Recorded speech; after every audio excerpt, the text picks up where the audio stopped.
Boset ka nun. Lugi ka sa gold. Lugi ka sa gold. Napakagandang tips coming from gold standard. Ang next na tanong, Kel, sinong team or player yung feeling mo napakabilis umadapt sa meta o kaya sa mga hero na bago? Sino sa tingin mo? Yung previous season siguro yung Kiel. Tapos sa player naman, si Carl kasi di ba UT jungle talaga siya. Tapos Nag-assassin. Nag-assassin, isang season lumipas. Pero yung season na natalo sila nung assassin meta nung season 14, maganda pa rin yung performance na assassin niya doon. Pero kahit na UT siya, di ba utility talaga siya nakita? Parang utility, mga friend. oh, doon siya kasi matagal. Hindi, sikat na siya sa assassin, mga Lance. Pero di ba matagal siya hindi assassin? Kasi napahinga. Naging utility ng sobrang tagal na sobrang habang season. Tapos nung nag-assassin, parang nandun pa rin talaga yung prime niya sa assassin. Isang beses lang natalo yung assassin meta nila, tapos wala na, tuloy-tuloy na. Tuloy-tuloy na. Champion na. Champion na ngayon. Kyle, the GOAT. Taste of MLBB. Okay guys, next naman, may bubunutin dito sa Kelra. Ano to guys, mga player din to. Tapos, isasabihin mo Kel kung ano ba yung weakness or strength ng player na mabubunot natin. Start na natin. Ikaw na bumunot. Di ako na. Sige. Isa muna na. Isa. Sige. Wala makuha. Super Yoshi.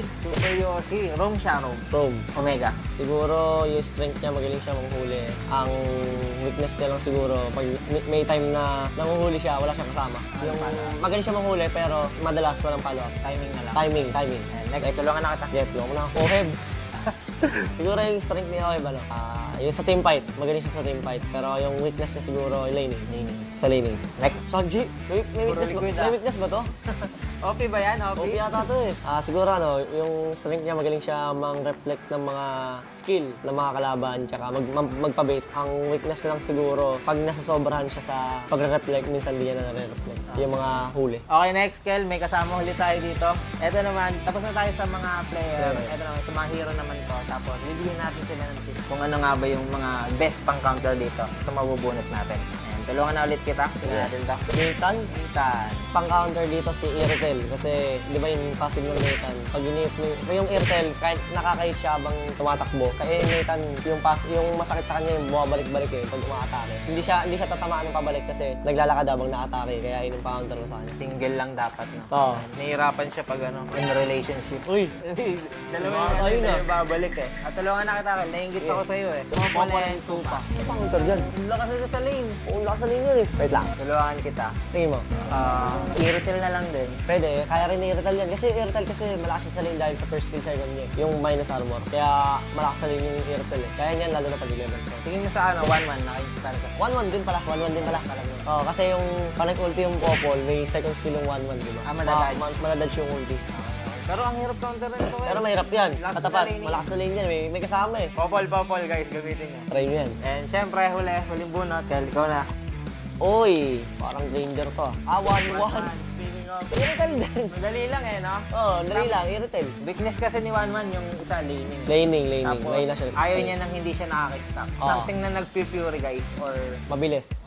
Ayan, tulad ng Irrital, nakapaglakad, hindi niya may istakan. Mahirap yun. Mahirap siya istakan. Tsaka yung mga long range, like range. Ranger. Eto, Kel, dito na masusubok yung smiling face or serious face kasi kada may sasabihin akong player, pwede mong ngitian kung feeling mo mas malakas ka dun sa player na yun. Unahin natin, Kel, Aaron Chiki. Panis. Ang laki ngiti yun, parang no match yun. Ang next natin, si Innocent. Ayan, sakto lang. Papalag. And next natin, Super Marco. No match. Eman. Papalag. Pwede. Toy. KO guys, KO. And huli Kel, ang mortal enemy natin dito. Dalawa sa pinakamalakas kayo mag-gold. Ohen. Gold standard. Okay, last natin si Domen Aurora. Hindi lang yun. Ante lang. And next naman natin guys, magiging si Ben Abunda muna tayo kasi magpapastok tayo with Kelra. Kel, bibigyan ako sa'yo, pastok lang, tulungan na kita. Siyempre, TL Fish or Aurora? TL. Bilis na Pastok yun Pastok eh. Sabi mo, RG. Sabi. Turtle or Lord? King Kong o Brusco? King Kong. Harit or Ranger? Meron agad. Gold or kill? Kill. Gold or jungle? Jungle. Banning or picking? Picking. Shoes to go or mom shoes? Choose to go. MSC or M-Series? MSC, mas may pera. MSC guys, abangan nyo daw next week si Kelra. And nga pala guys, para nga pala sa mga susunod natin na Meta Pro Series, siyempre mamimili tayo ng super fan sa mga susunod natin na Meta Pro player, kaya abangan nyo. Kita kits.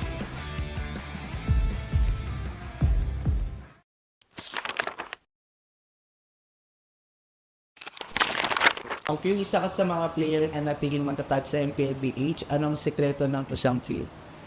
Para sa akin siguro yung passion ko sa gaming talaga. Kahit anong game kasi gusto ko maging magaling eh. Yung passion ko sa gaming is nakuha ko siya simula nung bata pa ako eh. Parang sobrang saya ko sa mga nilalaro ko and sobrang saya ko lalo kapag nananalo ako. So, piling ko doon ko nakuha yung passion ko. Nabanggit mo din na CPU yung GOAT mo. Kasi nung MPL Season 1 nakita ko siya mag-funny, sobrang nagalingan ako sa kanya. Mga tropa natin dito. At nakita mo naman si Pew! Tapos sinasayawan lang dito from wall to wall sinabihan ni Angela pero he still got the kill para dito kay Karina. Yung tatlo! Pew! Tapos ngayon naman, kaya siya yung GOAT ko kasi sobrang tagal niya na tapos nasa top pa rin siya. Nabanggit ni Cartesi na ikaw daw yung player na iniidolo niya at tinawag niyang GOAT. Siyempre masaya kasi yung lahat ng tao na parang nag-ML ang sasabihin ko na si Carl talaga eh. Lalo na siya ng international and masaya pa rin na nakikita niya na ganun. Siyempre pinagdaanan ko, marami munang talo bago nag-champion, ganun. Ganun naman yung cycle eh. From child prodigy to the face, and now MLBB's greatest of all time, KTC!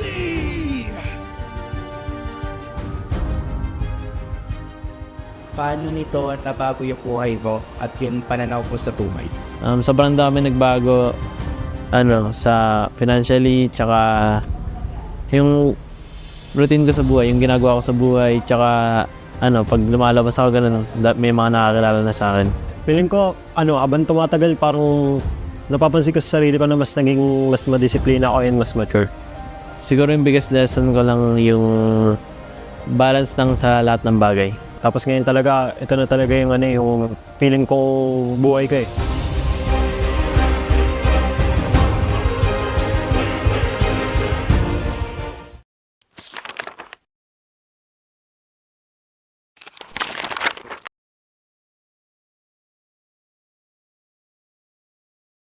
Team Liquid. Nako. TL. Ay, may mga sasabihin mo. Ako pa muna. Ikaw muna, ikaw bumunot eh. Ang lineup na to, they're still gonna define the meta. 100%. Ito pa rin yung magiging template pa rin talaga ng mga teams. Legit. Sila talaga yung susundan at sila ang inyong iidolohin.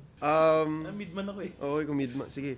I'm still in the nanalo sila ng MSC state of mind.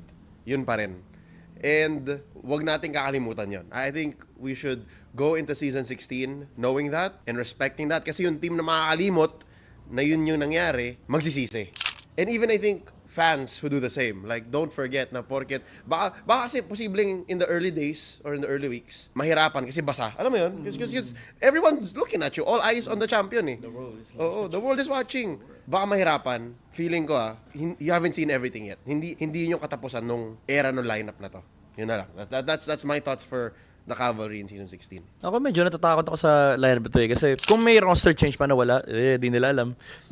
Kung may roster change pa na wala, nakakatakot pa rin yung dadaanan nila this season kasi yung challenge na karamihan sa kanila ay busy sa ibang bagay. And even if, let's say, champion sila ng MSC, tama sila yun na it comes with, it comes with challenges, comes with problems. Kasi tinititigan ka nung 7 teams sa MPL, kitang-kita nila yung playstyle ng mga player, most especially yung finals MVP, na I doubt naman makakawala sa roster na yan.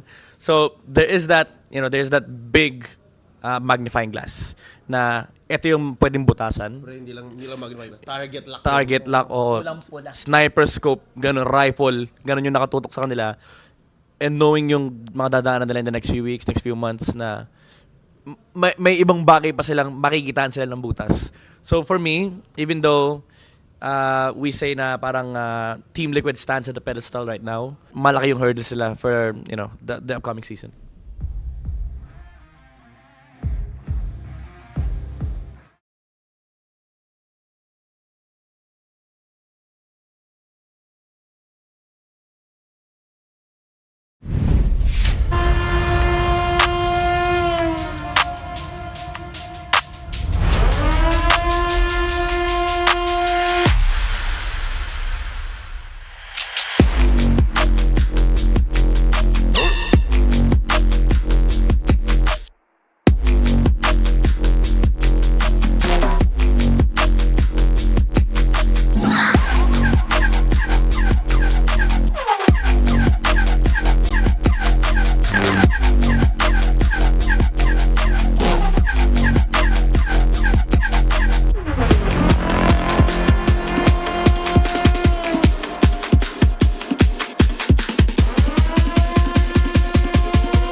Malakas, Pilipinas, malakas, kahit anong lane, we become the monsters. Malakas, Pilipinas, malakas, face the golden sun and repping for the 3 stars. Look at us, to the top, no ifs, no buts, winning any game, para to sa PIN, yes. Di mo matitinag aming boses sa new level, nasa kalye man o mobile, you know I become a legend. Listen, open fire, we cannot be winners, but with pressure, like diamonds are made of. Switching the lane na parang gera, HP racing may reseta, pagkakatang buhat ni Hilda, full dong SS parang Laila. Susundan ko ang iyong bakas, kasama pataas, tagumpay natin to, dahil tayo'y malakas, para sa Pinas. Nasa amin ang alas, hindi to atas, kinikilala sa taas kasi kami ang malakas, para sa Pinas. Nasa amin ang alas, hindi to atas, kinikilala sa taas, ganito kami sa Pinas, yeah.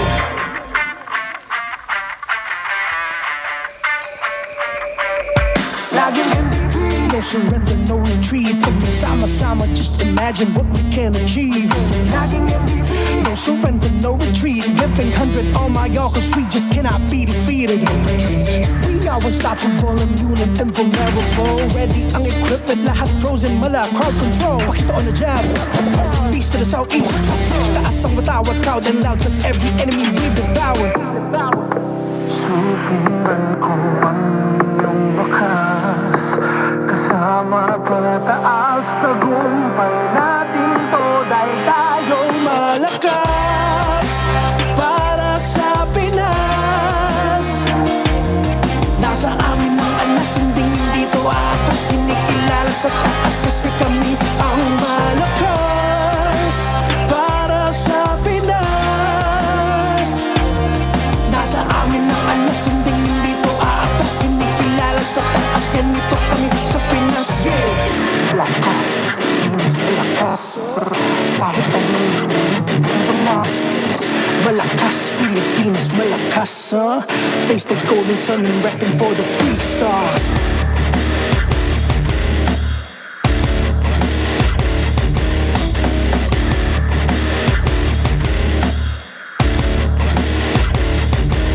Ang lakas ng Pinas, we unite, we the stars. Ang lakas ng Pinas, we unite, we the stars. Ang lakas ng Pinas, we unite, we the stars. Ang lakas ng Pinas, we the stars.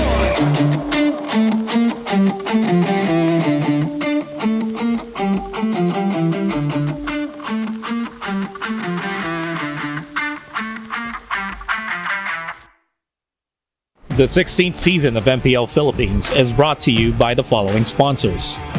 Infinix, the MPL official tournament phone. Infinite plays, infinite wins. Victories you can count on. Smart, the simply reliable telco partner of the MPL. BPI, the official bank partner of MPL Philippines. Mas magandang bukas, buksan sa BPI. Our partner in esports, Clear Men. Power up your dander-free scalp. Supercharge with Clear. And Knorr. Pang-marinade, panggisa at pampasarap, basta may Knorr liquid seasoning, kaya mong iluto yan. Don't miss any MPL action by following our official Facebook and subscribing to our YouTube channel. Follow MPL PH on TikTok for more content. Experience the lakas ng Pinas of MPL PH Season 16 action live at Green Sun Hotel. Grab your tickets now via the official MPL PH website. MPL Philippines is monitored and supervised by the Games and Amusements Board.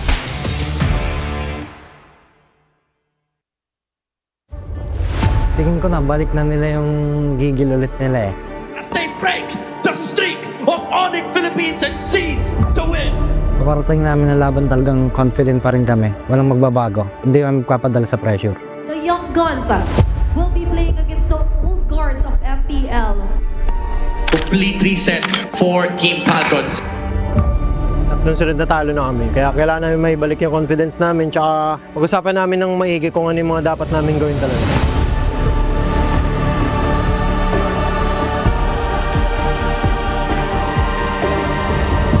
galingan lang natin. Lalo ka na, Dom. Dati magkakampi lang tayo ngayon, magkalaban tayo.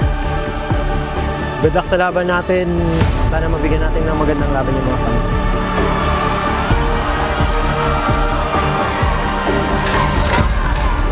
Weeks have gone too fast para sa ating lahat.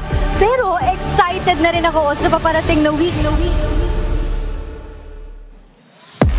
Maligayang pagbabalik sa MPL Arena Superfans. Ako, si Hans Galeria. And this is your very own Odin. Welcome to MPL Arena.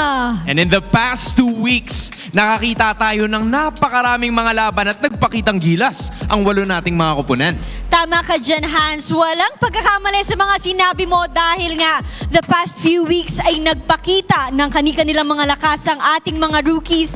Gayun din, ang mga matches ay hindi natin mai-predict kung ano magiging resulta. You know, that begs me the question. The question is, may ipapakita pa kaya silang bago? Lalo na't ang isa sa mga laban na makikita natin ngayong araw ay sa pagitan ng ONIC Philippines at Team Falcons. May mga baon kaya tong mga to? Excited tayong malaman lahat ng yan at meron din na tapatan na magaganap sa pagitan ng Twisted Minds at Aurora Gaming. Meron na naman kayang plot twist na dala si Coach Bon? Nako, Odin, isa lang ang sagot ko para dyan dahil ito na ang oras para ipakita at ibigay na natin to sa ating mga casters dahil oras na para saksiyan ng Lakas ng Pinas! Welcome everybody, it's Friday here and we're about to kick off another week. It's week 3 of the MPL Philippines Season 16. It's us, the Wee Bear Bros. It's me, Naisu, Leo, and Renmar. We got some, it's a nice little sandwich going on here, man. Yeah, yellow. I wish we talked about it that I should wear a white inner because now I feel left out. So, Hey. But okay, yeah, you are standing out and I love it. Oh yeah, we're all, I get it. That's great. So you reacted and you didn't get it? Thanks, man. Now I get it, you know, and this is for you guys, of course, at home. You can also be equipped with not only white shirts like us and looking good in the suits, but also with an all-day 120 FPS system. The next-gen Infinix GT30 Pro is the new official tournament phone, powering the next season of the MPL Philippines. Grab it while you guys can. I've been seeing more Infinix GT Pros popping up. 30 Pros. Everybody's playing with it. They are. And also, if you guys want to have and get a chance to join in the raffle, you want to play in a raffle, we have the BPI Vibe app. If you download and sign up for Vibe, you'll get 50 raffle entries. Now, what could those entries be here? All right, last month, 200 lucky winners received 1,250 MLBB diamonds each. This month, we've raised the amount to potentially win 50K dias. That's a lot of diamonds. So if you want to join that, saw that QR code, hopefully you did. Now there it is again. We're just testing you there. Download and sign up for the Vibe. Now begin an epic tomorrow with Vibe by BPI. Hey guys, that's how you beat inflation, man. How? From 1,250 to 50,000. Oh, yes. You just, you know, that's bringing the bar further. And again, as we open up week 3 here, I think a lot has happened the past couple weeks already here for the MPL Philippines. We're going to take a look at the Infinix standings. Of course, Twisted Minds, who we're about to watch, is still on top. Even after they lost to the hands of the defending champions, Team Liquid PH, to close off week 2, they're still on top. And their next opponent here is smack dab in the middle. So you still can't say, I'll say it now, hands down, this is still one of the most interesting seasons of MPL Philippines to date. Yeah, that's unanimous. I mean, look at my Falcons. Usually flying high, but they're down there alongside the Bees. That hurts to see. A Falcon below a Bee.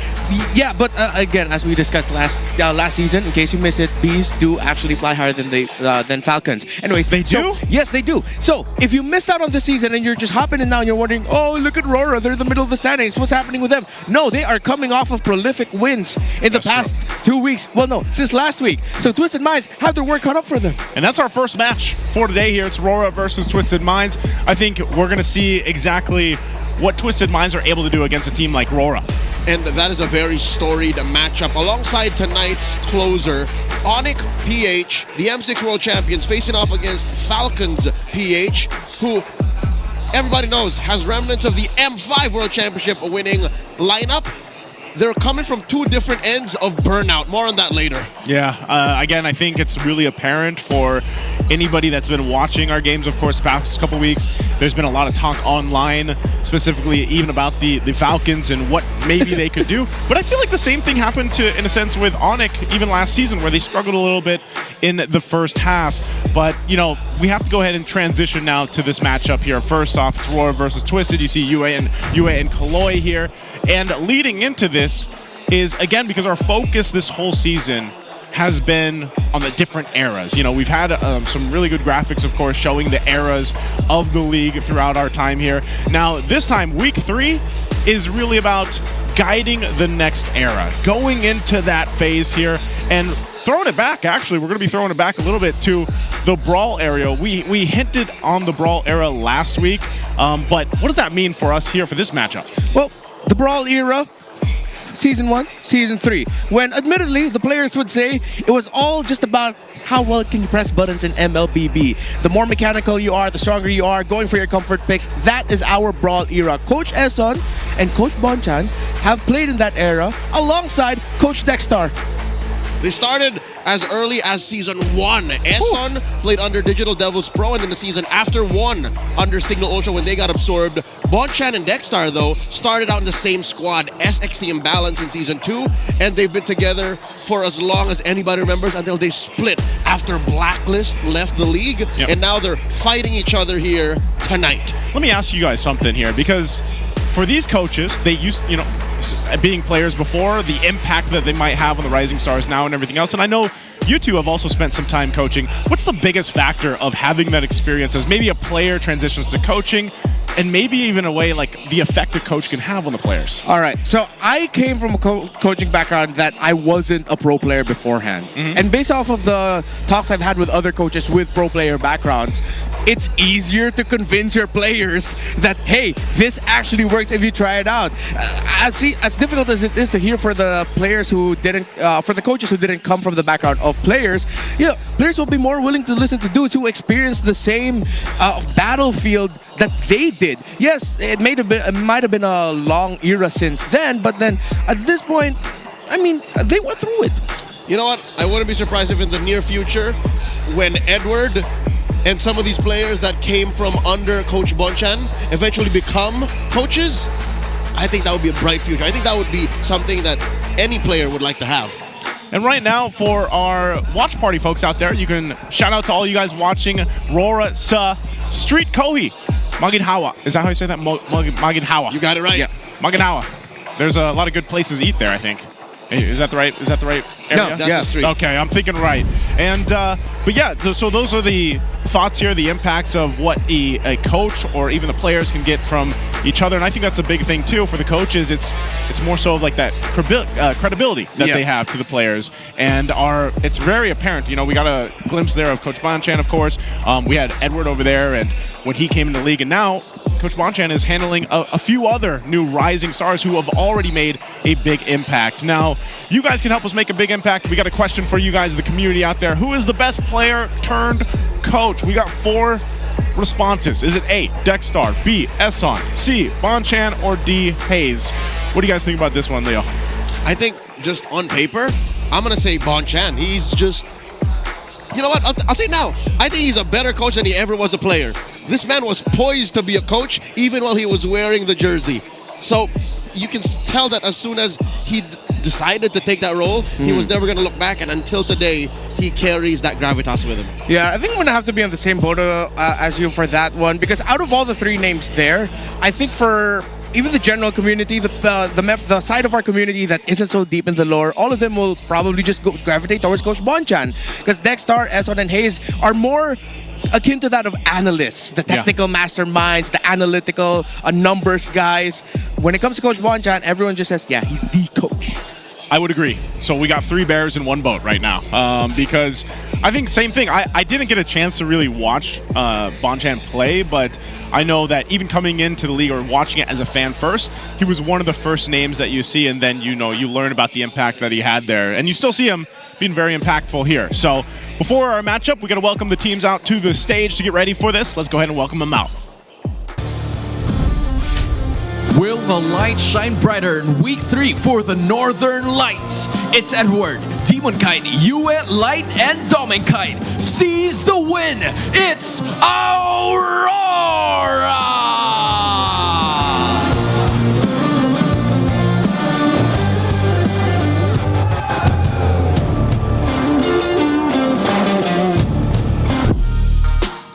Rookies of the season who are looking to defeat another set of veterans. It's Lanzu, MP the King, Sean, Kaloy, and Noja. Twisting the game, it's Twisted Minds!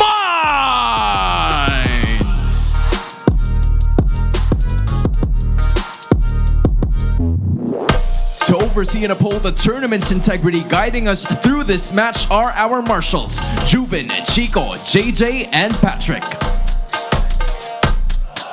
Joined by the two teams are their coaches, Coach Master the Basics for Aurora and Coach Bonchan for Twisted Minds. Rora's Minds, this is the matchup! Let me hear you scream! And there we have it, our teams on the stage ready to go. Leo, take us through Aurora. Aurora have found their stride. They're shining the brightest they ever have in Season 16. They've come from wins off of ONIC PH, off of Team Liquid PH, and here against the new bloods in the league, I'm pretty sure there's a fire lit underneath Aurora. They seem to be the case, especially with some of the surprising matches that we've seen the past couple of weeks from them. And across them, this is even the more surprise for a lot of our community out there, and even for us here on desk. Redmar, what do you think of Twisted Minds? Well, I think they are still one of the teams to watch out for, and my personal plot twist of the season. They started off the season sweeping my Falcons, as hurtful as it is. They took down AP Bren and Omega in 3 games, but then they faced the harsh reality check of going up against the defending MPL PH and MSC champions in Team Liquid. I feel like, though, don't have to worry too much, Twisted Minds. You already shown you can tangle with the best of them. Just really got to iron out the drafting and the in-game execution when you're not winning early on. Yeah, I think even when you look at the head-to-head here, too, it's, again, they've brought in a little bit of a bigger hero pool to table. Honestly, that's expected, especially with Bonchan there, but they are the team that even last season, when it was a different iteration of Twisted Minds, it was a team that you always got to look forward to the draft. You know, that was something where, you know, we spend a lot of time talking about drafting patterns, certain priority picks and everything else, and that seems to be the case where the strength case, I would say, for Twisted Minds, but then the execution on top of it is what is really surprising from them. Oddly enough, I think it's execution that they're good at. They just have to come into this match with more preparation, and I think this is a good time to checkpoint that level of their play. Because if they don't, then they're going to get in trouble in the later half of the season. Yeah. Well, let's see. They've got a smart pink test here. Let's see how our players get ready for the match. Mosh, mosh. Ganda talaga ng boses mo, di? Umitigas yung kama ko. Minasan, konbanwa. Kahit kun, daijubu. Minasan, gambare. Di mo pa rin maalala pag good afternoon. Ano, sama-sama. Sama-sama, ano yung tulong-tulong? Ohayo gozaimasu. Minasan, gambare. Bara-bara-ru, bailaw, tu bailaw. Ay, hello mga ka-twisted dyan. Sana yung sa community group namin. Shoutout sa pamilya ko. Mahal na mahal ko kayo. Shoutout sa mga kampi kong may sakit lahat. Pag natalo kami ngayon, guys, gawa may sakit kami lahat. Bara-bara-ru, bailaw. Shoutout sa mga tropa ko tsaka sa mga nanalo sa venue. Okay, sila Edward, idol. Shoutout sa mga pamilya rin ni Nosha. Sabi ni Nosha sa mic check, yan daw si Dominic sa kanya. Oy, ano? Bubugbugin niya daw, pipresan niya sa lane, sabi sa mic. Hindi lang na-check. Tapos hindi niya rin daw sinasamba mga kakalane niya. Kahit sa viewers ng Aurora, shoutout. Kailan magsisimula yung mic check? Kailan magsisimula? Simula na ngayon? Nahiya na ako. Mosh, mosh! I like the smart ping test that we get there again to go ahead and prepare for the match. Yeah, there was a whole lot being said there, I feel like, from Sean. I don't know what he was saying. What was he singing? I feel like he was just hyping himself up. He was a little bit everywhere. He was everywhere. He was singing too, while Yue showed off that he is on the way to becoming bilingual. He is. Right now, we are going to get ready for this matchup. Before that, we got to know what our Howl Man thinks. Mr. Wolf, we're going to throw it over to you for the Infinix keys to victory. Let us know what the teams have to do to win the matchup here. Welcome to The Howl. This is Wolf bringing you the Infinix keys to victory.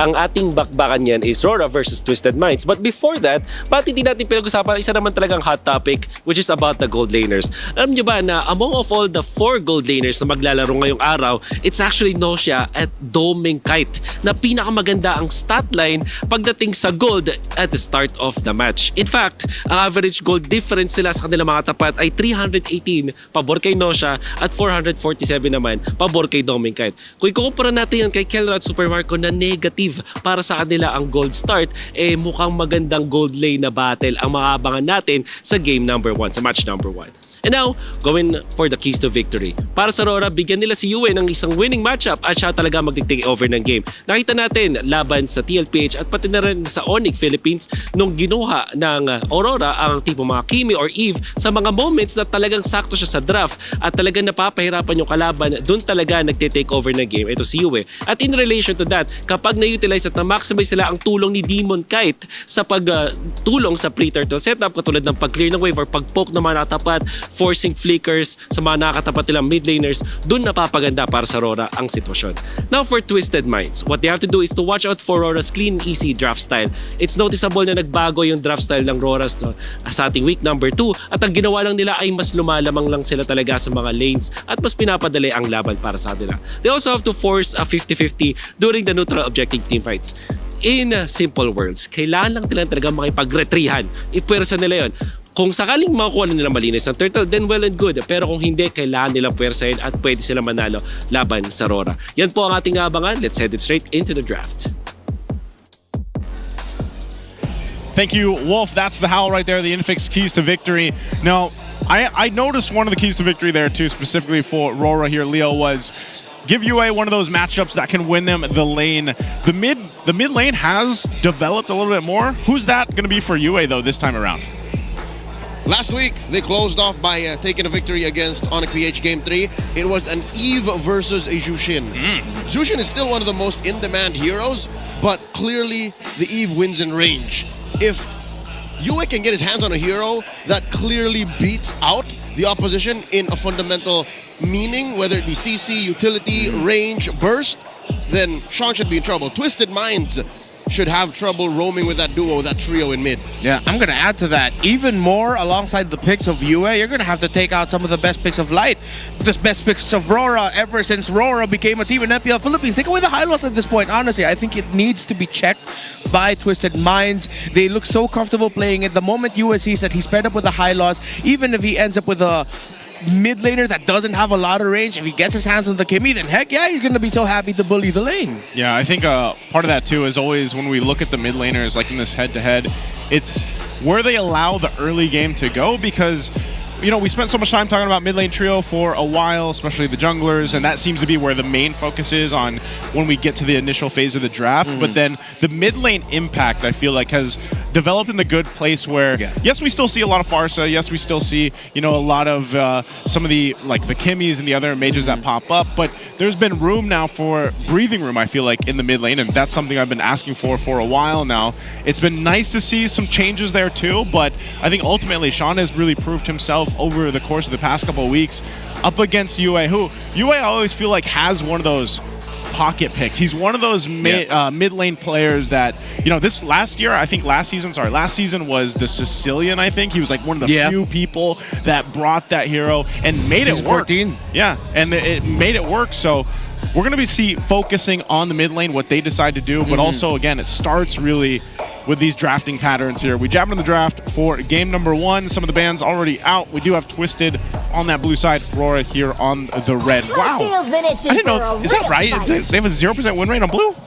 Oh, that's interesting. I'm actually wondering if that's...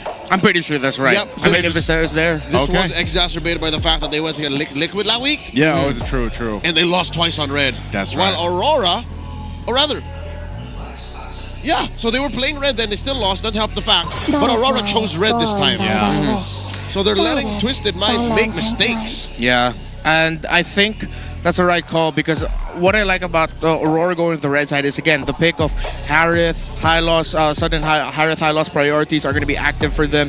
Twisted Minds decides to play in such a way where Fanny, very bannable now in the first phase blue side, considering that you are up against Demon Kite. Aurora is not afraid to pick the Fanny. Lapu Lapu, you take that away from Edward 100%, and then now you're going to take away the Ju Sin, because again, that's one of the favorite picks of you in the center of the map. Now, if you're Twisted, you're open with so many options. Lance, YSS, CC. CC would be the surprising pick, considering that now Aurora are going to have to really think twice about what they give Edward, and it might actually lessen his presence in the map, unless if they decide to go for something Hilda that can go fast. So Aurora says, you know what, we're starting to see that, so we'll take the CC out. So now you're going to have to play a different matchup in the EXP. You're going to be looking at the Ediths, Phovius, and Glues of the world. So Twisted, maybe Lancelot would be the good first pick here, considering that it is the best assassin right now in the meta. There it is. Picked up first, so this will most likely be, does RORA just eventually take the YSS then? They build up from that. Do they get a XP in a mid here? Maybe a Farsa and, I don't know, Phovius? If they want to go that route? I wouldn't mind actually if they pick up the Phovius right away, but then the glue is going to be picked up early on. As you mentioned, the Harith earlier will get showed up, and it's not going to be the high loss paired with it. They will get the Baksha. Swervable, you can put this in the jungle or the roam. Okay, I like it. Harith, we were just talking about this leading into this. So Harith is going to be locked in early, which Domikite's been doing really good. And I like that too, because even one of the keys to victory there was to go ahead and allow Demon Kite to play into those first objectives, that first turtle. The Baksha, if it is put in the jungle in the hands of Demon Kite, then you do well. Not once this season has Demon Kite played Baksha though. So this is something that's new for Aurora, even in Season 16. But also checking in, Light hasn't played it either. So it's the first time the whole team has played this hero. And the answer by Twisted Minds, clean. Their damage is safe. This is it. Yep. Damage profile checked out. Strong bits of burst through abilities. Undefeated is Sean in the Kagura, while the Granger for Kaloy, I'm going to have to double check his win rate there. Should be a healthy record considering that they've been having a great season so far. Yep. No, 50-50. That's fine. That's not bad at all. So, RORA, now let's see if they're going to pair up this Baksha with a Kimi at the center of the map, or they are going to go for range, considering that they're up against the Kagura. Again, you pick the Harith. RORA know that the Kagura is coming out, so maybe they're going to pair it up with Burst. Maybe they'll just go for the Farsa, go for that range, or they can show the Eve that we saw. However, are they going to go into the second phase with a flex? My own path. They will. 2 flexes, actually. Arlot, Baksha, you still really don't know who's going to the jungle roam EXP. But if they ban the Phovius, then they will be telegraphing it going into the EXP. Yes. Yep, and here's a little message from about Edward. Young Twisted Minds. Everybody was surprised. Man, their performance. They were former MDL champions. Pantai. They're all like close together, like they all have synergy. Everyone's equal. Yeah, everyone's yeah. equal. That's Edward on Twisted Minds. Getting better and better with the translation every season. I'm so proud of you. Thank you. I was about to read it in Tagalog. Yeah, there's a Phobius. I almost expect Twisted Minds also to ban out an Eve, perhaps, because I think the Eve would actually work really well with these first 3 picks that RORA has. Yep, none of them interrupt the Eve. Yeah.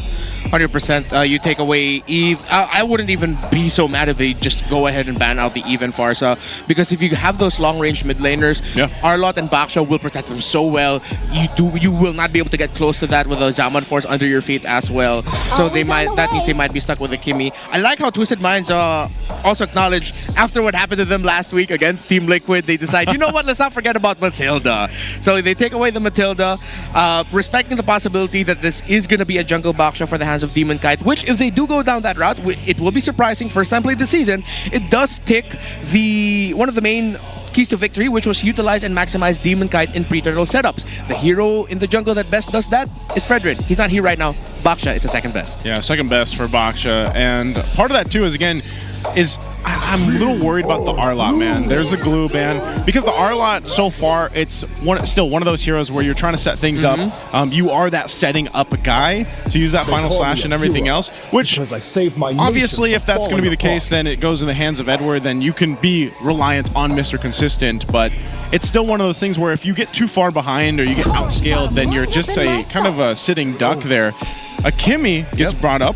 So I think this is what you're alluding to earlier on, Renmar. Yeah, Arlot, Baksha, Kimi, Harith, and then they're just going to wrap it up with I would consider... I think Twisted Minds... Might they Grok, sir? Grok for RORA, yes. Grok for RORA actually would round out their draft incredibly well. Twisted Minds is EXP, they might be stuck with something like, what, an Edith? But then with their damage profile, you need someone who's just solid. You can't go Hilda because he's not tanky. It's weird that Hylos has gone totally ignored. Sand rises. And Gatot too. Khalid shows up. Is this a debut? I think it is a debut pick for the season, yeah? The season? It should be, yeah. I don't recall seeing any Khalid so far. Give me a sec. Me either. Yeah, it's a debut for Khalid this season. And of course, I tend to forget this about Twisted Minds. That is the signature EXP laner pick for Lansu. Uranus. Yeah, when there's something that you cannot recall what he can pick off, just go Uranus. Oh, RORA taking a page out of Team Liquid's book. They go for the chip. Very magic damage heavy is their profile. But considering that they're up against Khalid, Uranus, I think the Kagura is just going to be the biggest problem for, or one of the biggest answers you can toss at a shortcut ulti 5-man surprise coming out from RORA. But right now I'm leaning a little bit more towards the RORA draft. The lack of crowd control on the side of Twisted hurts. And they have no response to the shortcut. Literally, anybody who gets targeted will most likely die. Yeah, because what's going to be coming through there is not going to be pretty to deal with. So you can see here from our glimpse the index for both the lineups. You guys in the chat can let us know which you think has the better draft for game 1. I'm going to have to go ahead and lean towards RORA too. I think after seeing the chip performance last week, and then with this kind of lineup, it gives you a lot of room to work with, a lot of wiggle room to work with, especially around the objectives. So we'll see. We'll see if it ends up pulling through. Will it be RORA to go ahead and get game 1, or will it be Twisted Minds? Drafts are in place. We're jumping into the land of Dawn here. Let's find out. And also, again, we have to focus in on this Khalid. Now that it's the first time we get to go ahead and see it in this season, is it still as valuable as we've seen in previous seasons, especially in the hands of Kaloy here? What I like about the Khalid is that he's just so dependable in terms of being able to harass in the early game. But now that you're up against a chip and the Kimi at the center of the map, he might have to think twice a little bit and really try to find the right timings. So far, that was the right timing. You and Light took a lot of damage at the center. Khalid and Kagura gives a lot of priority. Oh, Demon Kite engaging on the Kaloy, knows that his tools have already been used up at level 1. Now a fight breaks out. Light caught out, forced to use the flicker. MP wants to end it. Light does survive. Light survives. Who gets that? Okay, they get the Lithuander for RORA. But yeah, that's just kind of showing, man, they're even up top, Edward dealing with Lansu, and like you said, he's done work on this Uranus before, so we'll see how that plays out. Light doesn't have a flicker. He really has to be careful here. Needs to find his right timing. Look at Kaloy now. The pressure of the Khalid. Kaloy smells blood. Can Light get out of here? Does not get the recall. Kaloy takes him down. Draws for his blood. Oh my god, might follow up. Kaloy doesn't have the sandwalk to engage. Aurora reeling already. Good read by Kaloy, and I feel like you can hear the comms from Nosh. I feel like someone's in the shrub, man. I know the Harith is in here. Maybe the chip's in there too. Right call there. It was like, Domekite, don't come here. It's like, no, you just told them where I am, bro. Yeah, a little slow-mo right there, but up top, just nothing too much. Again, that almost would have been a case where you probably shouldn't have seen much of a first blood with these kind of lineups, but already is. It's a little advantage for Twisted Minds. The first turtle's up though. Demon Kite will hold this up front. And this is the thing we expect, especially with the Baksha. So the rest of the team's gonna have to make their way here. Edward does have a final slash flicker available. Turtle down to a quarter of its health.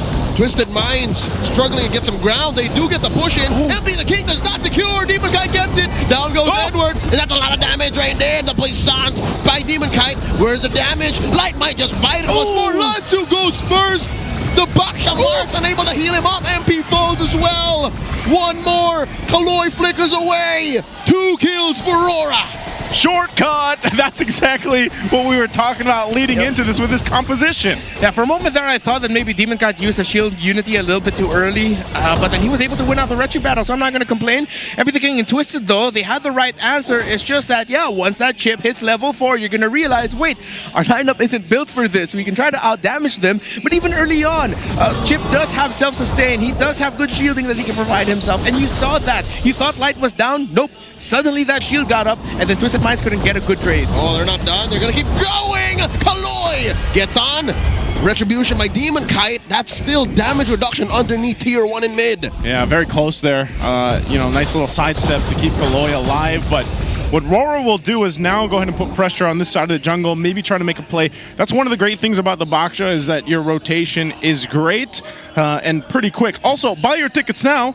We've got a super fan early Pamasco promo. If you guys want to know what Pamasco is, that's, what is it, Christmas? Holidays? The holiday spirit. Holiday Christmas spirit. treat. Yeah, it's a treat. There we go. It's a holiday season treat. Holiday, because by the way, if you were wondering, Christmas season basically starts in September in the Philippines. Yeah. Some people might be confused. Goes up until February. Yeah. Halloween is usually just a little interlude where things get weird for a bit. Yeah. And then it's back to Christmas music. Christmas. And snow, even though it doesn't snow in Southeast Asia. So for Twisted, they really have to find a way to make MP the King online here, because with Demon Kite and Light already rushing Dreadnought armors, that's already majority of the damage done in the early game just taken out. So even more so, Twisted Minds are going to find it very difficult to fight. Lansu needs to join the fights even more. That's why he's here for the turtle, to dish out a little bit more magic damage and maximize the damage that Sean can deal. It won't be a lot, but it might just be enough. Light flicker. Shortcut on to Nosha. Nosha gets caught with a final slash. Down he goes. Edward gets the kill. And they're not done. Going for the police stop. Maybe the King gets his Phantom. You get cancelled. Executed himself. Kaloy gets the jump in, but they're taking too much damage from the turret. The punish coming in. Lansu takes out Light. Kaloy falls by Demon Kite. Lansu falls. And it's just buddies underneath this turret. 4 left standing for Aurora. Forget the turret. We don't care, says RORA, as they fight all of that under the tier 1. That was one of the most beautiful tower juggles I have seen. Twisted Minds, at this point, they're going to have to accept they're really going to be playing for the mid to the late game here. What is your damage profile to just a bunch of beefy bodies who know how to juggle turrets? Edward with a beautiful final slash coming out of that shortcut as well. I was surprised that Light committed his flicker, but, well, it was well timed. Immediately that shortcut caught 2. It forced Twisted Minds to react. Yes, RORA were sandwiched, but again, they're just too tanky, and Twisted Minds have already lost the early game. Yeah, interesting too. Like, it's all just setup here from Edward. You can see he just gets the Oracle. He had a little bit of the Fury Hammer earlier on, but it's mainly that setup with the final slash and utilizing the shortcut. That's where, again, we kind of forget how valuable the shortcut can be from Chips, because he just kind of went away from the meta for a while. There was this extended period of time and he started to creep back up into here. Yep. And the plays that you can make under turrets, especially in this portion of the game, are utilized because of you have that shortcut and it works well. So just great usage there. MP is impoverished right now. Even against Edward, he can't catch a break. That's going to be going on for a while. Wonder where Twisted Minds will be able to find an angle. It's really going to have to come through an air, but Light, perfect! Oh, no. Shortcut into the orange side. Nosha gets caught out. Yue takes him down. Lansu put down to 1/8 of his health. Demon Kite, if he had his way, could have taken down Lansu. He's not done. They keep on going, converting into this tier 1 in mid. Oh, Demon Kite just standing there, just rolling around now. Another Phantom Execution canceled out. Final slash displaces Kaloy. Enough damage to take down the Khalid. Edward looking to back out. Flicker through. Light flickering in to try and stop Twisted Minds for momentum. Demon Kite going for the steal. Grand Theft Purple attempt. Unsuccessful. Or is it? Demon Kite gets it!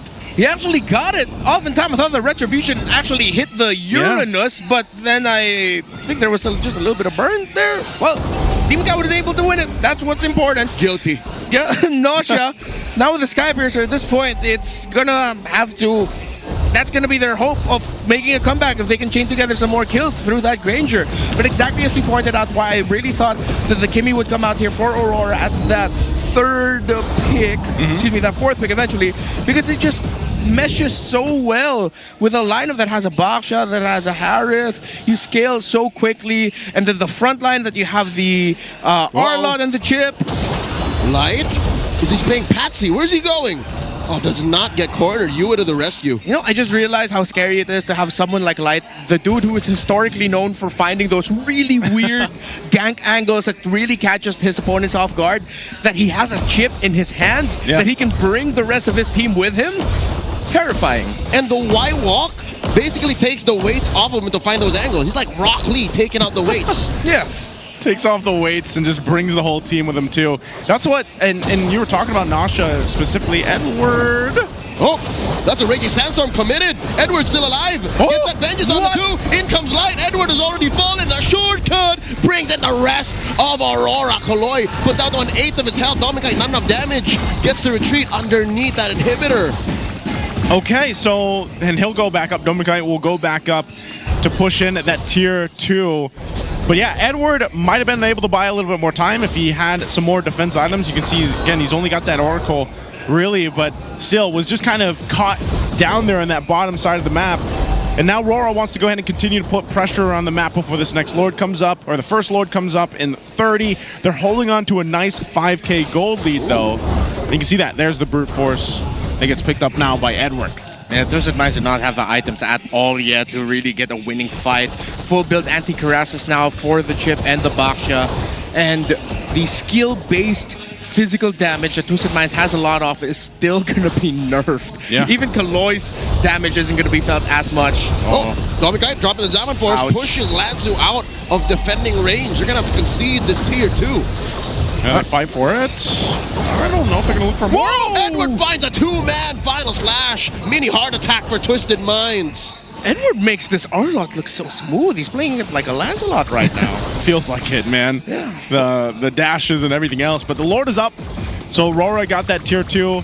They'll go ahead and get in position, start to zone out some of the members here of Twisted. But they have that in mind, too. I don't think they just want to give this one away. They are facing a big deficit, but do they just let it go? Okay, MP is just back. They're just going to let them go for this Lord. That's a conceal. We heard it. Light goads Kaloy to engage. MP the King might have come out. He's down to 1/5 of his health. A lot of damage onto him. What was he thinking? He tried. He really tried to retreat, and based on the timers, it looked like it was close, but MP the King, that is an entire RORA squad that you had with you. Yeah. It would have been a great highlight, but at this point now it's a big question mark. With you, more like on you. Yeah, and that happens. So, man, it's kind of crazy because Lancelot is he's so prioritized. He's such a sought-after pick for a lot of teams, but it seems like Aurora has just had an answer for that. So now they'll march down this mid lane a little bit further. Summon Force drop. Oh my goodness. John, so low. Yeah, this is why you really can't give Harith to Aurora anymore. I think Domikai has proven himself to be one of the scariest gold laners in the league with the Harith. He's just different. I was telling you guys this before the draft popped up. Will Twisted Minds give the Harith? They gave it, and now they're paying for it. Yeah, here we go. The assault into the base on that first turret. Lord makes its way, and they'll have to be forced to respond. They might just want to go for all these turrets. The shield was down in the mid as well, so there goes the base turret. Twisted Minds, what are they going to do? MP the King throws out the Phantom Execution after puncturing through that wave. Now RORA keep the Lord up. Okay. All the ults thrown out by Twisted Minds. Summon Force taking down Kaloy. MP trying, Nosha falls. Lanzu might follow up. The puissance already used by Demon Kite. MP the King dashes through. Hats. And there's one more siege minion. Lanzu between sure defeat and his team. And the Lord has been taken down, but the base might fall up next. Now Force underneath it. MP falls. Aurora take game 1. When the lights shine through, game 1. A dominant win here for Aurora. Too dang strong. The damage profile was perfect for Twisted Minds. They wanted to go into the second phase, winning through the Roman EXP, their main utility picks, but they lost that war as Aurora showed their main utility picks first in the Baksha and the Arlot. Yes, Lancer got his comfort Uranus, but the Baksha and Arlot just supplements the Harith and Kimmy so well. Then the surprise last pick chip by Aurora was the cherry on top. Great drafting by Aurora. Gentlemen, is this Sean's first loss on CAG? Yes, it is. Wow. Uh-oh. He was 4-0 going into today. Now he is 4-1. 4-1. I was at 4-5. I was like, wait, that's wrong math. Yeah, 4-1. 4-1 right now. He's had 5 games on that Kagura, and you know, there were like early game, you could still see how that Kagura was able to pump out some pretty good damage, even with that early. I think it was the first item he had was the Genius Wand. Like that burst damage could work, but I think the main thing here, and we'll take a look at it in the highlights and everything else later, but this chip, man. Speaking of MVP, it's gonna be Light. This chip, there was no answer for, and that shortcut proved its point time and time again. I think we might see chip more often now. This chip is a scalpel in the hands of a surgeon. That is Light. Genius already in finding those angles, but you gave him literally the shortcut and the Y walk to get that easy flank, and it's magical. Yeah, which explains why Twisted Minds PH, they were still very aggressive early on. Again, the Khalid and Kagura do a great job of getting priority in the center of the map. It was them who was able to get the first kill onto Light, but then eventually RORA just hit that point of the strength of their lineup, where if the chip is unchecked, Demon Kite on the Baksha is unchecked, then no matter how good Kaloy and Sean was in this game in terms of getting information and rotating around the map, you will eventually just succumb to moments like these, a sudden shortcut, turning things around just because the chip already got info of where you are and he can suddenly bring in the rest of the team with him. It's crazy how they just juggle these fights around under the turrets too, because they did it multiple times, even in the mid lane between the tier 1 and tier 2. And it also just stopped Nasha from building up in the Granger. He didn't really have any room to breathe. MP the King had to do so much work. Even on a Lancelot, who typically is able to finesse his way through fights, just wasn't able to because of just how many answers the RORA was able to go and throw at him. So, again, a very dominant and clean draft, I would say. MP, I rarely see him get overwhelmed like this. This should have woken him up. Because he already is playing with, as we know, one of the most in-demand heroes. I don't know if they respected the amount of CC that Aurora was playing with. Yeah. Just the Harith is the only hero that doesn't have any modicum of CC. Everyone else kind of messes with the Lancelot. Yeah, this is one of these moments where you really see this, especially for the newer teams, where they tend to think a little bit more about the lane-specific matchup over the big macro picture of the battle. Yeah. I feel like this Uranus pickup was more of like, yeah, you're totally going to win in lane with that, you're going to take Edward down, but then, okay, you win the laning phase. That Arlott, his condition is simple. Get that final slash off quickly, and he's already done his job. But then Edward was able to get that plus more, which made this Uranus pick look even worse. Which makes me question, where did this Khalid come from? I think the Khalid was a solid idea.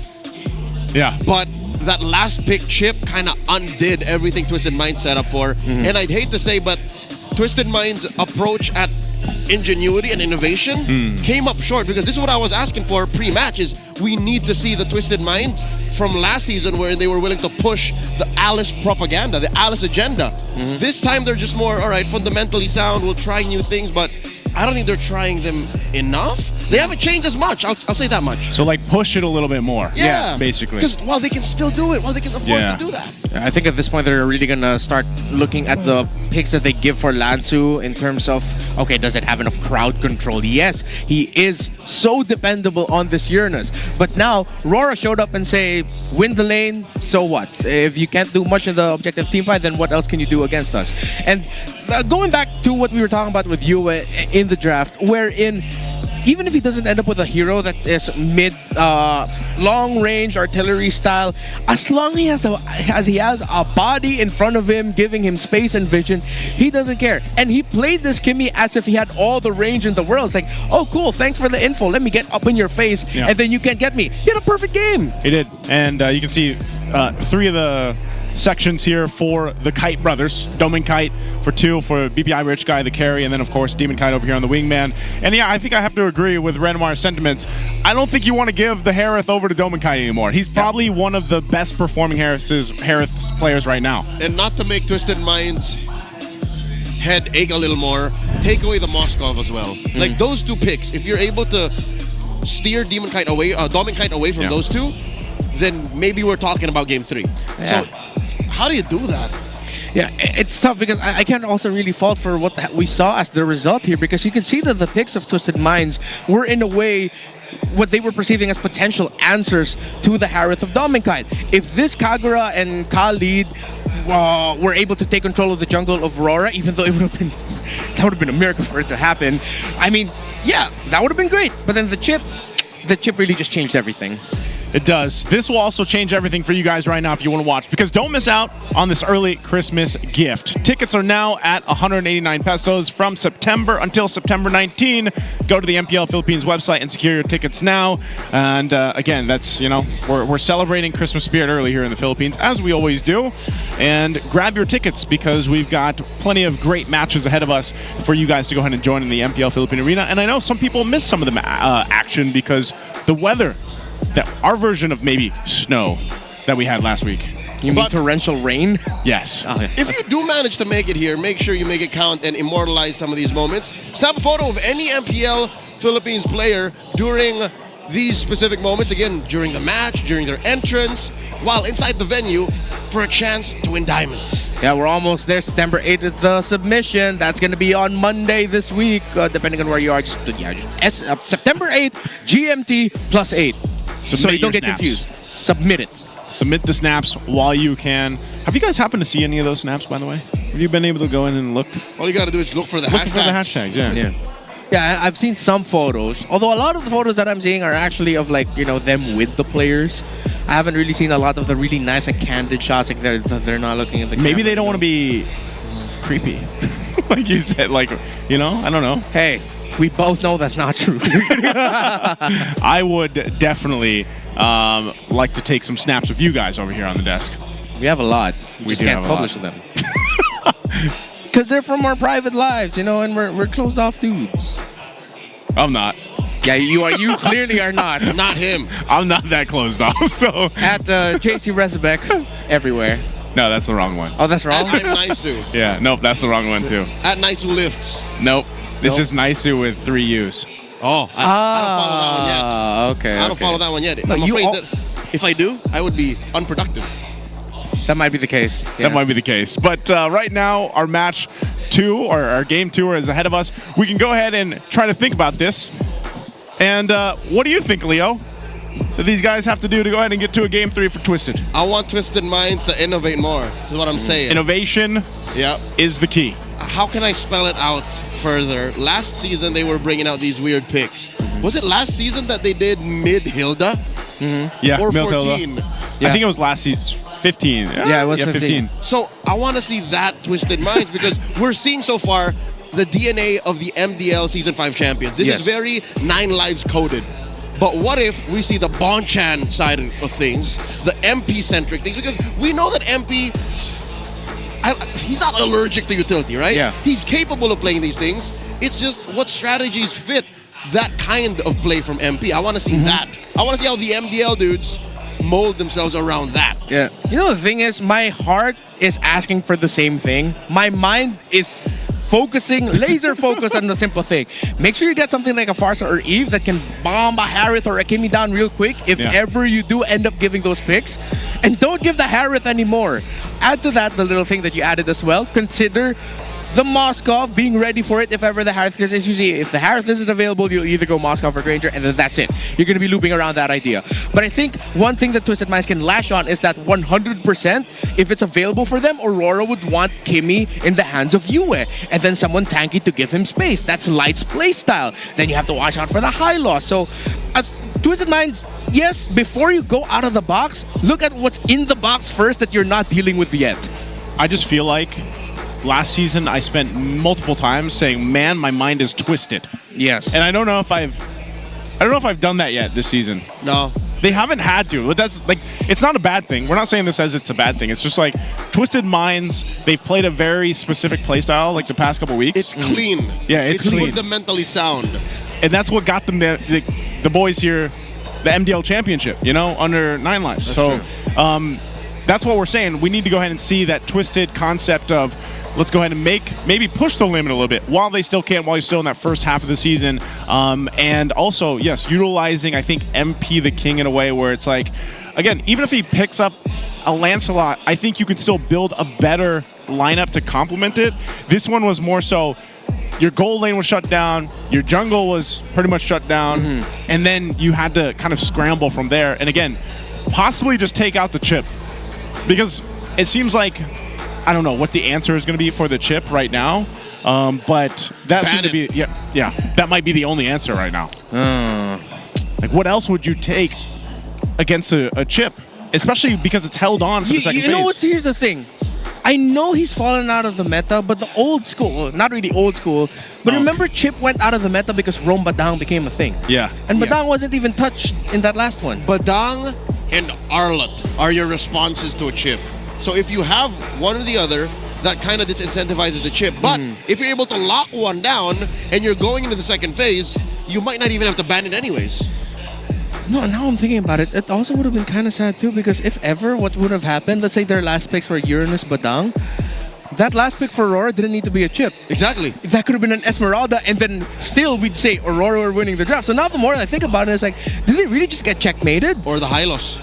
Or the Hylos as well. The Hylos went through too, right? The Hylos was ignored. Yeah, I feel like the more we talk about this, the more I'm starting to really think that you can't really fault Twisted Minds as much, because it seems like, again, they are a team that they acknowledge their comforts and the play style that they want to play, and that's all okay. If you want to lean towards that, it seems like Aurora are just going into this with the more veteran wiles of going, okay, then we'll make sure you have a hard time playing that. And that's why I want them to rely on new things. Because if you're new in the league, there's no way you're gonna win that experience arms race. Yeah. You just have to say, bad beats, we're gonna tank the losses, we'll come back better when we're sophomores. No, you have to evolve now.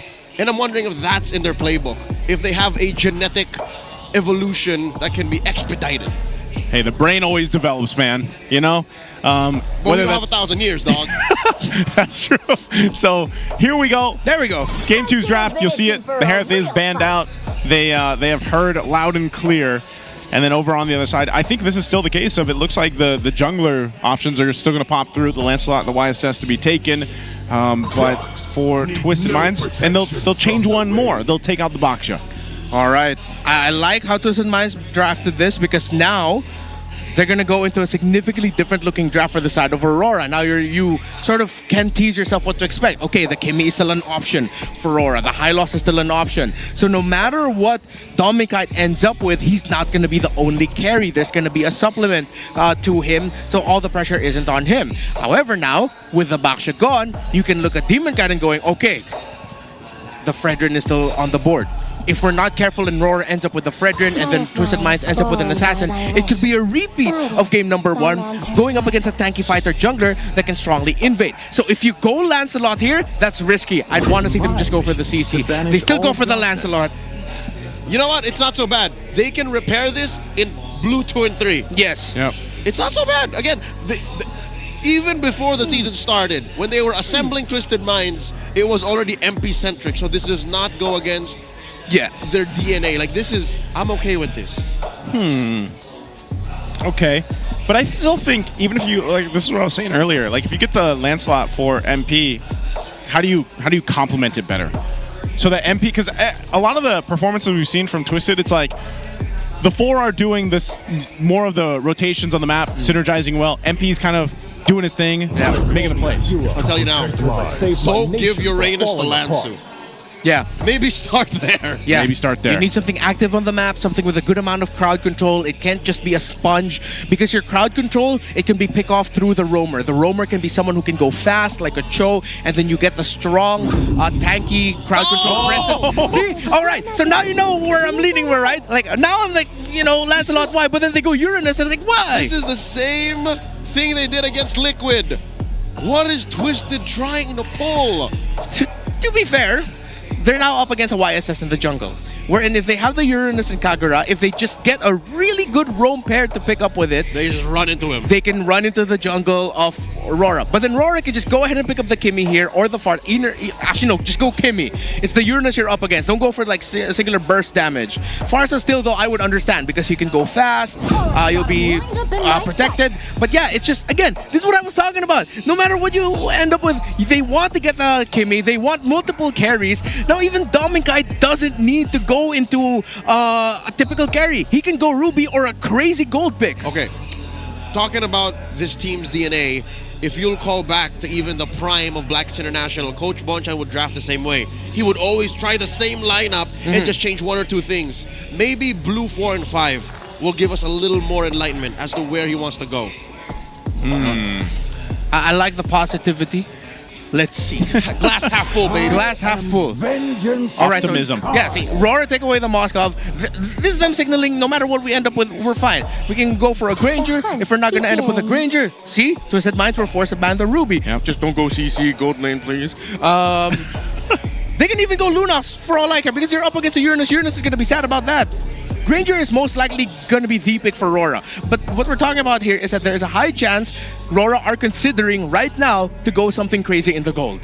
crazy in the gold. So like just fighter in the gold, especially fighter or magic. Fighter or magic. So far, some of the gold lanes that have even popped up around different competitive leagues around the world. We got the CC, we got the Ruby, we got the Lunox, we got the I think there was a Mincetar gold is a thing. I feel like some of these picks I've erased from my memory. Hey, it's still a stat out there somewhere. Whoa, RORA bans it out. Ranger, all the more. An unorthodox pick in gold is going to come through, and I'm reading it to be in red 5. Yeah, all right. They won't even reveal it up until the very last moment. Are we potentially in the same boat? Lunox, right? You're thinking Lunox? I'm even thinking Natan. Gold Natan. Look at it. Triple marksman. No, but then when he enters, he's kind of dead to the Kagura. No, right? he can just dodge the Kagura. He can even dodge the lance. Skill issue. Triple mark. Might be a bit too slow. Yeah, no, not Natan. I'm just saying, like, if you really want to go crazy and you need magic, that's where I'm looking. Or maybe something as simple as a Claude, depending on what 4 and 5 look like. Yeah. Actually, even the Claude. Thank you for humbling my thoughts a little bit, where it's like, yeah, they can still honestly go Claude, and it's going to be fine. Because Twisted... with RORA picking up the high loss, now a Claude, if ever Dominkite will pick it here, doesn't have to worry about just quickly getting poked down. And now you're forcing Kaloy to play something like the Franco or the Cho. Something with quick, hard catch right away. And we don't even know what's in the XP lane. Tells all. There it is. The first, so they are waiting. Asking you shall receive. Yeah. Oh no, we've come down to Uranus Esmeralda I was going to say, we go back. We're so back. We're so back. The eternal battle. That's what we used to call it. Yeah. Just the one that never ends. It's a good amount of nothing. Yep. They're both dancing, technically. It's like watching two Beyblades go at it for 2 minutes doing nothing. What would you give them? Isn't there like a certain name for each one? It's called Spamina, dude. Spamina. Those next two picks. Whoa! Okay. I mean, I suggested pickoffs if they go for the Kaja instead carry. This is, we are back in Season 9. This is such a Season 9 coded draft. My mind is twisted. There, I said it. At least for this season. Lunox or hell, even the Chango. I would. Oh wait, no, it has to be physical. I think it will just be Claude. It has to be physical. Bruno. Yeah. Oh, thank you. Yeah, that could Bruno, still be okay. Bruno with a flicker even. I would do it. Yeah. Bruno flick, because at least you're gonna have to have someone who doesn't take too long to farm. Kimi and Yusanshin are a bit greedy.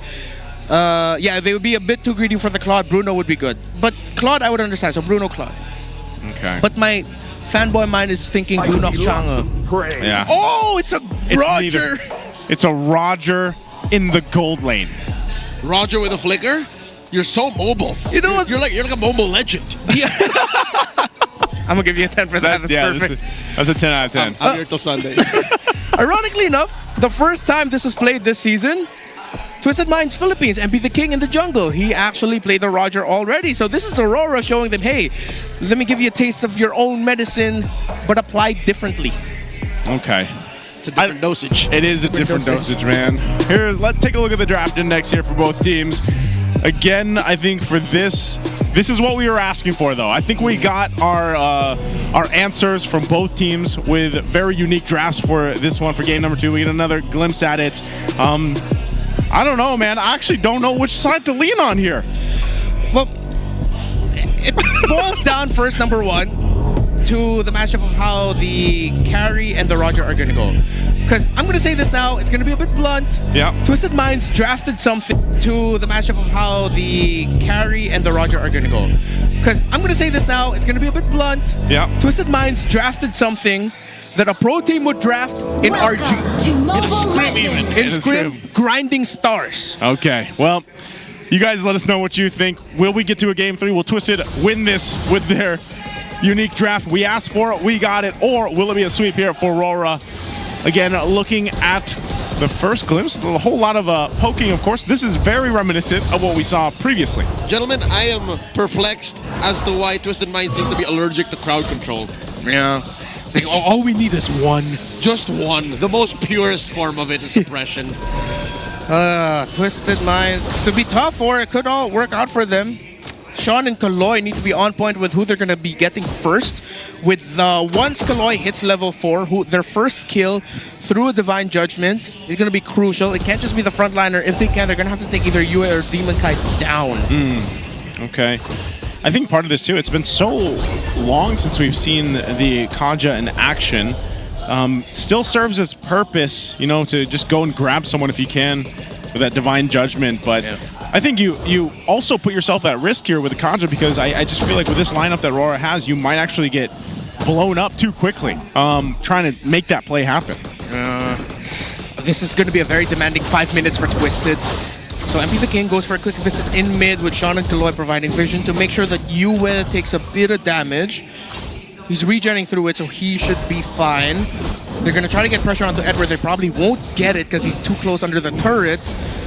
It's going to boil down to see to Turtle 1 and Turtle 2 how Twisted Minds handle it. They're going to need to get a kill if they're going to want quick incremental growth. Mid lane. Trying to get those level 4s. Turtle's up though, so this is where we see some of the key members don't have that level 4 yet. Lancer jumps in. Very good zone. Shocker, exposing all the members of Twisted Minds. Aurora need to break some ground here.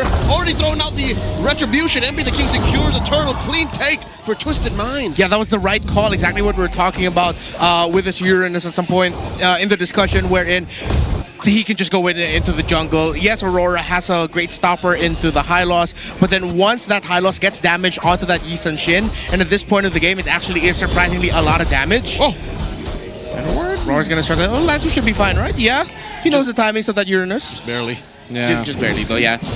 Very close. Again, I think this Esmeralda, especially later on in the game, will be a lot more trouble for Twisted Minds to deal with. But like you said, Lansu serves a purpose, and that is to, if they can just zone out some of the members of Aurora before they lead into an objective, that might be the best thing you can do. Best case scenario, Twisted Minds don't need crowd control because they are the crowd. Literally, Lansu is worth 3 dudes. Yeah. If you saw in that first turtle engagement, he was spacing out 3 members of Aurora single-handedly. Yeah, again, high-ranked RG scrim tactics. If you can pick up a lineup that plays to your strengths, is comfort, and you can bully with it early on, sure, why not? I'm all up for it. But then how are you going to turn it around in the mid to the late game? How are you going to retain that lead up against a lineup that naturally will be able to scale really well? Again, pressure on Sean and Kaloy to get pickoffs. They are both level 4 and level 6. They might be able to find one soon. Maybe around the second turtle, that's when we will see a first blood come through. And if it is for Twisted and it's a high value target, it might end up leading to a big invade into the purple. The purple buff Aurora will already spawn, so we're not going to see that invade because they will get it before turtle goes in. Twisted Minds are going to be leaning towards getting big kills right away. Let's see if RORA are going to play into that and actually fight heavily. Yeah, you can see where Light is right now, too. He's going to stay on that top side of the map. Buffs are being secured here, and Turtle comes up in a couple seconds, so that might be the play. If RORA can just pick off someone, they might even just choose to give up some of the objectives there or not really contest for them because maybe they're not in a fighting condition, but Demon Kite and Edward are both down here. The rest of the team actually making their way for this fight, so we might actually see a full-on forced 5v5. Good unless Naja stays up top. More like a 4v5, and they put some pressure on Sean, force him to use the Purify there, the cleanse on his kit. Lansu spacing out 3, Mount Shocker exposing exactly where the members of Twisted Minds are.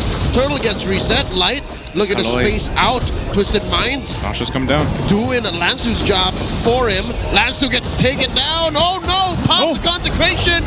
Beppy the King scores again. Light gets taken down to first blood. Demon Kite follows up, and it looks like it is looking bad for Aurora. Demon Kite's just not quite ready for it. Gets the jump in. Ooh, shy to force it. I thought he would be able to get the kills, but I guess Domikite just doesn't have enough damage on the Roger? Not yet. Yeah, doesn't have it yet, and he's also respecting the damage of the Uranus. Hey, everything that we discussed actually happened there for Twisted Minds. Kaloy and Lansu, my personal MVPs of that engagement. Perfect zoning out by the Uranus. Even before the big fight started, he was able to get that Ionic Edge, the very first one, onto Demon Kite, which actually took down like 25% of his health, meaning that Aurora were already at a disadvantage. And then Kaloy, so laser focused, he held onto the Flicker and Divine Judgment, saving it for Demon Kite, and they were able to get him down. There's the pressure up top. Light's here to help Demon Kite. But you can see this trade is not favorable. They could be in trouble here. Oh, here we go. The conceal coming in from Twisted Minds. Oh, Light gets cornered. Another takedown. 3 kills so far. None for RORA. If you thought me calling this an RG strat was an insult to Twisted Minds, no, it isn't. This is me just going, yeah, make sure you can just play it right, and they are playing it perfectly. The discipline around the Kajo ultimate, the fact that they're still able to get into key areas of the map through the Uranus, who is just bodying everyone on the side of Aurora, it's good. Yeah, look at this too. It looks like they're just going to go for a trade. Aurora knows that they've been struggling on all fronts of this map. They'll at least get the tier 1 in the bottom finally down here. So they put work in, and really for Aurora's lineup, it's more so of just being able to go ahead and catch up on terms of items and gold, because in a lot of these fights, they don't really have an answer to get through Lansu just yet. And they always have to be weary of where's Kaloi going, especially when that flicker is available. Oh, Dominkite reads the situation wrong. Thought he was the predator, but he was actually prey. Another kill for Twisted Minds. I feel like I actually saw him jump out and like be like, uh-oh, like on the Roger when that happened. Unfortunate for Dominkite. MP King pushing through. Sees that there are 4 members of Aurora there. Traction pulse by Yue. Not going to do much to contest. Turtle 3 goes over Twisted. Aurora able to secure their own orange buff, but Twisted Minds, with getting the turtle, will not be able to translate into a push in the center of the map because of the fast wave clear that Aurora has. Should still mean more control for Twisted, though. They are playing this so well. All-time hero stats for the Dominkite. Has played 4 games all throughout his career and has only won 2. Oof. Okay. He's 50-50 on this, literally. Yeah. 50-50, man. But again, you're going to need I guess some time, because we don't see the Roger too often pop up, but you know that he's going to have to go ahead and scale up. They are going to be able to get another turret, though, for RORA. So 2 on the board for them. They got a little space to work with. Twisted has also found another one, that tier 2 on the bottom side. So they are clearly having that power spike available to them. You can see they're 3.5 ahead. There's almost that 3rd item locked in here, too, for Nasha. So he's been on his own, farming up, and he's quite a bit ahead of Dominkite in terms of farm. Yep, Swift Trinity coming up in just a jiffy. The deep hero pool showing from Nasha, the MDL Season 5 champion. Great zone out right now by Twisted. Oracle, Dom Ice. Not too far is the lead of the carry over the Roger, considering the shielding and sustainability that Twisted Minds has through items and little bits of spell vamp here and there. He might not have enough just yet. So Aurora should be able to find a way to turn this around, but with how Twisted Minds are playing, again, they're sharp. It was a fleeting time rush, actually, for Kaloi. Yeah. No wonder he's been able to get that Divine Judgment very quickly. Yeah, great choice there. Great itemization. Twisted Minds playing around the Kajo, which we expected, especially when you drafted in for its debut pick. So in a sense, it's been working really well. I thought he would get blown up immediately after using Divine Judgment, but it doesn't happen. Look at this pressure, though, on the purple. MP, are you okay? Are you okay? Are you okay, MP? He's a smooth criminal, that one. Steals that purple. And Demonkite's still starving. Twisted Minds right now are an absolute thriller. Oh, let's keep it going. Right now, Lord is up. They're going to have to contest for this. Aurora is in position. Oh, no, that's bad. Light drops the glorious pathway. The answer, Kaloi gets popped. Traded off for Light. And look at this, Edward keeps on dancing, but he's taking too much damage. Dominkite backing up. Sean! Sean jumps onto him, dropping some damage. Some lifesteal from Dominkite. That is single-handedly canceling this Lord take. RORA contesting in their own way. In comes MP. Threatens Yue, pushes him back. Back to business here for Twisted. Taking the Lord. Oh, now it's a full-on dance. Yeah, they're going to have to... It goes for a reset. Both roamers might be up by the time they actually commit to the Lord here. Yikes. Right now, Edward keeping MP, the King, off of it. So it looks like they'll go for this. Yep. They reset, and RORA holds on. They just lacked a lot of damage, you know, in dealing with that front line of Twisted. Yeah. Light does not have the Revitalize for this one, so that might be a little edge for Twisted. However, Sean did spend his flicker too greedily earlier. And the King already with an endless battle. RORA and Twisted round 2 for Lord 1. Mount Shocker. No one is out of RORA's vision, but that time's out. Again, they have to find a way to get a false engage to try and feign this contest, because Twisted Minds, they own the map. They do. Right now with that lead, too.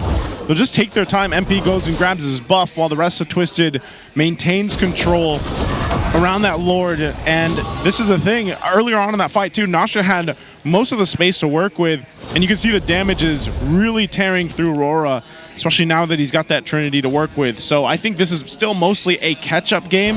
You can see Dominkite he's littled that gap just a little bit between him and Nasha, so at some point you might see that Roger come into play, but so far it really hasn't played out in some of these team fights here, where RORA really has to choose their fights and the approach on these. And Lord now half health here. I still think Twisted doesn't want to fully commit though. Natsu gets a beat onto Dominkite. Dominkite less than half health. MP the King looking to finish the job.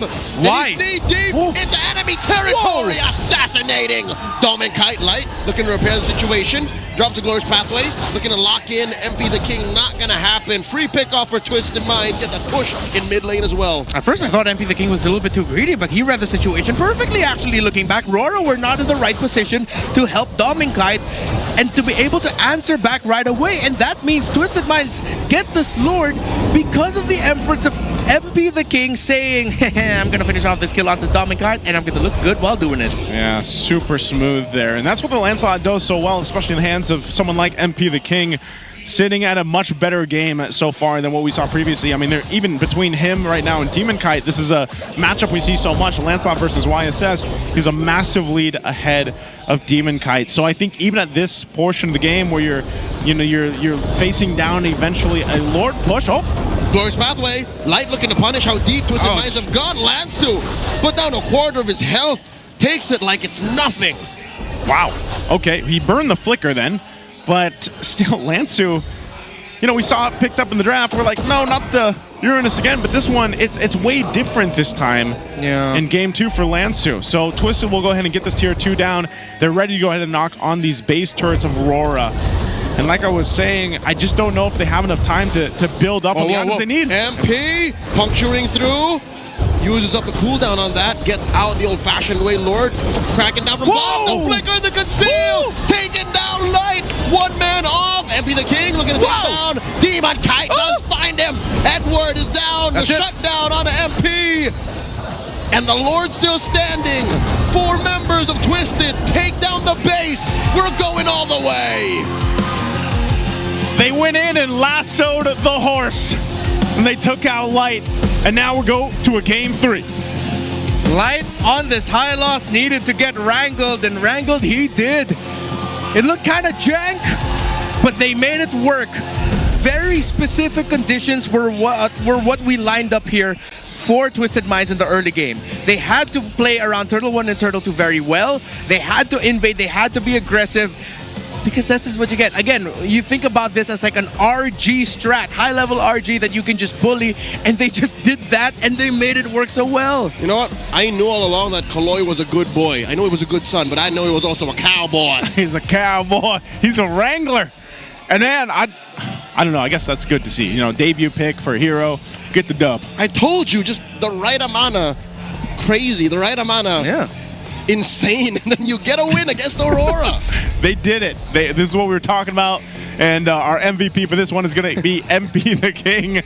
You got to say, it was a very stark difference from game 2 that he had from game 1 here. So you got 5-1-1, but I think, regardless of these stats, it was the pressure that he was going to put around the map, even under the turret, like we saw when he went for Dominkite and made us also second guess, like, whoa.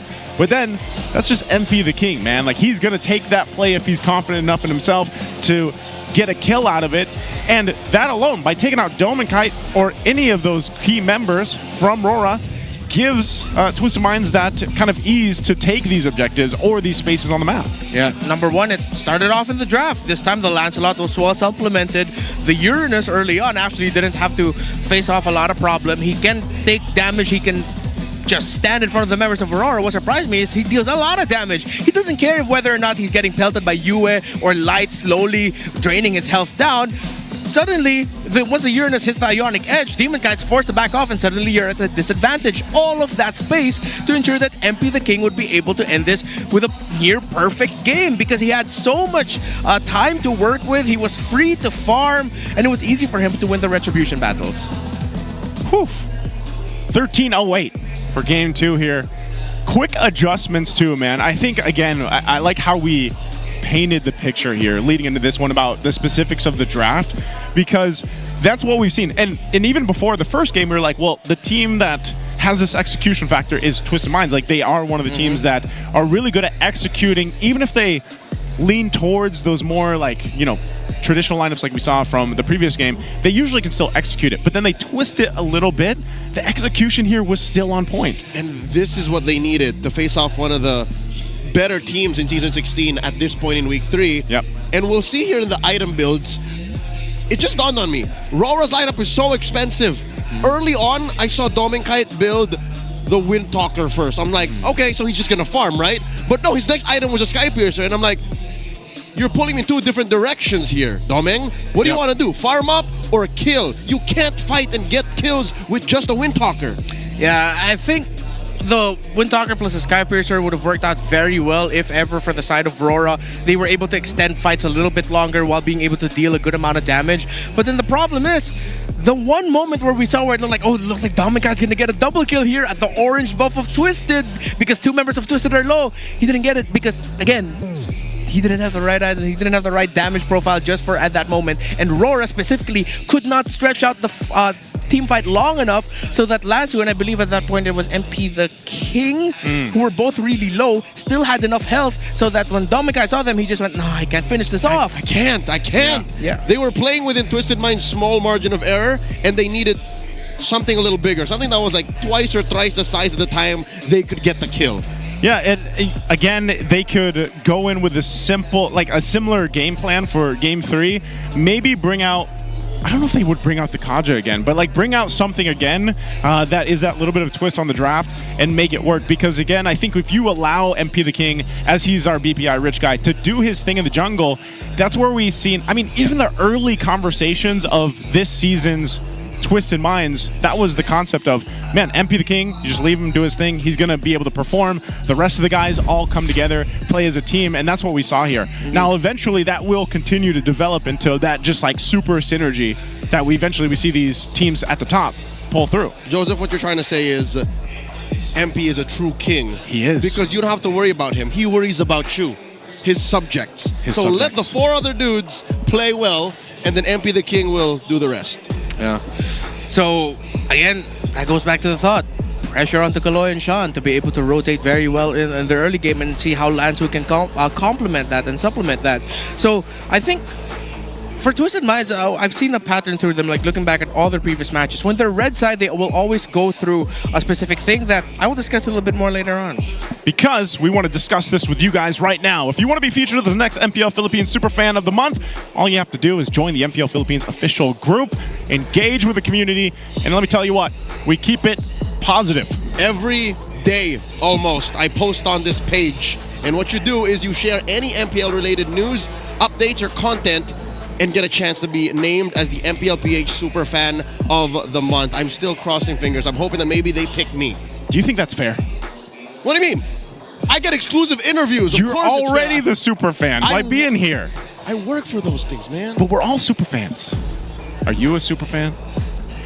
I'm a sad Falcons guy, that's what I am. Maybe the super fans are the friends we made along the way.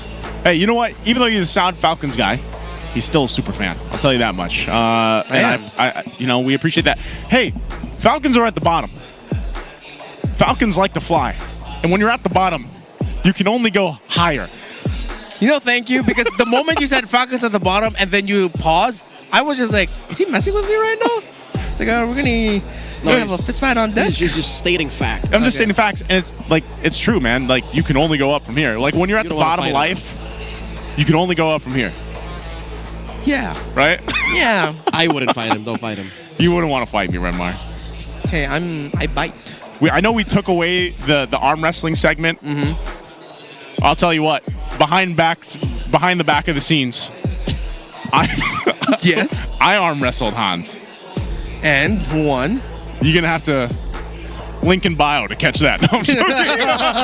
No, I'm joking. Do we have to shell out $5.99 a month to get that? Hey, you know what? I'll give you $3. Split it. I'll give you diamonds, right? But yeah, so let's go ahead and shift focus over to Game 3. Ahead of us, I know we've got a few minutes before we jump into the draft, and that's the main thing. I think for RORA, what they showed us too in game one, like the biggest, I don't know if I don't want to say it was just the chip, right? It wasn't just the chip that made that work so well, but I think even for RORA, it's still playing into, if we go back to our Infinite Keys to Victory from the Howl, it's playing into that first objective even, because I feel like here they struggled a little bit there. Yes, because again, their lineup was not going anywhere up until all of their cores got their second item. So that's a non-starter. Too long to cook. Yeah. It's like a meal that takes way too long. Yeah. I got bills to pay. I need them paid now, not later. Yeah, which is why the suggestion of bringing out the Bruno made sense, because at least you'd have that one dude who you know would scale up quickly. Even just one item, he's ready to go. Yeah. He's not online, but he's already a major threat in the table that Twisted Minds would have had to deal with. So now, Aurora, if they're going to go on the red side again, they're going to have to change some things up, because you already know that maybe the YSS might not work against this, because that means you're going to end up with pieces that will also need time to farm up, time to scale up.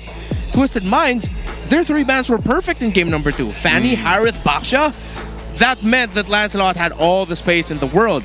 But now from Aurora, hopefully, I kind of want to see them still stay on the red side. Twisted Minds stay blue. And then now you're going to see Aurora, hey, what if we go to the Fredrin, you know? What if we go down the route that, okay, what if we need damage? What if we make sure that we can get a Joy, and that the Joy is actually set up for success as well? So I'd like to see, not reinvention, but maybe just a little bit of refinement on the side of Aurora. A return to form. A return to form. Yeah, because game 2, they kind of strayed too far from what made them win in game 1. Yeah. It's weird too, because just the Hylos just got like shut down, and this is like one of those heroes that I would say even last week like did like okay, you know, did relatively well in the sense, and it just didn't work here. It could also be. Oh, they are going blue. Remember going back, looking at it. Okay, with them going to the blue side, I think there were also some decisions by Light individually that he could have stayed a little bit more further back. I get it, he needs to get vision, is getting close to the objective. But then knowing the threat of the Uranus on the map, that's when roamers have to think twice about getting vision and actually try to balance that with, okay, I will get vision in a more conservative area because I have to watch out for whether or not this Uranus is going to be invading the jungle of my YSS. That being left unchecked meant that Aurora lost Turtle 1, which allowed Twisted Minds to just go, you know, continue that, eventually that they'd be able to take the win overall. So with them now going to the blue side, with them having the main pick for the whole trade around Lancelot, CC, as the priority picks to rush, the Jushin maybe even probably, then now they can go towards more a lineup that allows Light and Yue to be aggressive without having to worry about protecting Demon Kite. Yeah, I think that's one of the cases here too. I almost even think maybe this is one of the cases for the bans that we see the Lancelot and the YSS either like not contested, maybe they're banned out, or at least one of them is, so that changes the trade that could happen here too, especially with RORA being over on the blue now.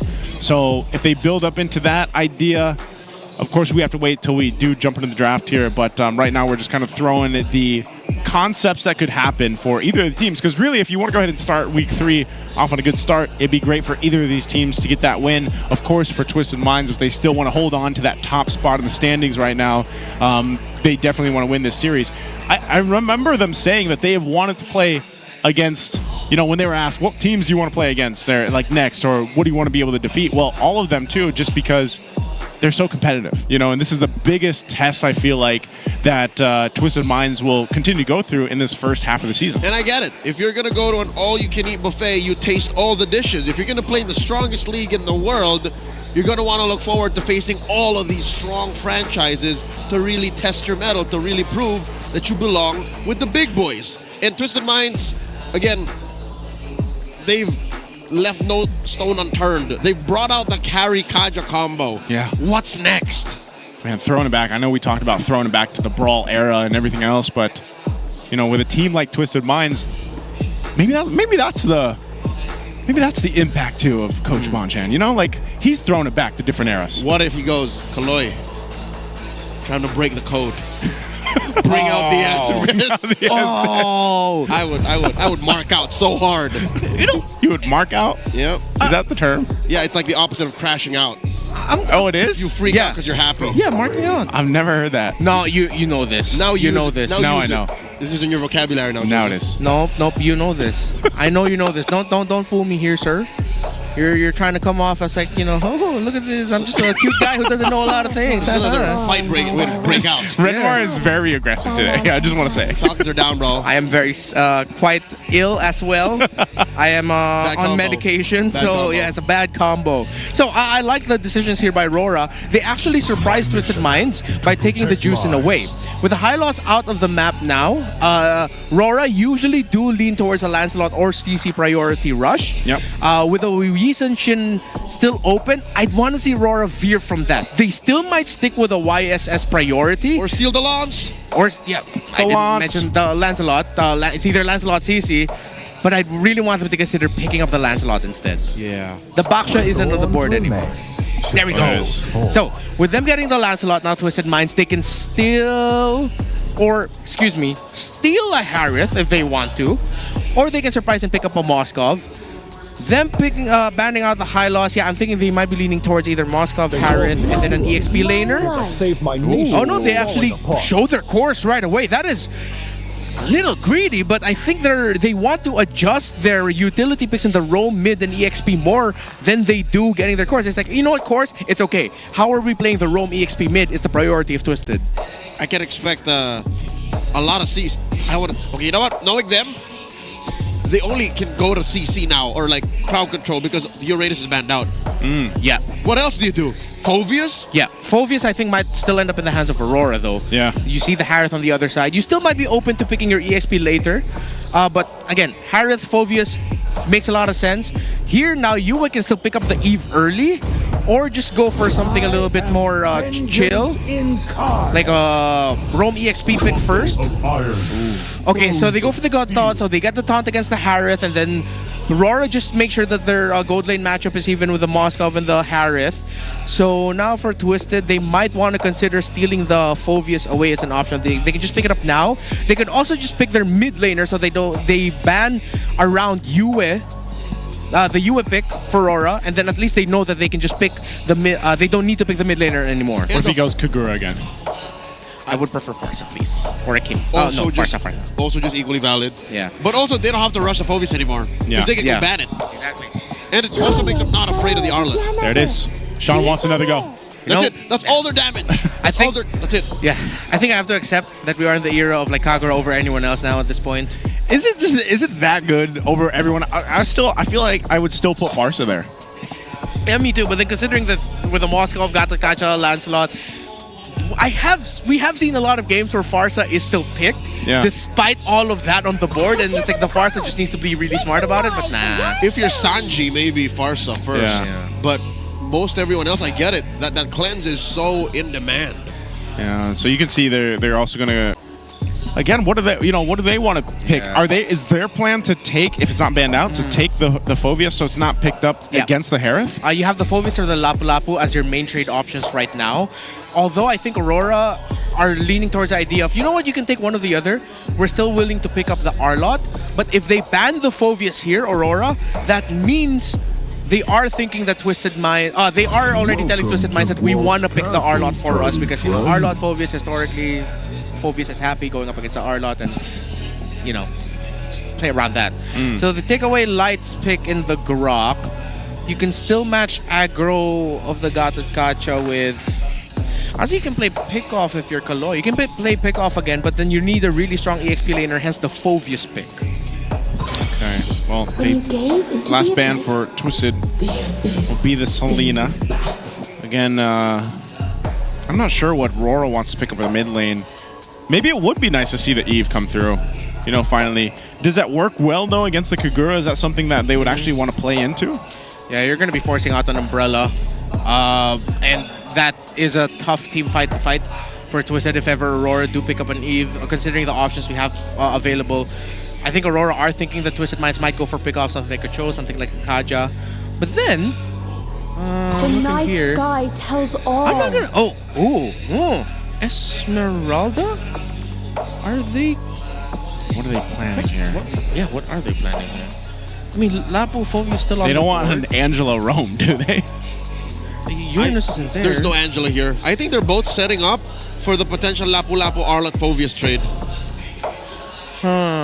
They might. Okay, they're Phobius. So they're blocking the Arlot, so they're saying you Lapu Lapu. Yeah.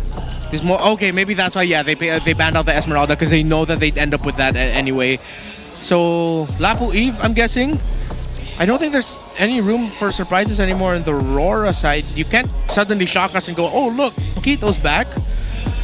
Benedetta might. Oh, Benedetta might have some weight. Not thinking about it. Because them softies over there. Yeah. Trading, you're not going to trade against the Phobius in lane. You're just trying to clear while you're getting hit by the Phobius, who's happy that he's getting his enhanced basic attack fast. Yeah. You clear and run, clear and run. Yeah, clear and run, clear and run. It might just be that. Hilda's still an option.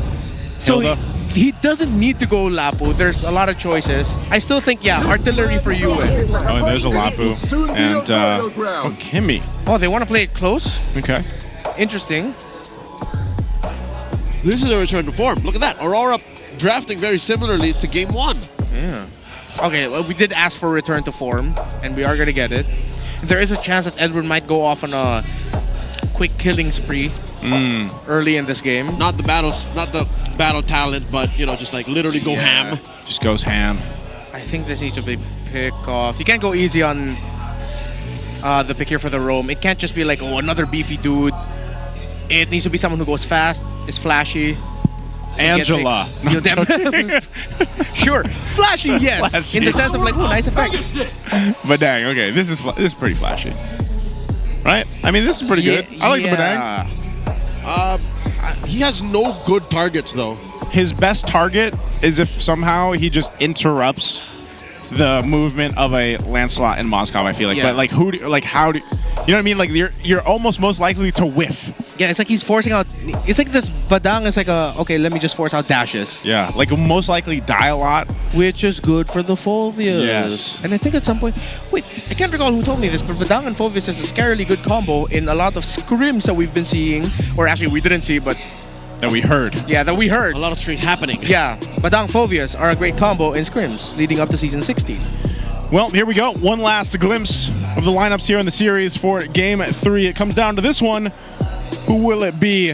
Will it be Twisted Minds to go ahead and keep up at the top of the standings, or will we see RORA get one under the belt here in Game 3? You guys can let us know in the comments who you think it's going to be. Is going to be Twisted Minds or RORA? We jump into the land of Dawn for this one. And once again, we've asked for it through the drafts leading into it. I would say we got it for this one. Now, looking into it in the early game, that's where things have started in the case where, you know, if Twisted Minds can get an early rotation going, that's going to work for their lineup here.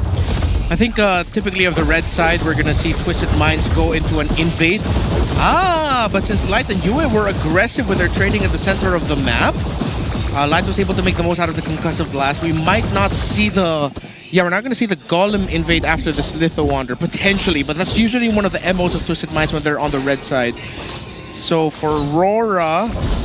Yeah, no, they're pushing them back. They're not allowing the invade to happen. This is them respecting Twisted Minds' tendencies all throughout Season 16. Yeah. It allows you also, again, to see how important those first, you know, under the minute are too. Like in these early rotations, if you get a little bit of advantage, especially in the mid lane, you can secure yourself easier time in the rotation. But also part of that, so we're going to jump in. Looking for some burst. Kaloy gets that wall up between Light and Yue, putting Light on 1/3 of his health. Yeah, a little trade win there for RORA, but for Twisted Minds. But the good thing is Light didn't pop his Revitalize, while Twisted Minds are doing a good job of making sure that they just supplement Empty the King well. He's about to hit level 4. He's been undisturbed. It's been a lot of heavy lifting from Kaloy and Sean to provide him space, and that's exactly what you need to see from Twisted Minds with the lineup that they brought to the table. I think part of this too is this will actually work really well together. The Kukuro with the Harith. Itemization-wise too, for most part, Sean has been going that Genius Wand. First item, I'm assuming he's going to do the same thing here, which will then help Nasha, even in the early fights, if Nasha decides to join them, because you're almost going to be forced to, in a sense, like you always have to play that, do I just sit in the lane or do I follow through with Domenkite eventually when he spears in? Aurora needs to be careful here, because if they lose this turtle, Twisted Minds are going to continue the fight and try to invade the purple ball. Lanzu comes in, sends a flicker, and that's a lot of damage already on Aurora, but Kaloy gets taken down. The stun, Yue gets the takedown as well. Demonkite takes the turtle. AOG, MP the King gets cut. It's all Aurora. Light with the taunt onto 2 and the follow-up by the rest of RORA. Lansu made the right decision to flicker forward and take that fight. Twisted Minds were just straight up countered by Light. Oof. And with that, I mean, a big lead this early on off of that one fight, 2,000 ahead. And they'll continue to put pressure. You can see Aurora is going to go ahead and play into that. It's just tough because even Twisted, when, you know, you were just saying it before that fight broke out, like if they decide to fight that and they lose it, that's going to be tough for them. So now Aurora with this bit of an advantage will work into it. We're going to look at the replay here though, brought to us, of course, by Infinix. And we jump into here. This is what we're talking about. The taunt, the unbreakable, and then the setup to follow there was just so much to deal with for Twisted, and even so, this AOG, after getting that level 4, catches in, gets a double for UA, by the way. Edward even got that land shaker stun off onto MP the King at the perfect timing. That was just everything aligning perfectly for Aurora, while Twisted, I think that's something that Lansu and Kaloy need to talk about a little bit more, whether or not Light has that taunt. Because yes, you are encouraged to initiate first Twisted through the Phobias, but now considering that you lost the first big fight, you're gonna have to think twice about it, and then yeah, check if Light has that taunt, because that's the biggest thing to stop your tempo of being able to just jump around in people's heads. Because now with the 2.4k gold lead, there's a high chance that if this Phobias gets caught quick, before he can actually get up in the air and start being a nuisance to Aurora, he's just gonna get blasted and bursted down. They got half the combo down at least, because Lansu went all in. Lansu used his flicker, and they could have sworn they were gonna wipe out Aurora, but again, it was stopped dead in its tracks. Punished hard. Yeah, part of this too is just the fact that UA gets an early double kill, gives them the Sky Piercer much faster, and that's something that Twisted will have to worry about as they approach some of these next fights here. Second Turtle's up. RORA trying to fight for control. This one's a little bit different though for Twisted Minds. They might just back off. It looks like MP's gonna go just grab his buff instead. RORA has complete control, and this is the right choice for Twisted, because if they did lose another fight around this one, honestly, it would be almost too much to come back to. Yeah, the problem right now though for Twisted Minds is it's a slower tempo in the sense that, okay, maybe it could just mean a little bit more farm time for Nausea and MP the King, but then you're up against a lineup that scales up very quickly. By minute 7, RORA are gonna be encouraged to just, you know, take every fight that they can have. They can be a little bit messy with it because they already have the right amount of items and advantage. Oh, there's a flicker and the full combo. Demon Kite lives. Oh my God, survives. Oh, you've got Demon Kite might even take down Sean. Sean gets away, but just barely. Oh, well played. Whoa! Demon Kite with an SOD from out of nowhere. You don't mess with my Kite brother. Kite Bros going up on the highlight reel for RORA. You can't blame Sean for wanting to get that kill. He almost took Demon Kite down, but he had Thorn Bros just in time back to get out of the map. High frame up, and he wins the trade. Edward. Lansu, he can smell it. Edward dashing out of range. Lansu uses the flicker. Greedy. Fails to get the kill, and now here comes Demon Kite Niue to punish.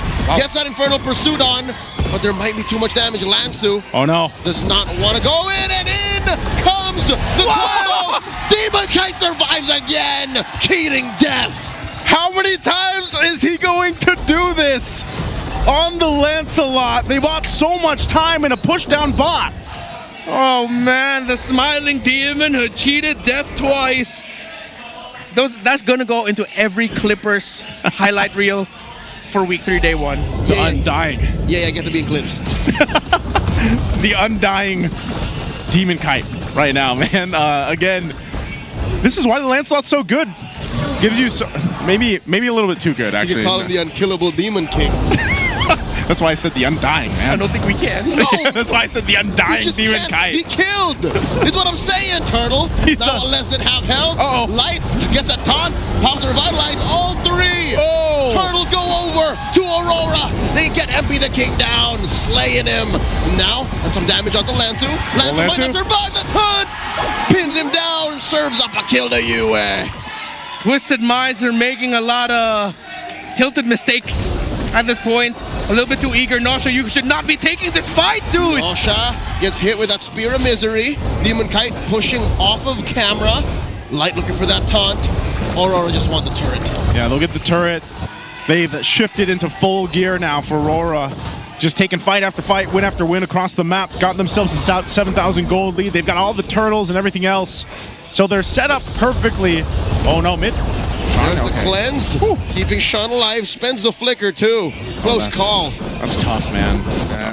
It has gotten out of hand. I mean, we did talk about it earlier. Minute 7, minute 6 leading up to it. Exactly at that moment, RORA, as we said, they're just taking fights. MP gets taunted by Light, but Light gets traded out for underneath tier 2. I'll take that trade any day. We're seeing a bunch of tilted minds at this point. It's tough for Twisted. They're trying to farm, they're trying to find space in the map, but then they made too many errors, too many quick, sudden judgment calls to try and get kills, to try and crawl back. That Aurora were just able to turn things around. It's going to be one of the toughest comebacks for Twisted if they can pull it off, because Aurora have just ran away with it at this point. That's tough because you're sitting here thinking, all right, Twisted, what can they do to get this game back under control? Because this is a massive deficit they're working against. And even then, Nasha hasn't been a part of anything, really. He's just been farming up as to do what he can do. But it's been completely just kind of shut down in a way where we haven't seen that Harith in action yet. And maybe it's going to be some time, because looking at the items here, you can see, is he in fighting form? He's got a Feather in Heaven and Starlium Scythe, but that's about it. That's not really enough to pump out the damage alongside what the rest of the team has to win any of these fights against RORA. Yeah, and RORA are going to be able to take this Lord without a problem. Twisted Minds, Nosha doesn't have the items. He's not built to fight because the other members aren't built to fight. Wait, SOD? Nope, they're... President. Yeah. Okay, good zone out. No orange buff here for Twisted. They're going to be able to push a tower in the bottom lane, but they're going to lose tower in the mid. Oh, yeah, they'll lose that one. Lord making its way down bottom. These holy shields. Hold on. Do they pop? Okay, it doesn't pop just yet. DK took it. All right. Yeah. Yeah, DK got it. So they'll line these waves up. With this kind of lead, RORA can definitely go ahead and push into these base turrets. I think that's where we have to look at what's the probability here for Twisted Minds to actually defend against this massive deficit in terms of itemization. Are they actually able to hold on with this kind of lineup here? You might be able to, considering that RORA will want to take the best case scenario as possible when it comes to sieges. They don't often lose siege battles quickly for the opposing team to turn it around. So they're probably going to try and take down as much turrets as they can, but they're not going to try to end it just yet. If they do, that's because they were able to cash off someone on the side of Twisted who was overextending like this. Demon Kite going hunting. Flushing Kaloy out of that brush, and they isolate him, delaying his recall, with the Lord making it all the way to the turret, putting it at about half health. Yeah, he's still staying down there, Kaloy. He might look for his own entry here on the backside. AOG by Light catches 2, forcing that seven forcing to purify out of Nosha, and here comes that big combo. Light gets compromised, it's taken down. Kaloy answers back in kind. Oh, I stand corrected. RORA slipped there a little bit. Light was a little bit too eager with that AOG. They forced a flicker out of Edward. And I thought that Aurora would have considered the possibility that Kaloy wouldn't need to recall home. Yeah. He just stopped his recall, walked back to where he came from, was able to catch Yua, which forced RORA to just scramble. They're gonna have to respect the capability of Twisted Minds to make a comeback. Again, it's gonna take a long time. It's a 10,000 gold lead. Aurora are getting closer to the 40,000 threshold, while RORA haven't crossed the 10,000 yet. That usually means Twisted Minds have a massive item and damage and defense disadvantage that Aurora can just throw bodies at. One of the main reasons why that happened is they were fighting under an inhibitor. There's a lot of free damage from Twisted Minds base that led to that overextension. But wait, Edward do they want to fight have this? the ult here. Oh, preempt! MP the King's Traceless taking him down. Free pickle for Aurora. Man, Light jumped in. I was like, all right, PAOGs. But then they knew that they could catch up to MP the King off of that. So this might have just given them the angle to push into some of these base turrets here, knowing that Twisted is down one member. Mad zoning. Sean looking to clear some bodies, dealing a lot of damage to Aurora, but Aurora's not having any of it. Kaloy with just 2 or 3 basic attacks from Doming Kite gets put down a peg. Yeah, Sean doesn't have enough damage. Nosha built the Holy Crystal, but at this point it's still not going to be enough. Too massive is the lead of Aurora. Not impossible, but again, way too difficult for Twisted to make a comeback. Hail Mary? SOD maybe? No, wait, no, Domikite is the one with the SOD, so it's just it's more or less the same, man. You got to make a play. You got to make a miracle play happen. That was devious. What Aurora overcommitted to at the bottom lane was setting up for a free Lord anyways. They catch one! Again, it's MP! G! Sir, you did not need to be there at that moment. You saw the opposing team just got the Lord. The Lord which spawned on the side of where your orange buff was. I think Twisted Minds have crumbled here, yes. I think you were right earlier, man. They're tilted. Should have. No, he didn't even click it. Yeah. He was just blindsided. He was tunnel vision to take in his buff. Again, I agree with Redmar. You don't have to be there, you know? Yeah, this is gonna be, could be it. Could be. I think this is gonna be the last siege. Slow push up top. They're gonna let the minion waves push the top and the middle minion wave. Yep, they don't need to go fast with it. They're gonna let bottom push first. They're gonna fight through there. Minions will come in through mid. Top side's gonna come in. Endable here for RORA. There we go, marching in the base with the Lord. Twisted on the defense. That's the Ionic Pulse thrown out. Traction towards them, forcing Nosha to drop that Zaman Force. And they clear out that mid lane inhibitor. Top up next, Aurora, about 15,000 gold up. Literally fighting against Twisted Minds, who seem to be stuck in the Silver Age. They're facing off swords with RPG. Next up is the base. AOG full combo. They're trying to clear him out, but the base is in jeopardy. Down goes FB the King, and the base follows next. Aurora take the series. Mr. Consistent jumps in like the bravest fighter he is and sets things up to end the game there.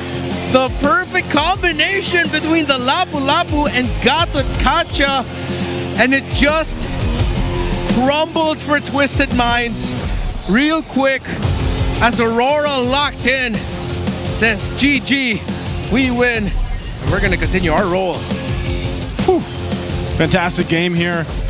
I think at the same point, you just have to look at it as this is one hell of a competitive match between two teams that have been doing a lot of good, and I think they were really taken to the limit. But for game 3, it was like Twisted Minds, they just couldn't find that form that we're so used to seeing in the past few weeks here. So again, GG's to them to take their bow here, of course, for the match against RORA. But it's one of those instances where I guess for Twisted Minds, they can go ahead and look at this and see where did they go wrong. They clearly made some mistakes, especially there towards the end of game 3. And we'll see how they adjust. But congratulations, Aurora. We're going to be throwing it on stage with our hosts, Hans and Odin, to go ahead and hear for our winner's interview. Just an absolutely incredible performance. 3 in a row for your winners, Aurora Gaming! My goodness, Coach MTB, Coach Dex, this was such a moment para sa inyo, and I want to know more about, you know, your personal preparations for this, considering na yung ilan sa mga miyembro nitong Twisted Minds ay nakalaban nyo noong Cebol SEA Games qualifiers and things didn't go so well for you. Nakadagdag ba yun as motivation for you to be able to win this game? I think hindi siya motivation kasi nag-iisip kami ng mga plano nila kasi expect namin na marami silang gagawing kakaiba or baon para sa amin. So kami naman ni Dex, ang sabi ko ay reverse lang natin sila para at least magkagulo-gulo na yung laro natin. So yun lang yung naging preparation namin nung kalaban namin sila. At yung pagkaagulo na yun, it definitely worked in their favor, Odin. Mukha nga na reverse nyo siya, Coach Dex. As someone na player turned coach, meron kaming gustong itanong na balikan natin yung brawl meta, brawl era rather, nung seasons 1 to 3. Ano ba yung mga natutunan mo as a player noon na kaya natin or makikita natin na nabago ngayong era? Nung panahon kasi naglalaro ko, wala pa kasi talagang dedicated coach sa mga team namin. So, naglalaro lang kami kung ano yung na-experience namin sa rank game, hindi rin uso yung scrims. So, dati talagang brawl meta siya. Hindi kami tumitingin sa objectives, talagang patayan lang. So, nung pumasok yung season 7 to 11, doon namin na-appreciate na objective games pala talaga yung ML. At nakita natin na nag-transition talaga by era ang ating mga laruan dito sa MLBB. For sure, napakaraming development. We've developed a lot of strategies sa tulong ng ating mga coaches. And I think I'd also like to give commendation to the players. Demon Kite You are the leader in terms of Lord kills after 2 weeks. Goes to show the dedication na meron ka for Season 16. You were talking to me about how hard it was nung week number 1. Anong nabago ngayon? Ano bang motivation nyo to make it 3 in a row para sa Aurora? Yun, parang mas compose kami ngayon. Tapos nagpo-focus lang kami sa mga bagay na may improve namin in game, syempre. Lalo na yung chemistry and connection namin in game. Tapos dito. Yun lang so far yun lang yung ginagawa namin. Talagang improvements lang overall. What's important is they know what they need to work on, and they worked on that right now. At syempre, nabanggit mo na din ng chemistry, which is, I think, nakikita na rin natin with your newest addition na si Light. Light! So far, from weeks 1, 2, and now 3, nakita ka namin na naglabas ng mga heroes. 6 pa lamang ang naililista namin. Ano pa ba yung mga aabangan namin from you? Di ko alam kung ito na ba gamit ni Coach, yun ang gagamitin ko. So, reverse lang din nila. Uy, oo nga. Di ba, Coach, nung tumayo ka sa Turkey, parang may atlas kaming nakita. Makakita ba kami ng ganun later on? Mas marami pa doon. Higit pa doon yung makikita nyo kay Light. Mas marami pa, and I am definitely excited for what is about to happen. Once again, your winners, Aurora Gaming! What a performance from the Northern Lights, and just like what their fans have mentioned, they are seizing the win for the 3rd straight win. We're so excited to see kung ano pa nga ba ang hinahanda nila dahil sabi nga ng mga coaches, depende sa mga nakakalaban nila ang kanilang paghanda. Nothing but the top ang kanilang inaasam. But now, we're gonna toss it back to our casters. Thank you so much, Hans. Odin, again, congratulations to RORA there. Great to hear from them. Great to hear from the coaches. And also, again, they all want to go ahead and aim for the top spot here. Obviously, they've had some things to work on, but I would say RORA's looking pretty good here. Yeah, I like how they were able to ask Coach Dexter, of course, with his past, being able to play a lot during the Brawl era over league, and that he acknowledged, yeah, at that point, we were just, whatever we played, man. And he sort of got like a bit of a flashback to that because of the lineup that they faced in game number 2. Game number 3, on the other hand, though, well, Edward, yes, he did get that massive setup to seal the deal, but he was a menace on this Lapu-Lapu. It was between the EXP, Lapu-Lapu, and the Phovius. Whoever had the bigger impact wins the series for the team. Even World Championship coach who recently just got brought up to become an analyst, Coach Tic Tac of Team Liquid PH, throw back to Edward and say, yeah, he's one of the best Lapu-Lapus in the world. I'm not surprised that they allowed for this in the draft because that's what that Esmeralda ban was for. It's a stroke of genius what Aurora did and said, yeah, y'all can have the Phovius. We know what we're getting into. Blue 4 and 5. Yeah, it just worked so well. Again, there was a lot of these moments in these team fights too where just this capability from Demon Kite is what continue to build up that snowball that they started early on, and it was almost in a form of Twisted Minds being like, we almost have to force these situations. Like, we have to force something to happen here because they knew with their lineup and the pacing that things were going, it would, if they weren't proactive, then they would have even got further behind. But it was crazy because they already did. There was like 13,000 gold difference by the end of the game, and it was just RORA really playing all in tune here in this game 3. Yeah, I think, yes, Twisted Minds hasn't had like the 100% perfect record. They have dropped games, but this seems to be a little sickness of Twisted. If something goes terribly wrong around Turtle 1 to 3 in that time frame, it seems like they don't have it in them to mount that comeback. That it feels like if this wasn't the only time this season we're watching it, I'm like, what's happening? How come they're going to places they're not supposed to be? They're slipping. They're tilted. And what's more, if you want to be the best of the best and beat the best of the best in this league, you have to learn how to pivot even in the late game. Yeah. Sure, you lose, you slip up. One might even say you tilt in the early game. Yeah. But if you can crawl back at the 18-minute, 19-minute mark, then you're still on the way to winning the game. You haven't seen Twisted Minds do that just yet. Maybe they haven't learned their ways. I'm surprised because we haven't seen too many games yet get to that point where it's like that later game, and you get to that 20+ minute mark here. Which one might argue is RORA's weakness. It might be. How cool would it have been if Twisted Minds did that? Yeah. Twisted Minds did have that one pick for them that was able to turn things around in their, I can't recall who they were facing up against. Oh, there we go, Omega. when it was a SOD from Nausea coming from Lansu Uranus Flicker second skill to turn things around a la Innocent style in Malaysia up against CFU in the matchup SRG versus CFU in M6. But they just couldn't do it here because, again, they couldn't find that window of time because with them slipping up, MP the King, Lansu, Kaloy being in the wrong spots at the wrong times, Nausea didn't have the time. It's like, I feel like there were times where Nausea was like, yo guys, can you just chill out a bit? Let me be able to salmon force, you know? Yeah, I know we're up against a Moscow, but I should be okay here. But then with the rest of the team falling so behind in items, Nausea could not get the ball rolling, man. Yeah, and it's unfortunate because I feel like that was in some of the cases here where they did have the losses. That's where, you know, they weren't able to get Nausea where he's been before, you know, in weeks past here. So you can see it though. Dominkite especially, again, it was great to see that interaction where he was able to go ahead and save or keep alive or get the kill after they were trying to get Demon Kite. So the Kite brothers still strong synergy there, and BPI Rich Guy as well. 846 on the GPM, 11,561 gold. But that's the thing that Dominkite does. I think he's always been one of these focuses in the gold lane for RORA, where he's able to make big plays or just be there at the right time for the Mozkov, for example, or the Harith like we talked about. So still great gameplay here.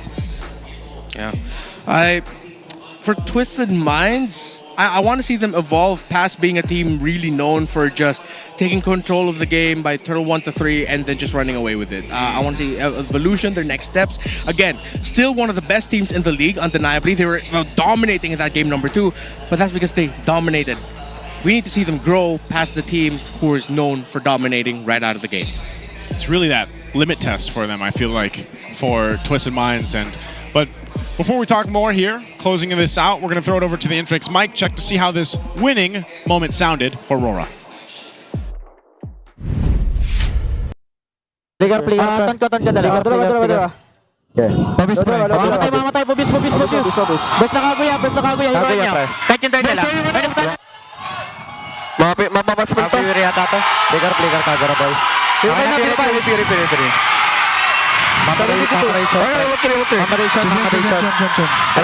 Ligar. Kapag timing. Go. Nice. May tayo. May top. Doon si Lansu. Pwede tayo mag-base lang. Walang sama. Ready, ward. Nag-consel na pa. Tigil. Uli ka Lansu. If I were the Lancelot and I was found in that position, I would not be as chill as Demon Kite was. Literally, I would be just pure panic. Over there, in the end though, it was also chill from Edward. His exact call was, look at me. Yeah. He said that in Tagalog. He said, tingin sa akin. Look at me. And then he just brings down the 4-man stun. Light follows up. Mind blowing. That was cool. That was really cool. This is the synergies that we've been looking for, you know, from team to team. But Light being the new addition here for RORA, I feel like has really fit into this. But this is what we expected because these guys played together before in the past, before Light, ventured off into the world. But now it seems like they have just synced up really well.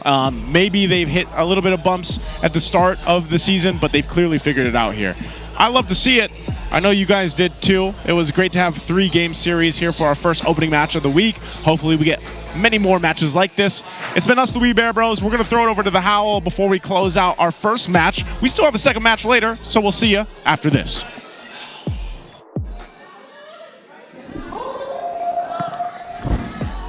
At nakita na nga natin ang resurgence ng Aurora in this week number 3, just getting off of their momentum. Hanggang ngayon, hindi pa rin talaga mapigilan. That's why they are now on a 3-win streak. Pero, ang tingnan natin doon sa game na yun, ang ating natutunan ay huwag ibigay talaga yung lapu-lapu kay Edward. And I know that this is a given already. In fact, sa 5 o 4 na laro ng Aurora na merong lapu-lapu si Edward, isang beses pa lang silang natatalo. At sa 4 na wins na yun, yung majority of that is just Edward taking over the game. Ang maganda pa dito sa Aurora is nasushoot talaga nila sa kanilang composition yung lapu-lapu na yun. And apart from that, etong si Doming, parang naramdaman niya na bakit hindi siya kasama sa conversations ng best gold laner.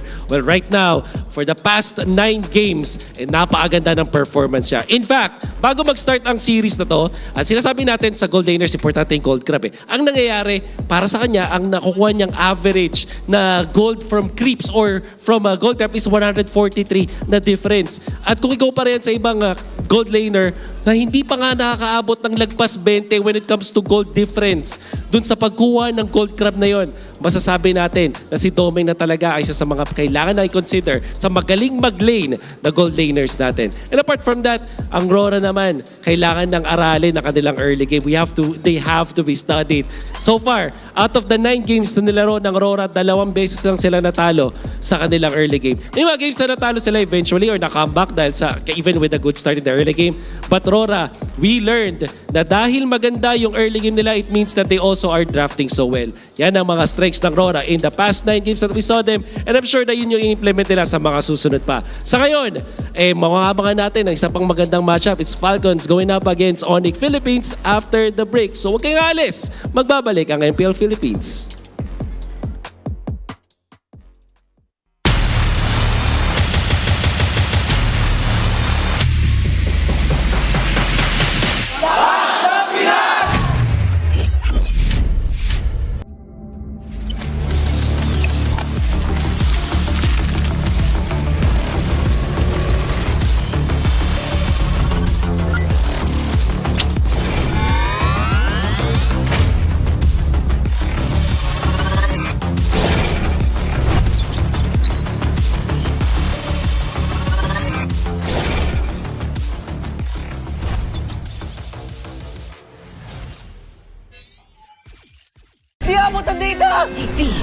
GG bro!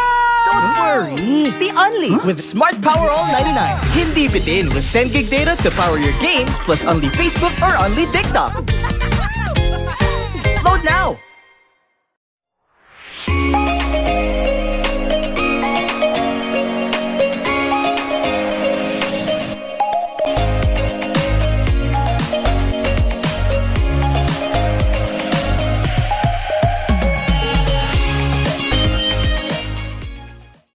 Enemy alert. Your scalp gets 1.5 times greasier, causing dandruff.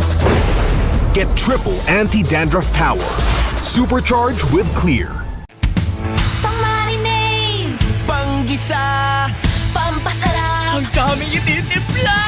Luto mo yan with Knorr Liquid Seasoning. Mula luto tong plato, sarap panalo! Luto tong plato, sarap panalo! Luto tong plato, sarap panalo! Luto tong plato, panalo ang luto mo!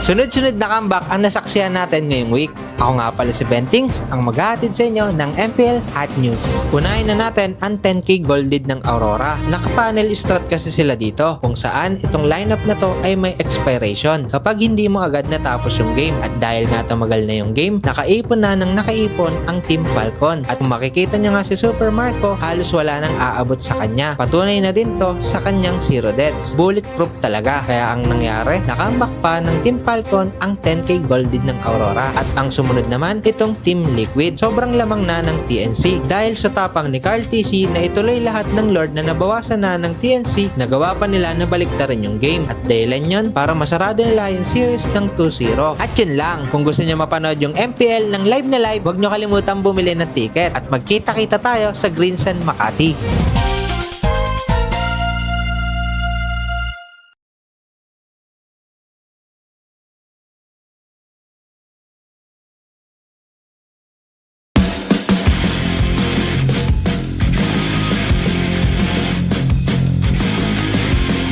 Hello Super Fans! Episode 2 na tayo ng ating Meta Pro at syempre kasama natin si Edward dahil siya ang magbibigay sa atin ng tips, hindi ako. Uy! Ganun ang Meta Pro. Yun pala. Oo, mamimit ang Pro tapos magbibigay ka ng Meta.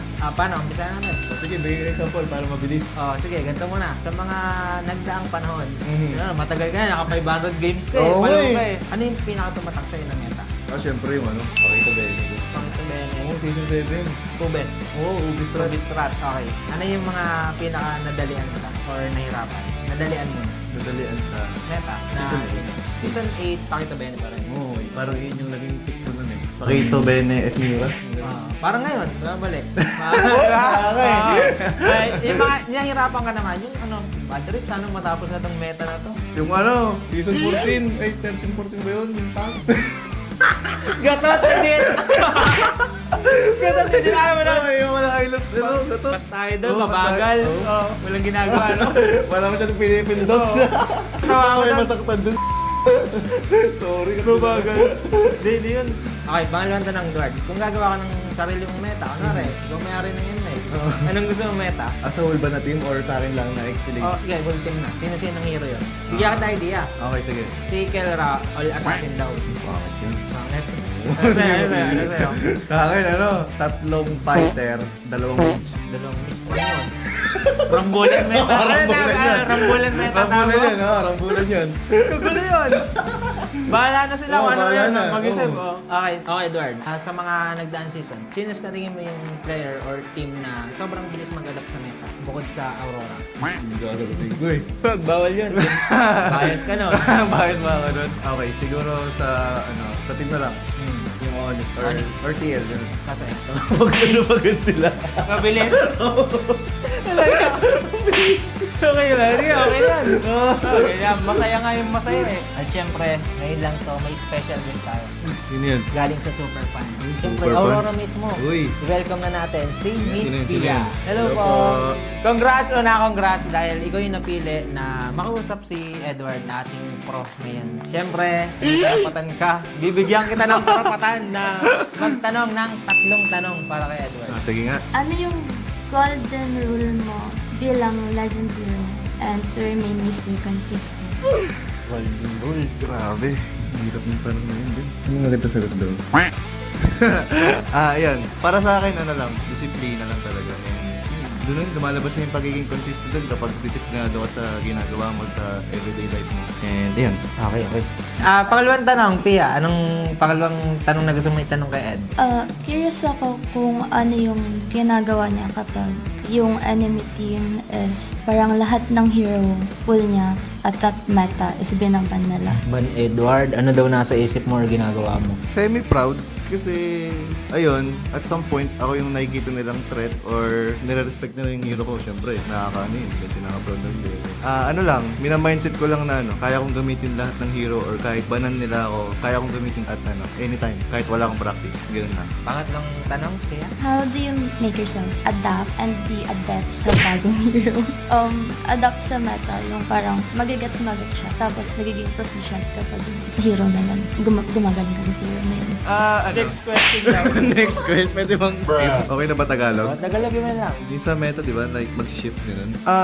Tingin ko naman all throughout ng bago mag-start yung MPL na de-determine agad kung ano yung magiging meta. Which is kung ano yung ginagamit ng kalaban, maggagayahan. Kung sino yung una maglabas, maggagayahan pa yan. Doon pala magkakaroon ng idea na counter pickings, which is doon lalabas yung mga off-meta heroes na, yun, tulad nga ng dati na tank EXP. 14. Yun. So, doon mo ma-determine pa lang kung yun na lang. Ano yung ginagawa mo para mabilis kang maka-adapt din sa game?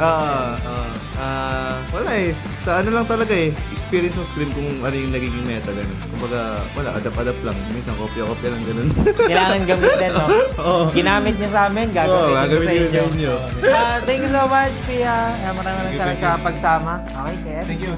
And ayun lang, guys. Kung gusto niyo rin ma-experience yung kayo na mismo yung magtatanong sa ating mga mamimit na pro, huwag niyo kalimutan, bumili ng ticket. Dito lang sa link na to. And Ed, maraming salamat sa pagsama. Thank you, Sir Ben. Hanggang sa muli sa ating Meta Pro. Amazing!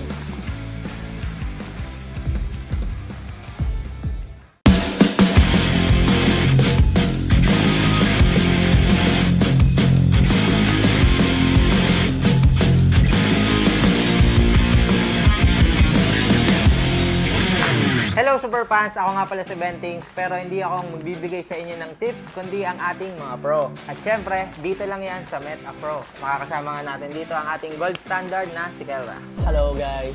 At syempre, bago tayo mag-start, ang ibig sabihin nga pala ng Meta Pro, mamimit na natin yung mga pro at magbibigay pa sila ng mga meta tips. Ang unang tanong, Kelra, sa mga dumaang meta, ano yung mga pinaka nagustuhan mo at mga hindi mo nagustuhan? Sa lahat pa no? Pinaka gusto ko yung mage. Yung mga Alice, Alice, Lunok, Sari, para sa Kagura. Kasi masaya gamitin yan, tapos mas may mechanics yan kesa sa mga marksman. Ang pinaka hindi ko naman nagustuhan is, parang wala naman akong hindi nagustuhan. Parang lahat gusto ko, gusto kong fighter. Nakapag-preya ka? Nakapag-preya, nagro-ruby. Kung i-rate mo na lang from 1 to 3, ano doon? Mage, top 1? Marksman, tas fighter. Marksman pa rin talaga. Oh, tas fighter. Kel, pangalawang tanong, kung gagawa ka ng sarili mong meta, ano yung gagawin mong meta? Tapos, ano yung itatawag mo? Yun, ano siguro? Assassin. All assassin? Hindi, balik lang assassin meta. Assassin meta na lang. Oo, yung parang last season. Tapos tatawagin mo siyang Kel Assassin. Kel Assassin. Ano, ikaw yung core o ikaw yung ano? Pwedeng assassin gold, pwede rin jungle. Basta dalawa assassin. Kel Assassin. Kel Assassin. Okay, good yun, good yun. Pangatlang tanong, Kel, isa kayo sa pinakamagaling mag-team fight. Ano yung mabibigay mo sa kanilang tips na para mag-success sa isang team fight? Siguro ano lang, yung proper comms and proper targeting sa team fight. Ayun lang kasi yung talagang ano namin ginagawa namin. Pero pag nagawa yung simple na yun, talagang malaking chance manalo sa team simple pero sobrang laki ng impact sa team fight. Ang next na tanong natin, ano naman ang mabibigay mo sa mga nanonood sa ating mga gold laner? Kahit yung pang RG na tips lang na mapapakinabangan nila. Siguro sa mabibigay ko sa mga pang RG na tips, unang-una, wag kayo, lalo na pag solo kayo, wag kayong matitilt. Kailangan enjoy nyo lang yung game kasi kaya nga game, ine-enjoy, di ba? Enjoy nyo lang game, tapos siguro sa in-game naman, kailangan nyo maging patience kasi kailangan nyo mag-farm, lalo na golden kayo. Kailangan nyo ng pera para makasama sa team fight and mapanalo yung team fight. Ayun, napakaganda nun. Madami kasi sumasama agad sa team fight, tapos nauuna pa sa mga tank. Mga uno pa, kaya nadi-disaster sila. No? Ayun ang pinakaiwasan dapat. Pag sumama ka sa team fight, huwag ka mauuna. Kasi once na sumama ka, tapos nagpaparm yung kabilang gold game, bosset ka nun. Lugi ka sa gold. Lugi ka sa gold. Napakagandang tips from gold standard. Ang next na tanong, Kel, sinong team or player yung feeling mo napakabilis umadapt sa meta o kaya sa mga hero na bago? Sino sa tingin mo? Yung previous season siguro yung player. Tapos sa player naman, si Carl. Kasi di ba, UT jungle talaga siya. Tapos nag-assassin, isang season lumipas. Pero yung season na natalo sila nung assassin meta nung season 14, maganda pa rin yung performance na assassin niya doon. Pero kahit na UT siya, di ba utility talaga siya nakita? Parang utility, mga friend. Doon siya. Kasi matagal, hindi, sikat na siya sa assassin, mga lance. Pero di ba matagal siya hindi assassin? Kasi napahinga. Naging utility ng sobrang tagal na season, sobrang habang season. Tapos nung nag-assassin, parang nandun pa rin talaga yung prime sa assassin. Isang beses lang natalo yung assassin meta nila, tapos wala tuloy-tuloy na. Champion na. Champion na ngayon. Kyle, the GOAT. Taste of MLBB. Okay guys, next naman, may bubunutin dito sa Kelra. Ano to guys, mga player din to, tapos sasabihin mo Kel kung ano ba yung weakness or strength ng player na mabubunot natin. Start na natin. Ikaw na bumunot? Ako na. Sige. Isa muna na. Isa. Wala makuha. Super Yoshi, Rome siya, Rome. Omega. Siguro yung strength niya, magaling siya manghuli. Ang weakness niya lang siguro, pag may time na nanguhuli siya, wala siyang kasama. Yung magaling siya manghuli, pero madalas walang follow-up. Timing na lang. Timing. Next, tulungan na kita. Tulungan na. Oheb. Siguro yung strength niya, Oheb, yung sa team fight, magaling siya sa team fight. Pero yung weakness niya siguro, laning. Sa laning. Next. Sanji, may weakness ba to? OP ba yan? OP yata to eh. Siguro yung strength niya magaling siya mang-reflect ng mga skill ng mga kalaban tsaka magpa-bait. Ang weakness lang siguro pag nasasobrahan siya sa pagre-reflect, minsan di niya na nare-reflect. Yung mga huli. Okay, next, Kel. May kasama ulit tayo dito. Ito naman, tapos na tayo sa mga player. Ito naman, sa mga hero naman to. Tapos, bibigyan natin sila ng tips kung ano nga ba yung mga best pang-counter dito sa mabubunot natin.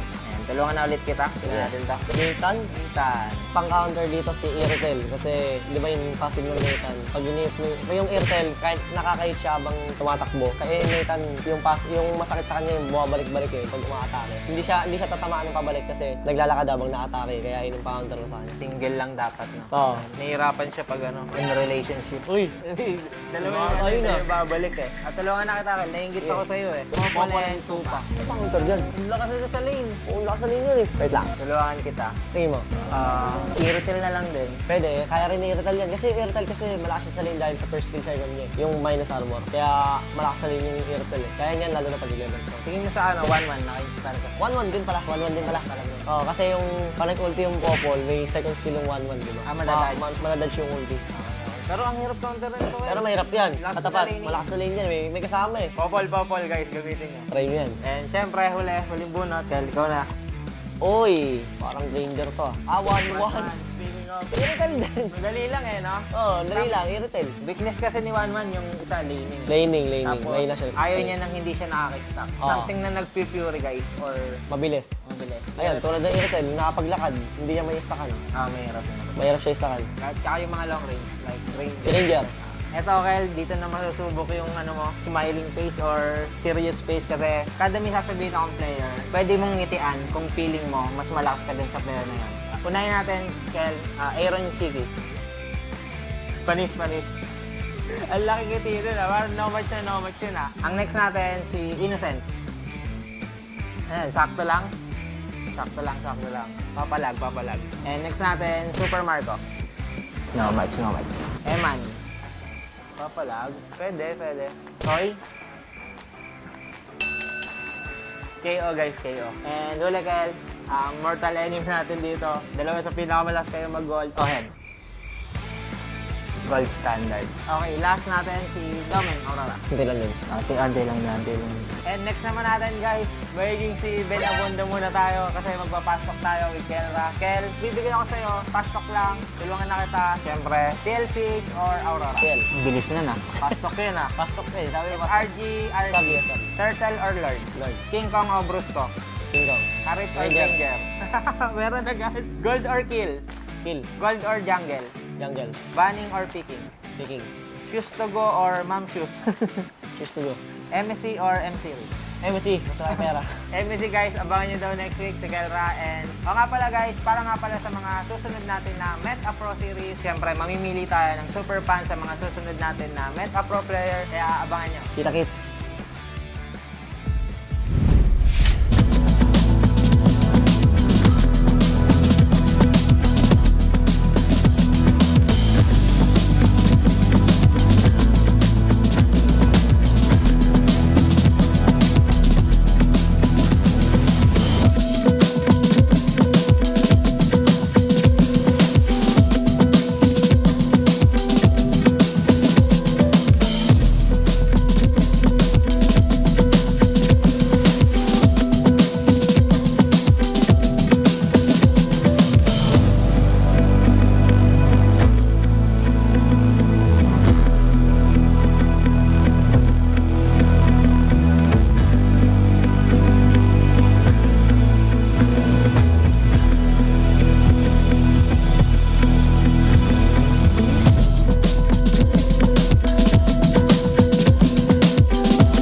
monsters. Malakas, Pilipinas, malakas, face the golden sun and repping for the 3 stars. Look at us, to the top, no ifs, no buts. Winning any game, para to sa PINAS. Di mo matitinag aming boses sa new level. Nasa kalye man o mobile, you know I become a legend. Listen, open fire, we unite, we winners. But with pressure, like diamonds are made of. Switching the lane na parang gera, HP racing may reseta. Pagkakatang buhat ni Hilda, full dome SS parang Laila. Susundan ko ang wakas, kasama pataas, tagumpay natin to dahil tayo'y malakas para sa Pinas. Nasa amin ang alas, hindi to atas, kinikilala sa taas kasi kami ang malakas para sa Pinas. Nasa amin ang alas, hindi to atas, kinikilala sa taas, ganito kami sa Pinas.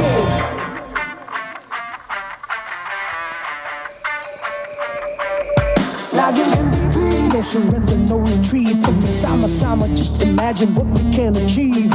Laging MLBB, no surrender, no retreat. Giving 100 on my all, cause we just cannot be defeated. We are unstoppable, immune and invulnerable. Ready ang equipment, lahat frozen, mala, crowd control. Pakita on the jab, east to the southeast. Taas ang matawag, proud and loud, cause every enemy we devour. Susundan ko ang iyong wakas, kasama pataas, tagumpay natin to dahil tayo'y malakas para sa Pinas. Nasa amin ang alas, hindi to atas, kinikilala sa taas kasi kami ang malakas para sa Pinas. Nasa amin ang alas, hindi to atas, kinikilala sa taas, ganito kami sa Pinas. Lakas, Pilipinas, malakas, kahit anong malakas, Pilipinas, malakas, face the golden sun and repping for the 3 stars.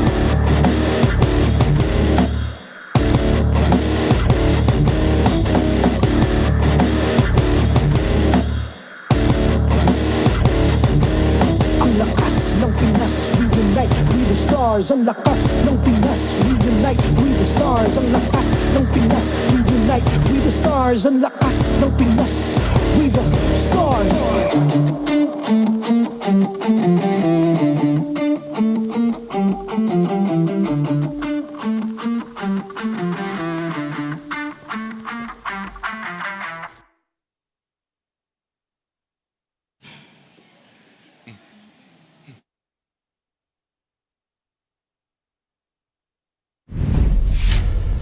And welcome back. I know we had a little darkness there, but we're back here. It's match number 2 ahead of us. It's still us, the We Bear Bros. It's me, Naisu, Leo, and Renmar. Hello. To close out day 1 here of week 3.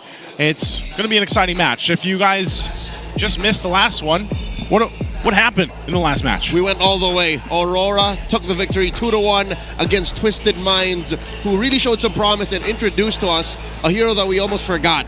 In Khalid and Kaja, make that 2 heroes that we haven't seen in a while. Yeah, at the end of the day, though, it was Aurora sweeping the rug from underneath the feet of Twisted Minds with, well, bang. Edward showing that he is still one of the Lapu-Lapu gods in MLBB esports. I still consider, I've been pretty vocal about this, I think Lapu-Lapu is like my number 1 XP. Why? Either that or like number 2. What's number 1 if not him? Is it Uranus? Like who, like statistically, I don't know the stats, so like statistically, Renmar, who is the number 1 XP laner? It's like CC usually. Right now it's CC. Let's forget CC and Lapu-Lapu's my pick. I don't think you're allowed to do that. Real quick, more data, more GG coming your way. Experience the winning power of Smart's Only 5G and enjoy it with Smart's digital prepaid eSIM. Smart, the simply reliable telco partner of the MPL. Victories you can count on. And there's more. Did you know that men get 5 times more dandruff versus a women's scalp? It's embarrassing. Use Clear Men with triple anti-dandruff power for 100% dandruff-free hair because no one understands men like Clear. I could use me some Clear. Do you need? You don't, man. You have a nice, healthy head of hair and a healthy scalp. That's how you maintain it. That's how you maintain it with clear. Ah. So you know, power it up, right, Mar? Yeah, power up your dandruff scalp. Power up your dandruff scalp. Dandruff-free scalp. Just supercharged with clear. Just supercharged with clear. That is a healthy head of hair. Power up a dandruff. How do you power it up, man? Just do it. You just, all right? You just. Oh, man, that got me. All right, well, grab the clear. We're professionals. Oh, Redmar. We can do this. See, this is what happened, though. Before the break, you wanted to fight me. No, I didn't. Yeah, now you're powering me up. You just don't talk about his Falcons like that. Yeah. We're going to be chill. We're going to be chill. Speaking of his Falcons, they're going to be playing up next year. But again, I just want to go ahead and wrap it up. You know, the match we just saw earlier on for our first match of the day was great. It was great to see that limit test for Twisted Minds. Again, they were at the top of the standings. I think they technically should still be at the top. But even with the loss that they faced here, but RORA also getting that win inches them closer to the top because they were like right smack dab in the middle. So, and it also just go and showcased how even these different team compositions or strategies that both teams and both coaches brought to the table could be executed well. We're going to look at the standings here in just a second to see where those fell into place after that first match. And again, I think, yes, okay, it's RORA. Yeah. Now at number 1. Yep. So there you go. After 4 matches. And they're on a winning streak. Yeah. They've had some iconic wins. Yep. Already. And now we're going to be seeing upper portion of the bracket against the team currently in the bottom. Falcons! Oh my goodness. But, well, yeah, it's been tough. And looking at what the community has been saying online about Falcons, I am in one of those rare moments in my career where I'm like, starting to really get your point here. You are. Folks. Yeah. It's hard to be an advocate for what Falcons has been doing in-game, considering what they have shown. Very un-Falcons-like is what we've been seeing from them. However, on the other side, ONIC Philippines haven't had a perfect season, but they've been getting better and better. They've been on the up and up. I think part of it, I don't know, any team that finds themselves in this position for Falcons, because it's always got to be someone. You know, it's always someone from the seasons where you're there at the bottom of the standings. You've gone through a couple of weeks now. You've gone through a couple matches. You're sitting there scratching your head, and even their fan bases are like, man, what is going on here?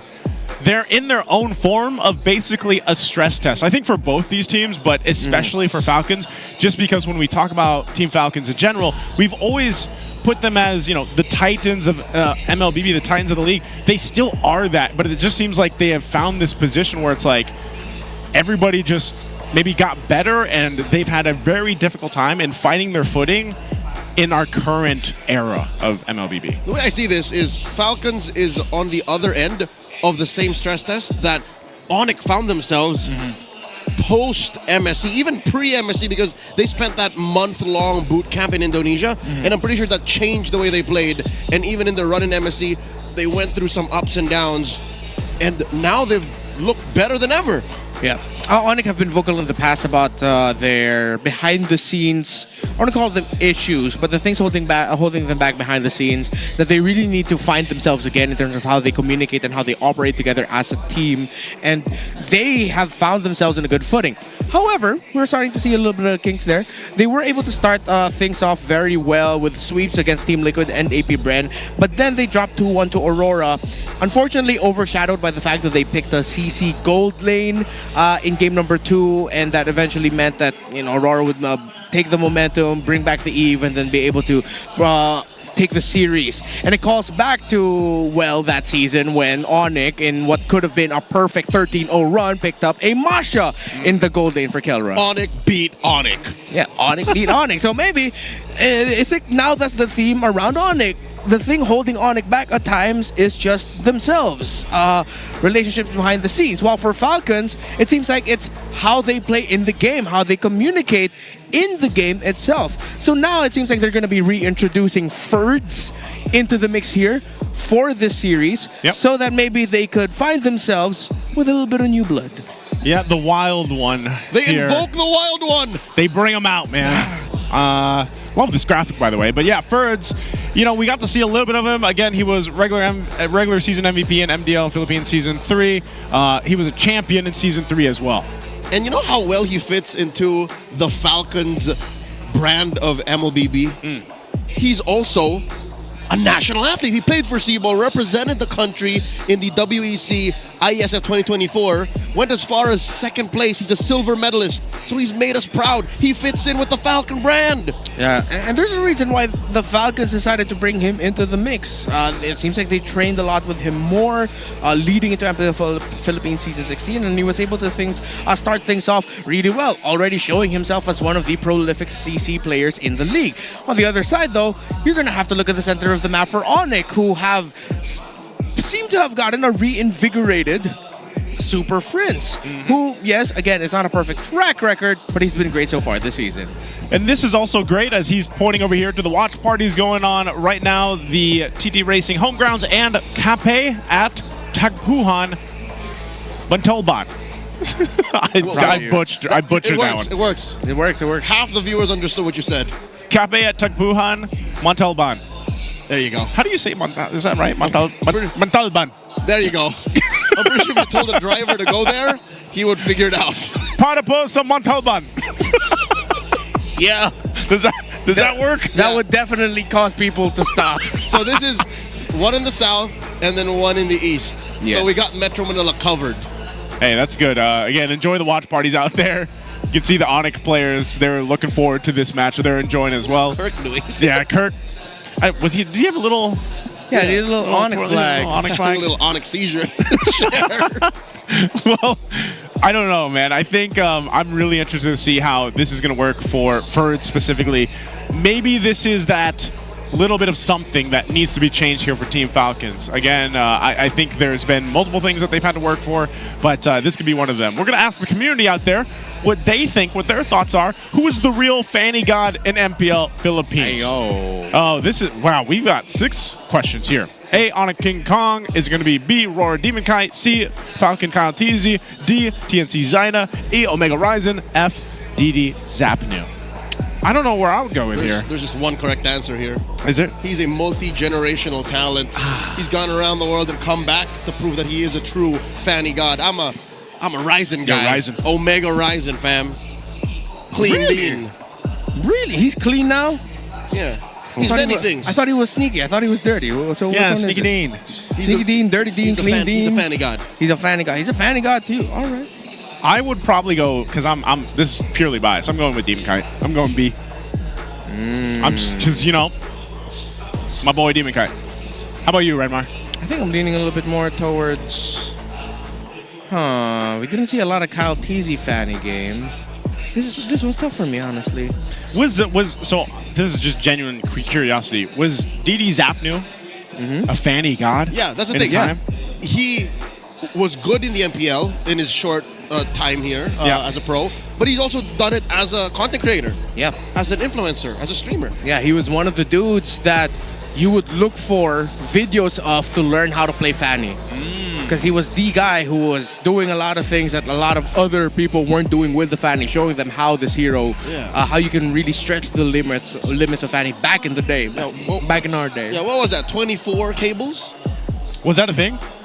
I don't know. 24 cables? I'm just pulling them. I can't even do 2, man. Like, there's been a couple times where I'm like, you know what? I got this cool Fanny skin. Because the game decided to give me one. Yeah, this was like the Spirant one, I think. Yep, the anime Fanny. Yeah, so I was like, let me go ahead and try it. I tried it in ranked. Probably wasn't the best idea. Tried it once. Once and never again. I couldn't even 2 cable, man. That's the thing. I don't know how they do it. Once. You should have kept going. That's how you get better. Yeah, but, you know, I don't know. I just wasn't. I don't know. It's not one of the heroes for me. I'll leave it at that. I'm better at just throwing out Mystic Gushes. Very rather than specifically cables. Mystic Gushes. Yeah. Mystic Gushes. Gushing. Always gushing. That's you. That is so. In just a second here, we're going to go ahead and welcome out the teams for the matchup. And I don't know. I think I'm kind of excited to see this one again for ONIC Philippines, see if they can have those adjustments, because we've heard things about some of their scrims and some of the maybe surprises they have for us in store, but also for Team Falcons to see if they can adjust. So let's go ahead and welcome out ONIC Philippines and Team Falcons for the matchup. Will we be expecting the unexpected from the Sonics? Here's Kirk, King Kong, Super Prince, Brusco, and Kellera. It's time for ONIC Philippines!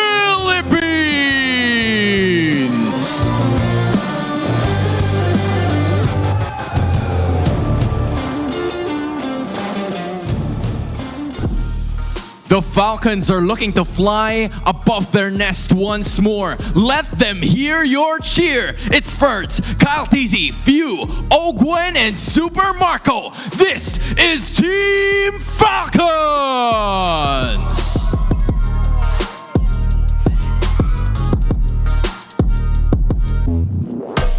To oversee and uphold the tournament's integrity, guiding us through this match are our marshals, Joshua, Chico, Patrick, and Jeff. Also joined by their respective coaches, it's Coach Why Not for ONIC Philippines and Coach Trevor for Team Falcons. Sonics, Falcons, let me hear you scream!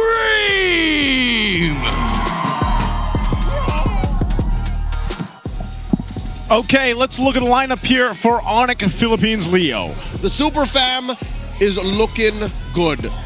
Given that it's not a perfect season, they have lost at the hands of Aurora. I think what they've learned from MSC and the fact that they're still carrying the luggage of their loss in Season 15 here today means they're fueled by passion. They're fueled by their lessons, not their losses, their lessons. And I'm looking forward to how much tighter Coach Hayes and Coach Tony can make the run in Season 16. Yeah, looking forward to seeing that. Also, if they get a little creative with some of the gold lane options again for maybe for Kellera here or not, depending on the draft, of course, because the adjustments have had to be made, but this is also for this lineup here. As the Falcons guy, Redmar, take us through.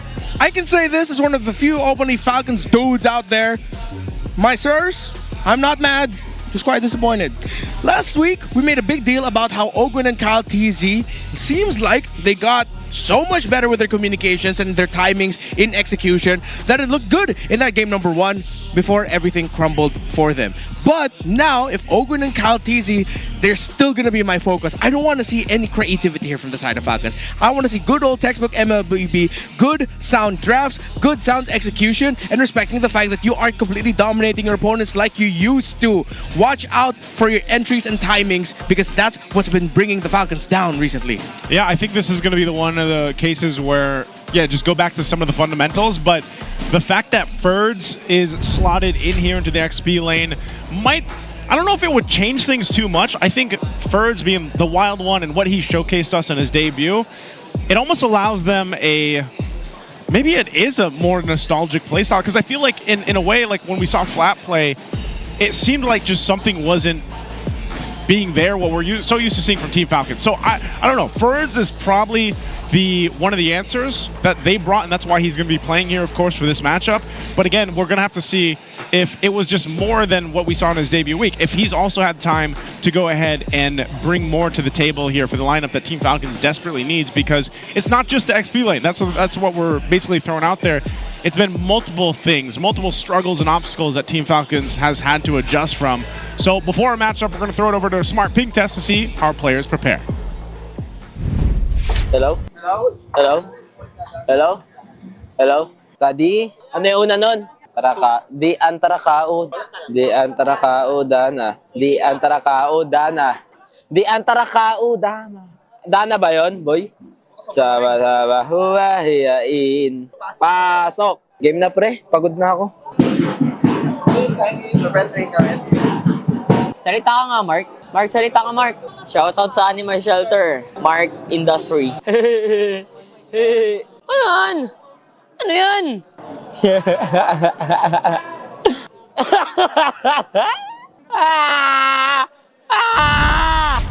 We got another reaction track. Is that why they call him the wild one? I think so, man. That doesn't sound like he was wild. It sounded like he was in pain. Well, I mean... Well, he was smiling. Yeah. He had some smiles there. It's a different kind of pain. Smile through the pain. Isn't that what they say? Isn't that a saying? Laugh through the pain? Laugh through the pain, smile through the pain, anything through the pain. Sounds like something with tattoo on your arm. No regrets. No regrets. Smile through the pain. You know, that's... But I hope he's not in pain. I would be very concerned. I will say Team Falcons is probably in a little pain, though, after the first couple weeks. So hopefully they can go ahead and bring that energy that we saw from the Wild One Birds and go forward for a win. But let's find out what that's going to be. White throwing it over to the Howl to hear what the Infinix keys to victory. Welcome to the Howl. This is Wolf bringing you the Infinix keys to victory.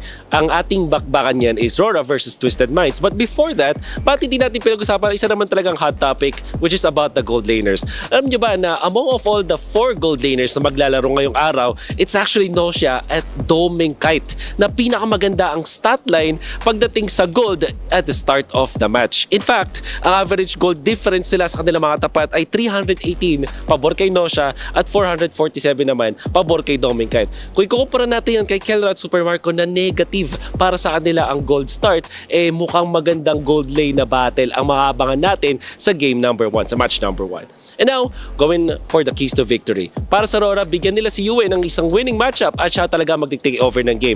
Nakita natin laban sa TLPH at pati na rin sa ONIC Philippines nung ginuha ng Aurora ang tipo mga Kimi or Eve sa mga moments na talagang sakto siya sa draft at talagang napapahirapan yung kalaban. Doon talaga nag-take over ng game.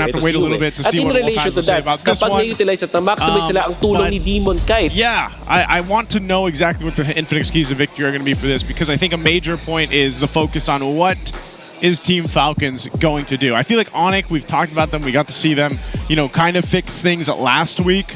I'm not sure if we'll get a glimpse of the Infinix keys of victory yet, but maybe we can start there in the jungle. Like, the biggest thing as Kyle TZ, has he had more of a difficult time in setting up into this meta? The least I could say, which is, again, factual, based on his performance in Season 16 so far, is this isn't a Kyle TZ pop-off season just yet. Yeah. Here we go. I mean, we got to see a glimpse of it maybe in their first series of the season, but then after that, it's just been a very mild performance for the Falcons. So let's look at their keys to victory before we look at ONIC. Focus on winning the first turtle via draft or rotation. It's a great way to start. We acknowledge their draft limitations and, of course, what they need to do in terms of their rotation so that they have a better lead. And they need to punish ONIC's tendencies to go for greedy drafts. When they have carries for Kelra, for Super Friends, and for King Kong, then there's a higher chance that you'll be able to punish the greed through there and take control of a map, one portion of the map, to eventually take control of the whole thing.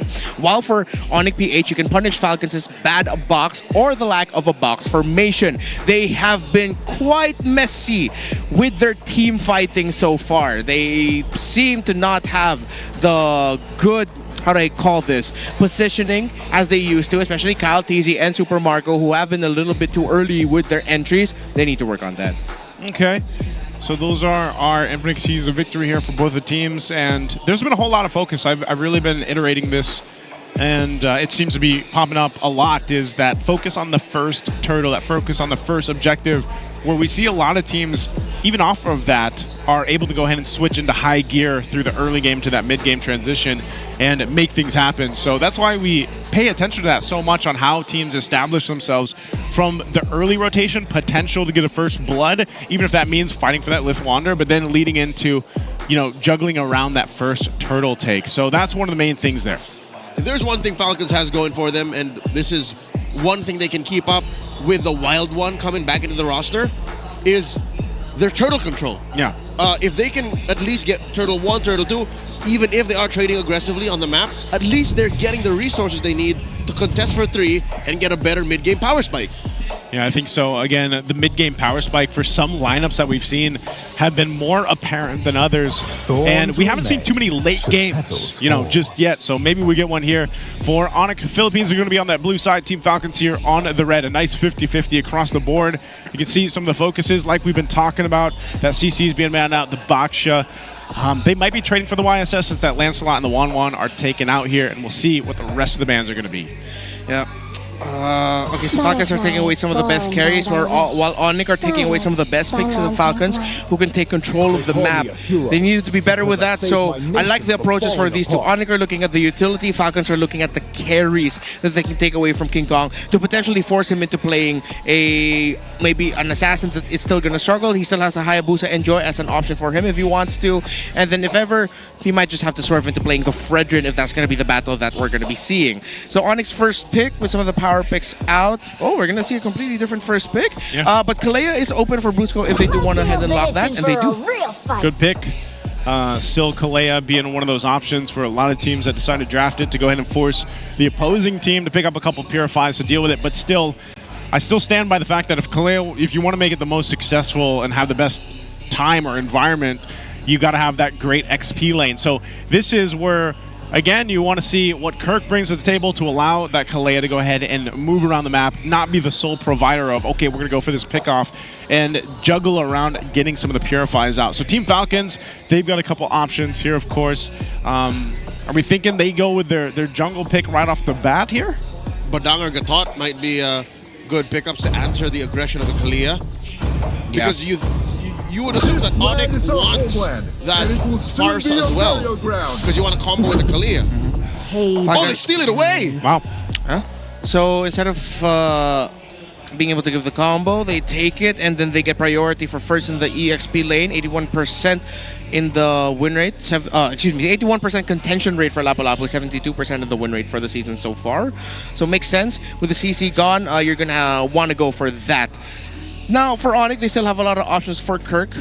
They can still play into the Phoveus if they want to, or if they want to really flex the utility that they've shown in the past. Ooh, okay, no, they do get the Phoveus, but King Kong is going to get his hands on the Fanny. Falcons, they're either going to need strong single target or someone who could just straight up, as you mentioned, taunt. They got Gacha as an option. They can even pick up the Badang if they want to. Yep. Something that has given difficulty for Fanny, alongside pairing up with it very well. But if ever, they can also slot in a Kufra or a Cho if they want to for Ogwen. I'm leaning a little bit more towards the Kufra. So I guess we're going to get one of the, we just asked you guys, the community out there, and we're going to get to see King Kong play it.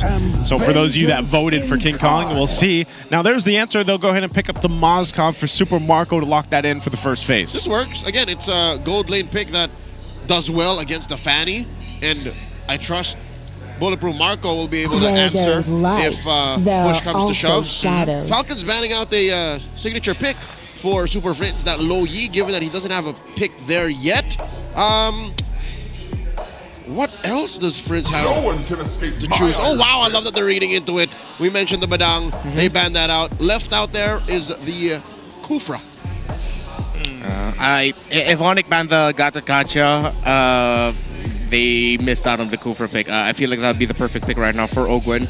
Lapu-Lapu will be able to buy some time and deal damage, but the bouncing ball does provide so much utility for Falcons. All the dashes, Kalea's little jumps up in the air are also going to be blocked through that. It'll be harder for her to use her second skill as well to dash in, and of course it blocks the Fanny.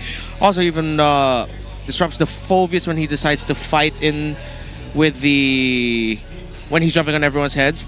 So with taking away the... take the field. Loyi and Bruno, I still think they need to respect a potential Fanny pickup for Super Friends because they could go full aggro here. No Fredrin now too, so we might see just a good old classic assassin matchup. Hayabusa? Yeah. Hayabusa probably? Yeah, probably Hayabusa Fanny, unless Falcons decide to show us a new jungler, new tank fighter jungler. Oh, no, Akai is perfect! Akai is so good. Yeah, just pick up Akai now. When you can save the Akai pick for 5, because you still have to wait to see if ONIC are going to pick up the Valentina. Because if the Valentina gets picked up by ONIC, then it's going to not be as perfect. It'll be soft countered and give more headaches to Falcons. Kufra Akai, last 2 picks, let's go. Yeah, Kufra Akai. If they got Kufra and Akai too, they would be protected really well. They're going to go Joy though. They don't want to risk it. They don't want to risk it. Opening red 5, waiting that long is just too costly for Falcons. Yeah. Yeah, I get the risk, and at the same time, instead of trying to counter into the jungle, at least they're gonna fight damage with damage. Because of the dive-heavy nature of the Fanny, Phoveus, and Kalea, the Joy also could mean that Kyle TZ might actually have easy access into the backline if Brusco messes up his timing. We talked about the Selena. Selena does get brought up. I think some of the best picks gone here for Carol. He can still just play the Harith here or Granger, but with the Joy on the other side, I'm kind of turned off with the idea of a Granger. Ooh, why not pick up the Finals MVP skin? Well, we're not gonna see it just yet, but yeah, you know, it's his hero. One of these days, it'll be there. Eventually, I like it, man. I like this lineup from ONIC Philippines. I think, you know, they're putting a lot into the Fanny Beatrix though, but same thing. You get the Selena still up here for Super Friends. One of the players that plays the best Selena, I would say, in the league here. So for Falcons, what's that roaming option going to be? Are they going to just go with the Kufra? Please. Oh, they go okay, that's fine too. That's fine too. You're going to be able to invade the wall.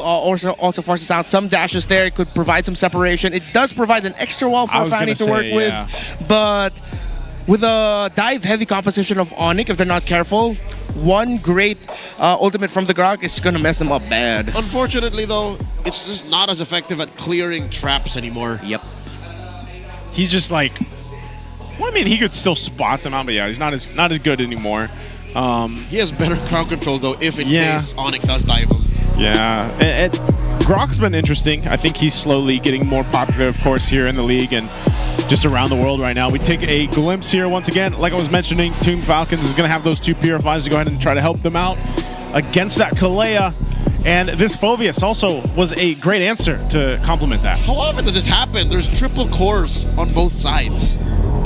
It's expensive, isn't it? It's less than it's expensive. It's just more of these fights should be decisive. If ever someone gets caught, bodies are dropping. Well, that's what we're looking forward to. Again, let us know which team you're leaning forward for Game 1 here in this best of 3. Will it be ONIC Philippines or will Team Falcons start the rise to soar back up to the heights here as they need this win, sitting at the bottom of the standings and looking for a change by bringing in the Wild One Ferds? Okay, so they're going to be leashing for King Kong. Ogun was not able to steal away the purple buff, so I think he had the right tools too. Well, with all of the variables on the field right now, this is actually a very close game that will be determined a lot by the execution. So we can look back at the previous series, look at the timings of Ferds' Lapu-Lapu and the Phoveus of Kirk.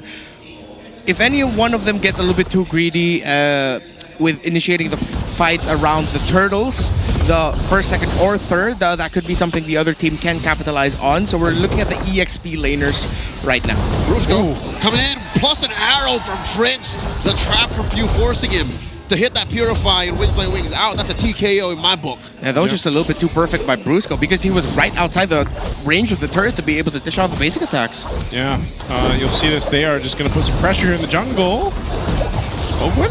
It's a big knock-up onto him, and he gets taken down. 2 kills so far here.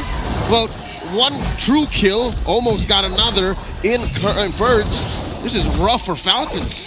Yeah, at least it was Ogun that was taken down and not Kyle TZ. ONIC Philippines couldn't continue the invade into the orange side buff, but that was a right call by ONIC. Again, Brusco and Super Friends are really setting the tempo here. Great aggression and showing to Falcons that farming is not going to be easy for them.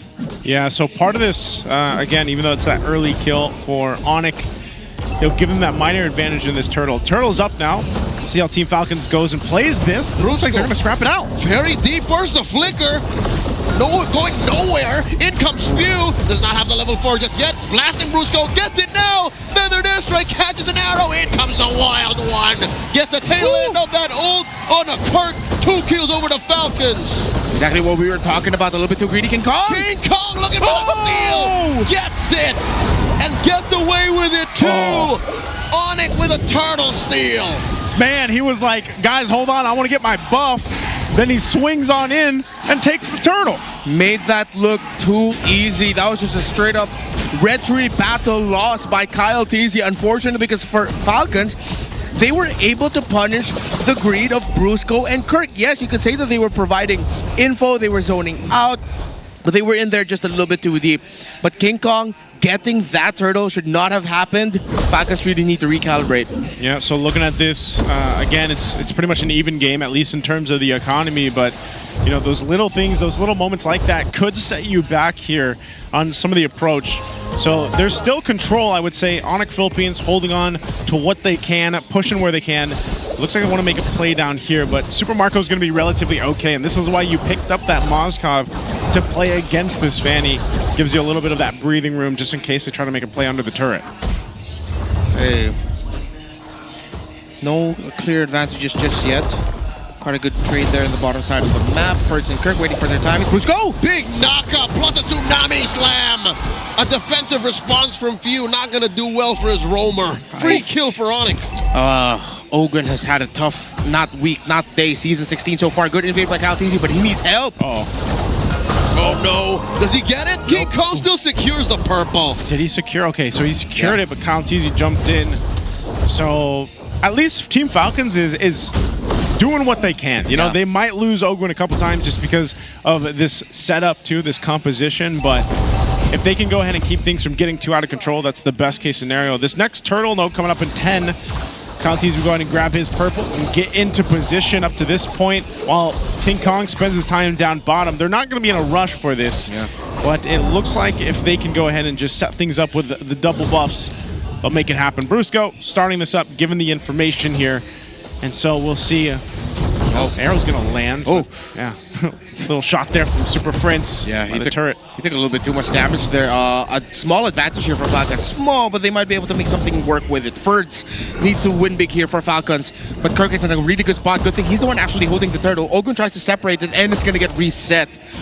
So the angles that are being held right now should actually be held. Good call by Tsunami Slam finds one, and they pop open once more.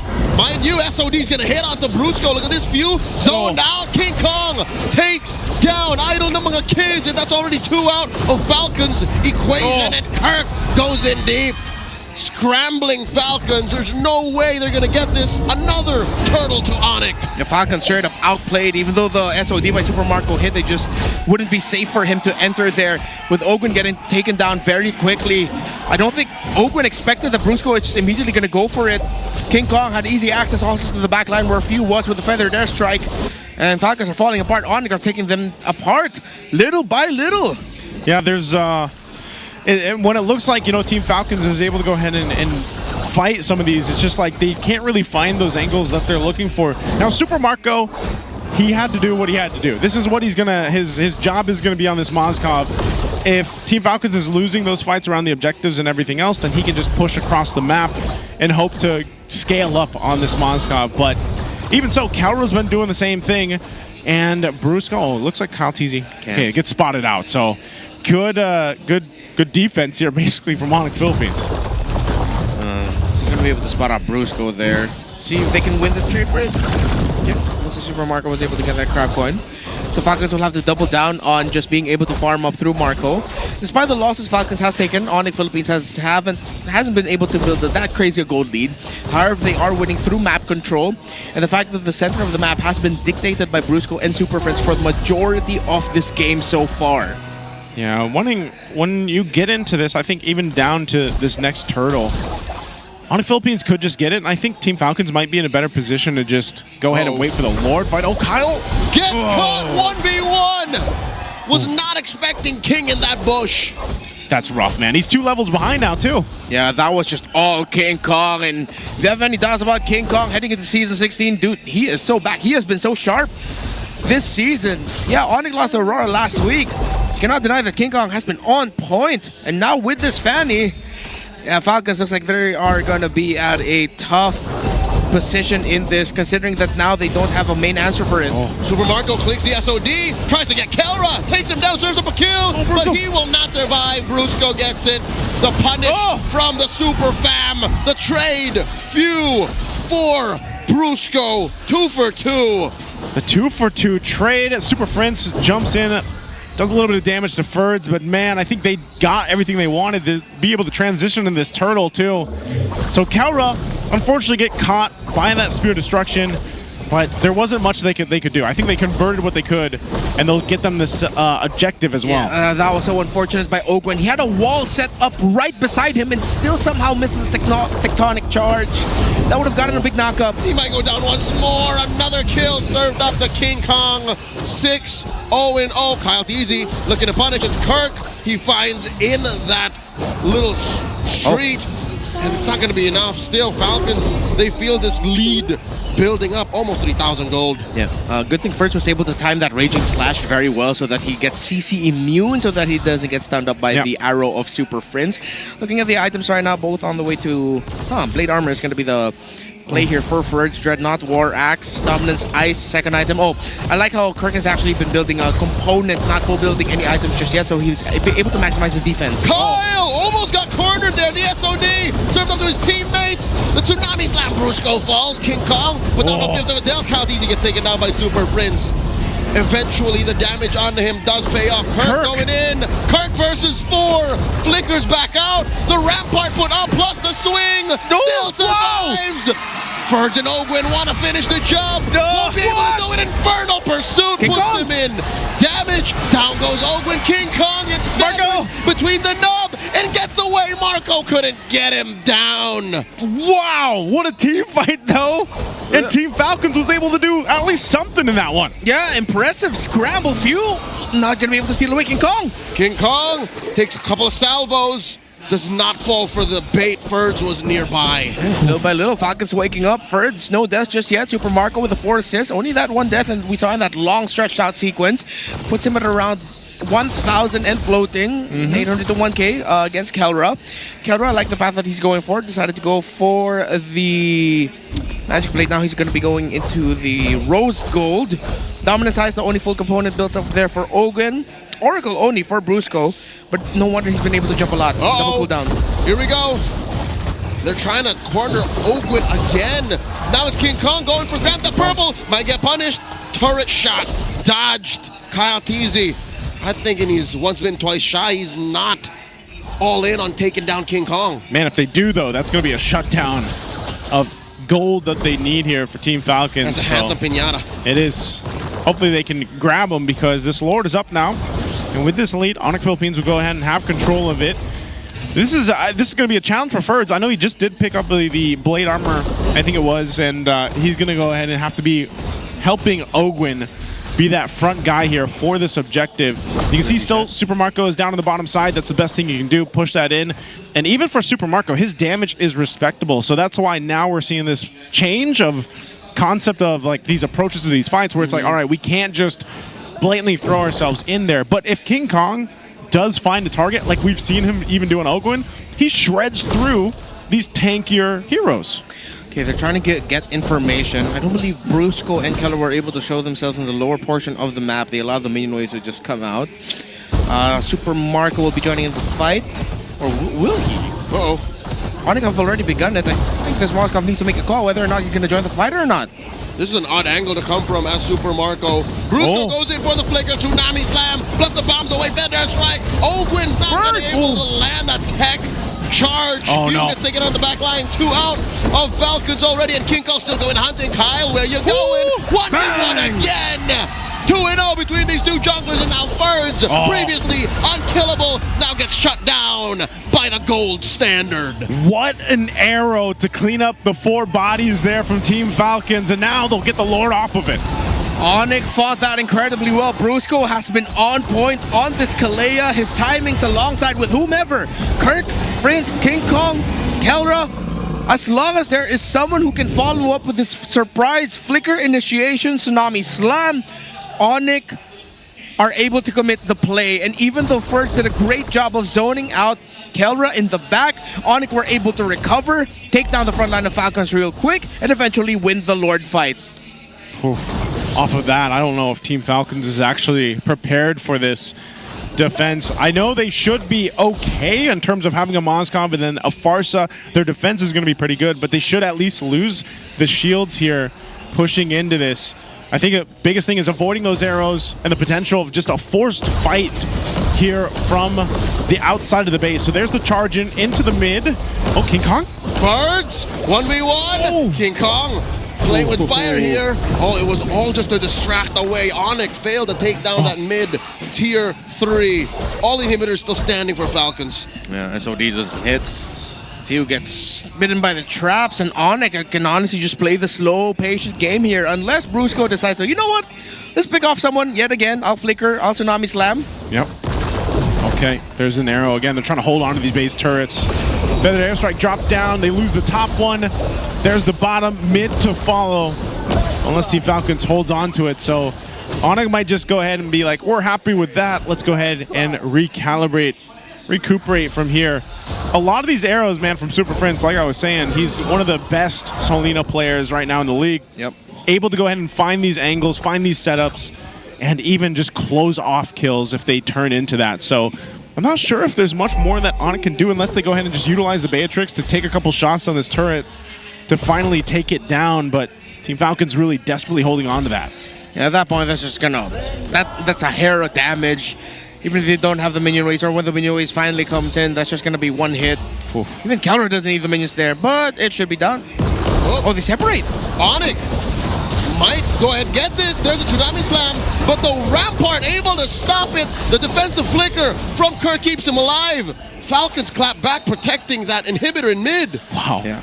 And I like how ONIC didn't dive too deep into that. They operated that little skirmish with the knowledge of, hey, we're up against a feathered airstrike of you. We don't really have a clear angle to stop him. So yes, even though we got a good initiation, we can't go all in on helping Bruce go out there, because if we do, then Falcons might be able to turn it around. So it's a good thing that ONIC Philippines are still respecting what a few can bring to the table. As is Farsa, King Kong now did bring out an Athena's shield. So that means when he's going to be going up against Kaltizi, Few, he should be able to survive way more hits, live a little bit longer. King Kong has been a problem all game, and he will continue to be a problem for Falcons unless they take him out first. I'm really wondering if this is going to be in a position where Team Falcons can actually contest this next Lord take, or if it's better if they just buckle in. King Kong, you know, he's looking at Few. He's going to get spotted out, though, so his plan was foiled. So now, look at this. The Lord is going to be blitzed down. Conceal's going to be used. And Kelra does secure it. Kaltizi crossing the bridge there. Thought he was going to find someone. And it looks like ONIC looking for the punish first. Blocks the entry. Tsunami Slam on the Ogun again. He's left it. No man finds King Kong. But King Kong able to cable out before it's too late. Survives with just a fifth of his health left. King Kong is just way too fast. He knew what would be happening. It seems like Few was a little bit too slow to release a trigger on that feathered airstrike as well. But King Kong 902 has been perfect. Oh, right now into the base they go. The Lord is up there. Team Falcons trying to clear things out. Super Marco will clear the waves quickly on the Moscow, but here comes King Kong. Inhibitors all down. Feathered airstrike by Few. This is a sign of desperation for Team Falcons, but it looks like they've had it all under control. The base still stands. The waves have been cleared. Lord has been fell. Falcons still breathing. I don't think there's an angle here for them to end. An arrow does land. Ogun was already there. Somehow it did. Ogun. Oh! Another flicker. Tsunami Slam takes down Kyle. SOD coming through. Kelra still alive. Just barely as he takes down Few. And that's 2 out of Falcons. It seems to be a pattern. Down goes Marco as well. It's all coming a crashing down. ONIC have shot down Falcons from the sky, scoring the victory. Game 1. And the Super Fam will come through game 1. They forced it, and Team Falcons couldn't respond. The tough one for the Falcons. Signature and vintage Super Family. That is just too damn clean by ONIC all throughout. Not, again, it's not perfect, but it's close to it that you can overlook some of the little things that didn't go their way and just look at all of the great things they did right. One of the best qualities of ONIC in their peak absolute prime, where it looks like it was just 5 dudes who know what they need to do as individuals, and they barely need to talk to make it work as a team. That is how that game looked like for ONIC. That's why I always like to hear their comms. You know, when we do get like the mic check for teams like ONIC, it's very clean. And their gameplay here was very clean itself. I think it is perfect that we had that community poll question about the Fanny, because I think for a lot of people now, they're like, damn, okay, King Kong is fantastic on the Fanny. And it's funny how even though he was like deathless, I can't remember exactly what he ended at, if it was 10-0 and whichever, but he knows how to play that line on the Fanny. I think that's what the most prolific Fanny players are able to do. They are able to go ahead and dominate at a certain point, but then they pull back here too and kind of bob and weave in. And this is our MVP, of course, King Kong for game 1 on the Fanny. So it was 9-0-4. But man, even with that, like there was some close moments. where you thought he was going to die and he gets out. Again, this is just a mastery of the hero that King Kong has here. Yeah, the first blood that he was able to dish out, where it looked like he was just cabling on one side, maximizing his spin so that every time he'd cable through that grok, he'll just melt Ogwen down. That really set the tempo and gave us a teaser of what kind of Fanny game we'll get from King Kong. Very surgical. I did not see a wasted cable at all, and this is the one I was talking about. Yeah, this, even this early on, man, like when he gets that turtle, kind of gets out of there, this was when I feel like things started to fall apart early on in the game for Team Falcons, because there really wasn't that moment where you got to see their lineup, so to speak, like work. You know, it was more so of, yeah, push on the offside with the Moskov. It felt like Falcons needed everything to be perfect for them to get the ideal outcome. And a lot of this, I'd say 60-70% of the game was Marco farming in the long lane. Yeah. And when it came down to it and they had to defend, he still wasn't ready. That's what was dangerous, because all the while he was farming, Kelro was doing the same thing. This was not the greatest game for Ogwen on this grok, while King Kong just had one of the greatest games on this Fanny with a perfect game. Again, when you just time everything so well, when you're up against a lineup that doesn't really have a lot of tools to answer you, yeah, if you're aggressive and you can read the map perfectly, you are going to mess up the opposing jungle. Kaltizi was messed up by King Kong in 3 crucial scenarios where it looked like it was just King Kong reading the map, expecting, okay, Kaltizi is going to be here, and then taking him out solo. Yeah, it's weird how it did seem like that. Like Super Marco had all the time to farm up, but then it just didn't work in the timing, I guess, of this game. It's one thing to say that your gold lane had an okay time, but if it comes at the cost of the rest of the map, yeah, that's a bad trade. So I don't know, would it have been different if it wasn't the grok? Because I feel like Ogwen was, like, even early on, he was just being shredded on through. Here's the thing. After your 3rd or 4th death, you could still say it's okay because I'm the roamer. Yeah. And you're still just buying time for everyone else to get there. But when it's time to go, when it's your time to initiate and get the kit in that you were drafting for, he even missed the mark on that. Yeah. He hit the slams. Just maybe one tech charge, that's it. Yeah. Everything else was just a random swing or a rampart that even cost his own team. So I hate to just put the blame on Ogwen, but his grok just wasn't it, not in this game. I mean, that was one of the key to victories. Focus on winning the first turtle via draft or rotation. We did not get that from Falcons. First rotation leading up to the turtle was ONIC making the right call, invading towards the orange side of Falcons, and then shredding that grok. Again, I'm not going to toot my own horn here, but if you think about what if that was a Kufra, well, at least that bouncing ball would have stopped King Kong's momentum a little bit, make ONIC think twice about taking him down. That grok pick was the first one to go down at the hands of that Fanny. Yeah, because that's what I was wondering. That's why I was in alignment with you when you were mentioning the Kufra in the draft, because, you know, we've seen grok work well, but again, he was just a big sponge. Like, he was just there, you know, to tank up a lot of the damage. Maybe it also would have been in a position where if they had the Kufra, for example, and then you could also switch into this mode where you're trying to set things up. I feel like the grok just kind of struggled in being able to do that. But then also you have to credit Brusco, man. Like I was saying, Brusco on the Kalea. The Kalea is open. Brusco is probably going to take it because he's able to go ahead and set things up so well for the team, or even get the Purifies out that we saw that Team Falcons had. You can see a 900 even GPM here for King Kong. Yeah, you know, I would not have been mad or surprised, and I don't think a lot of people would have been mad or surprised if King Kong somehow wasn't the MVP in this game and then they gave it to Brusco instead, because he really set the tempo. The fact that he knew when to use the Flicker Tsunami slams at the right time, know that Ogwen, once he's taken out real quick, force reactions out of Falcons, that's going to be good. They only had like one mistimed sequence, yet still somehow King Kong and the rest of ONIC Philippines were able to walk away with it. The very first turtle that King Kong was able to steal away. That came from off of the back of Brusco and Kirk being a little bit too deep. But then after that, you see Brusco and Kirk recalibrate, and then Brusco even being more perfect with his timings at this Kalea. It was mint. And I expect ONIC to ban the Baksha going into game 2 still, because that's what allowed for this Kalea to just run roughshod. And if you guys want to show off your Kalea skills, you can showcase your esports skills and passion for gaming by organizing your own local tournaments through eProject, Esports for Everyone. Participants in this program will be provided with special access to tournament modes, in-game items, diamonds, and more. Yeah, all you need to do is visit the MPLPH website for more information on how to apply. So come on and join us, and we've got more for you guys. This is something special, it's new, and it's another year and potentially a new world champion for something special for you guys. I know a lot of people are excited about this.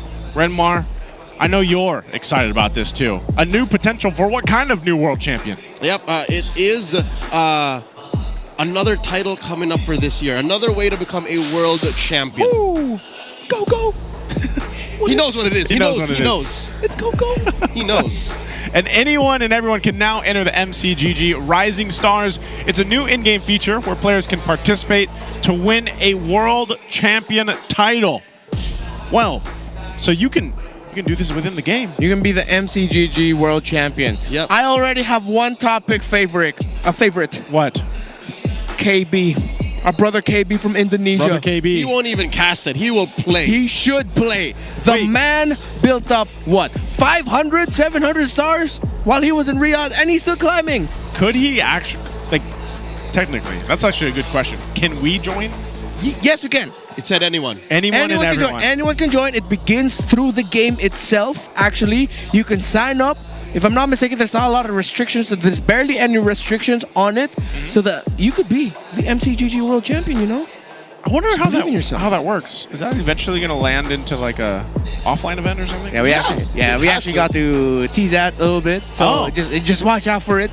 It's gonna be a big online aspect first, if I'm not mistaken, which will eventually cultivate into. I don't know. I'm gonna have to start playing more MCGG. You should. Gang. You are looking at Quezon City's number 45, a 1-1 commander user here. Oh, so you get ranked based on the commander? Yeah, very similar. Isn't the new commander? Wasn't it like Dyroth or something? Didn't he just come out? I only spam 1-1 in Moscow, so Yeah, I wouldn't know. the new commander doesn't matter for this 1-1 and Moscow main. What do you play? I've yet to dive in. Oh, really? If I go into something, I go in 150%. That's So true. y'all best believe if I do touch MCGG, is GG. He's going for that world title. Yeah. If you follow... I'm anyone. If you follow everyone. my stories on IG, even Professor KB's stories on IG, we play MCGG while we're doing our power walk 1 hour cardio sessions on the treadmill. To be fair, when you told me about that you learned that from KB, I actually did that. So I've played a couple games. I just haven't deep dove in. Is that right? Deep dove in. Yeah. Dove in. I haven't dove into it. But I'll tell you who I play because no one asked me my commander. So my commander is Lancelot, but also known as Old Remy before. He's functionally old Remy. Remy. Yeah, I know Remy but from. that's Remy, I know Remy from the older version. He's a little mouse. Yes. Yeah. So it's actually cool because if you played the older version and then you like It's play very the current similar. one, they brought them over. So like you can use the old skit. You know, it's cool. Lancelot's cool. I might try. I might actually be convinced now that we have this MCGG World Championship. I love how we got so excited about MCGG here, just saying. Why wouldn't we? We're anyone and everyone. It's magical. Oh, but I'm sure there's people out there that are actually willing to join that and expand their horizons. Just like you did, Renmar. Yeah. You know? I constantly expand. All right, let's see if our players can expand here to get us to a game 3. We want to expand the series. I'd love to have another 3-game series here upon us. As a Falcons guy, we might not get that. Renmar. Again, I always remind my Falcons guy status because I don't want people to believe I'm a Falcons hater. I'm not a hater of Falcons. I'm a Falcons guy. You're just that blunt because you care. Yeah, I am blunt because I care. It's at the point where y'all know the meme of this stick guy poking something with a stick and saying, do something. Yeah. It's at that point. It's been a week of that. They do things. They need to do a lot more. Is what I'm asking for here. It's just such a weird, it's such a weird thing to see Falcons there. Like let's be real here. To see where, being a Titan, what's that saying? No king rules forever, my son. Yeah. No. You know that. Yeah, I know what you're talking about there, but I mean, that's Lion King. Yes, I guess. Said by Mufasa. Said by Mufasa. Pretty sure that was Scar. Yeah. don't think that's a reason, man. What's the reason? Look at Liquid. Liquid have had their ups and downs, a first round playoffs exit in 14 to come back at it in 15 to win it all, to win MSC eventually. And they've had the same lineup when they were going on that little big Titan battle phase. That's true. Against Falcons, where they were going all over the world. They were getting pounded by Falcons. Liquid eventually rose up and started pounding the rest of the world in the league. So now, it's like, what a pounding. Falcons, this is why I said I was starting to be in line with the community, reading all the comments. One of the very rare occasions where I am really starting to see, or am in agreement with what everyone sees right now. The missed timings of Ogun and Kyle TZ, Few not being as sharp as he once was. If they do not acknowledge it, and I'm pretty sure they acknowledge this personally. Yeah. Clearly, I know they know what they need to work on. But it just hasn't been translating into the final execution of the game, which is so frustrating. I know, we know, you guys know, and I'm sure there's some frustrated people out there, fans with Team Falcons. We'll see if they adjust to get things under control here for Game 2's draft as we dive in. They are going to be on the blue side. You know what? They're going to respect ban the Fanny. They take that out. Also the Phobius. This could leave things open maybe for Kyle TZ. He just wants to go for the Lancelot if he can grab it. Does ONIC pull the double ban the way Falcons did in the first game, wherein it's Lancelot, Yisun, Shin, and then that means Baksha goes untouched because this has to be the Zhu Shin. Yeah, I think they're going to be operating around that trade. I still think, though, that if ONIC decide to give the... Butterflies born by thy wish. Playing around the Baksha trade. If I'm ONIC, just straight up ban out the Baksha. I am more willing to see ONIC give the Yisun Shin, because they will still have more answers to go to have that. They will not have a lot of answers if they were up against the Baksha. Yeah, if that's the case. Yeah, because if you ban the Baksha, you get YSS for Falcons. 100% you're going to be rushing Kalea alongside ONIC, and then you can rush maybe even your Harith alongside that, or another jungle pick already. Most likely ONIC might want to play into the idea of a Fredrin, but then they can just go for... there we go. They ban the Baksha, YSS. ONIC can pick up the Joy even later. Or the Hayabusa for King Kong. Because I saved my nation from falling apart. I think ONIC go CC or Lapu Lapu here alongside... What's the other one I mentioned? Kalea.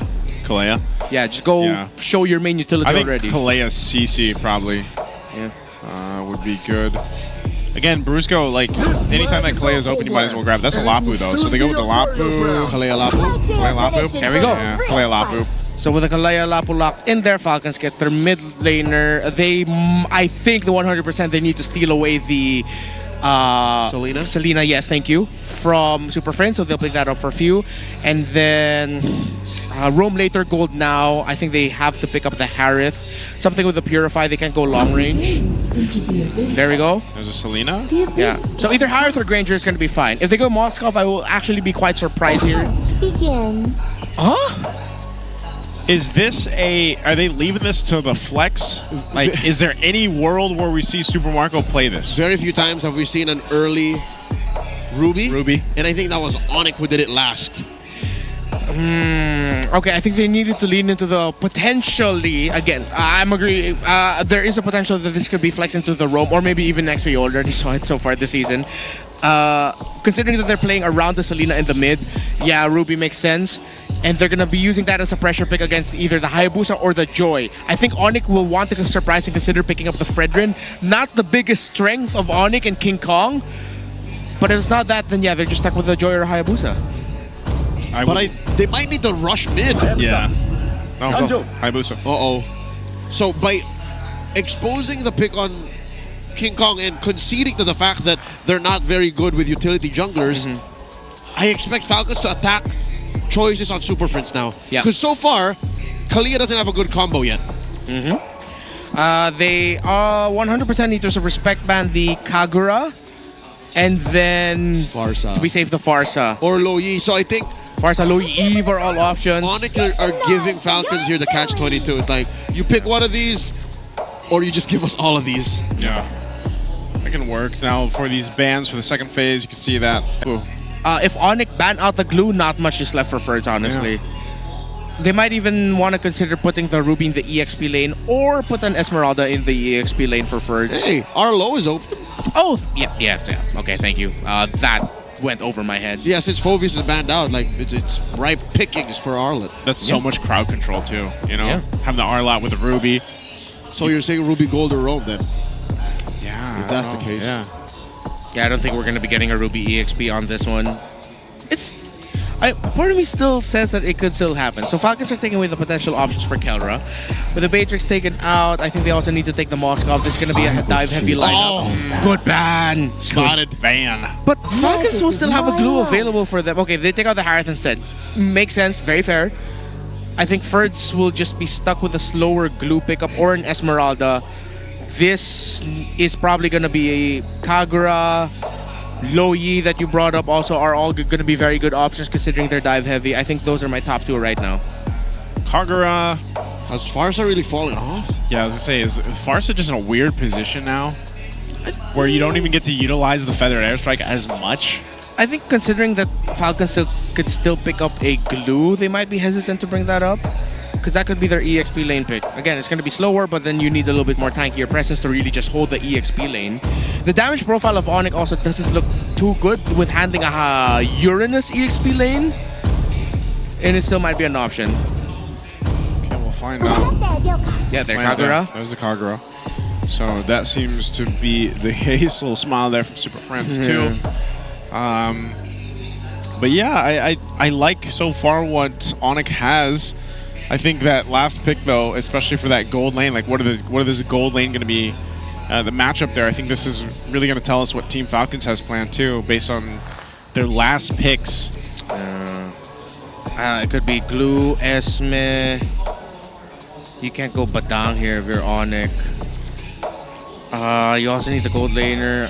They might just have to settle for a Moskov for Super Marco if it's not going to be a gold lane Ruby. I think it is already. Oh, they're Esme as expected. Wow. Other than the Ruby, pretty much. Pretty on point, man. Pretty on point today. Oh, so it is gold lane Ruby. Okay. So gold lane Ruby. Forgot about the Gacha. When was the last time you saw Super Marco play gold lane Ruby? I'll tell you now, maybe never. I literally cannot recall like bulletproof Super Marco playing Ruby, man. I struggle to recall, if ever. If it happened, it was a day when I wasn't on broadcast. It had to be one of those days, if it was the case. But chat, call us out. Yeah, let us know, chat. This last pick though for gold lane for Kalra, then does he just go Moskov or a Granger? Moskov, Granger, Bruno perhaps. Three. Yeah. I've been waiting for too long. Carry. I would think that they pick up a carry if they were playing a glue. But this also makes sense. They need a little bit stronger damage. That's why I also suggested the Bruno, because strong, chunky crit. Yeah. But this time they decided to go for true damage, which also makes sense because I also wanted them to have very fast basic attack with good damage. Claude takes a while for that. Carry goes faster. It's just another take on the Kaka combo. Carry Kaja, carry Kalia. Oh, you're right. Carry Kaja. Yeah, we saw it already once today. Kaka combo. Man, that's very fitting. It's poetic. It's eloquent like that. It's kind of like it's a poem in itself. Yeah, and based off of my reaction earlier, I'm leaning a little bit more towards ONIC draft here because this... The Kaka.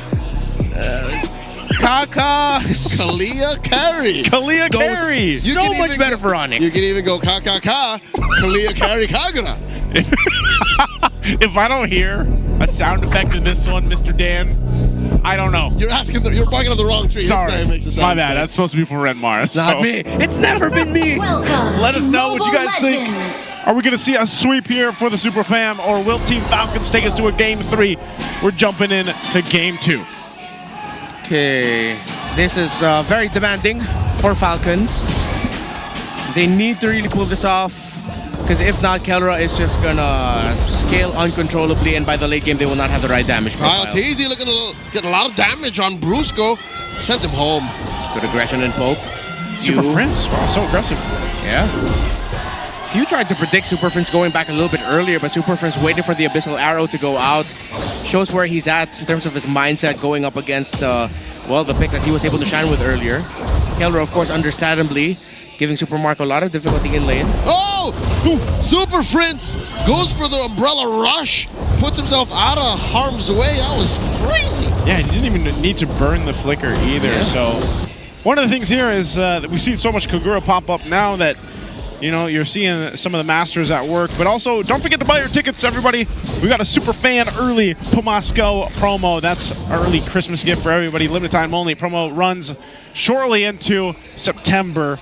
So grab it while you can and join us here in the MPL Philippine Arena. All right, CFU and Hogan are really trying to up the tempo. They're trying to play to show that, you know, they've woken up. King Kong already level 4. Calteasy just hit level 4 as well. Let's see if they're gonna force an issue here. Okay, nothing too crazy. I think this is one of the games where both lineups just want to go ahead and play into that first turtle. That's always been the focus too, as we talked about from the Infinix Keys to Victory, in the Howl even, is that first turtle play. I'm wondering how this battle is going to be in the gold lane. You know, Super Marco and that Ruby versus the carry. But ultimately, it's just both teams winning to that level 4 and fight into this first objective. Ooh, chain CCs set down on the Brusco. Almost sent him home, but that's going to be enough to keep ONIC busy. Falcons secure the first turtle. Yeah, good approach by Ogun and Few. Again, they're really upping the tempo at the center of the map so that Brusco and Super Friends spends a little bit too much time trying to clear the middle minion wave, that there's no time for them to actually help set up for King Kong to see if they can safely take the turtle or not. Falcons needs to keep this up, but again, at some point they're going to have to shift their attention away from the center of the map towards to where Kelra is. They need to get Super Marco out of lane early so they can pressure King Kong more in the jungle before minute 6. Yeah, Brusco's not level 4 yet, so as soon as that is available, you can expect them to go ahead and at least push for a play. Oh, Super Friends quite low. Still holding on to that flicker too. Very confident is Super Friends, even at this low HP level. Tsunami Slam. That's a lot of damage placed on Ogwin and Few. Ogwin pops the Vengeance. Surprise! A different battle spell on this Gatot Kacha. Mountain Shocker reveals everyone. No immediate danger for Falcons. They hold their ground. Yeah, first being able to get there means that he's dictating the tempo in the EXP lane against Kirk.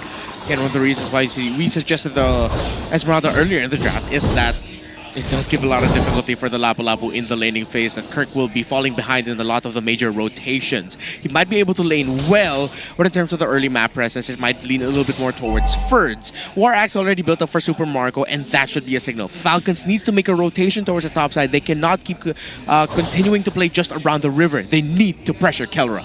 One of the few games here where we don't have that first blood nearing the 4-minute mark. So as both teams just go ahead and play around scaling up in the early game, this is once again one of those situations where a lot of this will be on Brusco to start with. And this is why I was saying, you know, the Kalea eventually is going to want Kirk to go ahead and help, you know, transition into some of that responsibility, but it's up to Brusco to set things up. Now, there is only one Purify this time around, and that's on Ferds. So for a lot of these fights, Brusco should be able to go ahead and get that Tsunami Slam down or that setup that he's looking for. Good call there for Kelra, by Kelra for playing it safe. Abyssal Arrow will not land. Good zone out there by First and good info. Great! What First is doing right now is so good for Falcons. That's a man-to-man defense by the Wild One. In comes Brusco looking for the perfect Tsunami Slam. Finds his target, setting up the retry steal for King Kong. A trade. Calteasy for Brusco. I'll take that trade any day. And Kirk pulls in Ogwin, taken down. Nagatot Kacha first, dancing around 3. Few gets taken out. Kelra barely alive. Fergs gets a double. The Wild One is wilding on this one. Kirk got Fergs on him. Super Marco looking to help finish the job. Short range, the remaining members of Falcons, but they're not going to take this line down. They needed to win that trade in the post-objective team fight, because what Brusco and Kirk did there was nuts.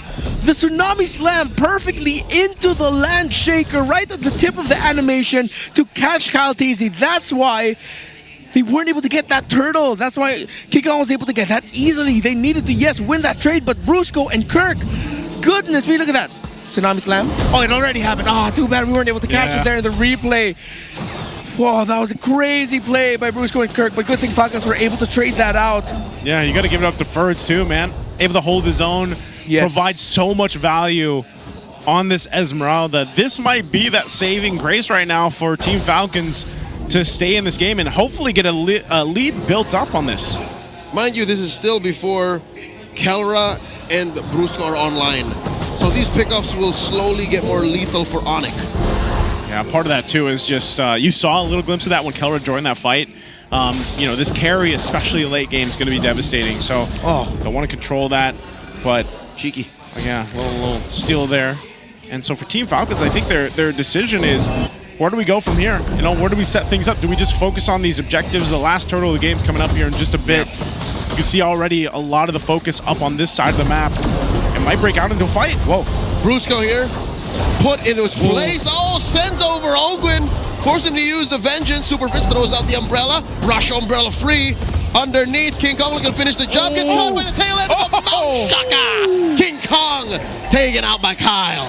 Ooh, quick reaction there by Falcons. I thought King Kong would be able to get the ultimate off in time, but yeah, Mountain Shocker took him, and then Super Marco, the Don't Run Wolf King as well, to just help lock down that Hayabusa and ensure that they get the kill. Falcons, Few and Ogwin have started off the game being aggressive, really setting the tempo, while the rest of Falcons have eased up a little bit. They were patient. They are patient. First, more patient. Kyle, more patient as well.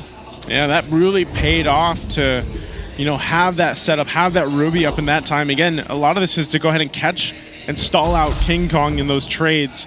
So this is going to give Team Falcons a nice little lead to work with leading into that first Lord in about a minute and a half here.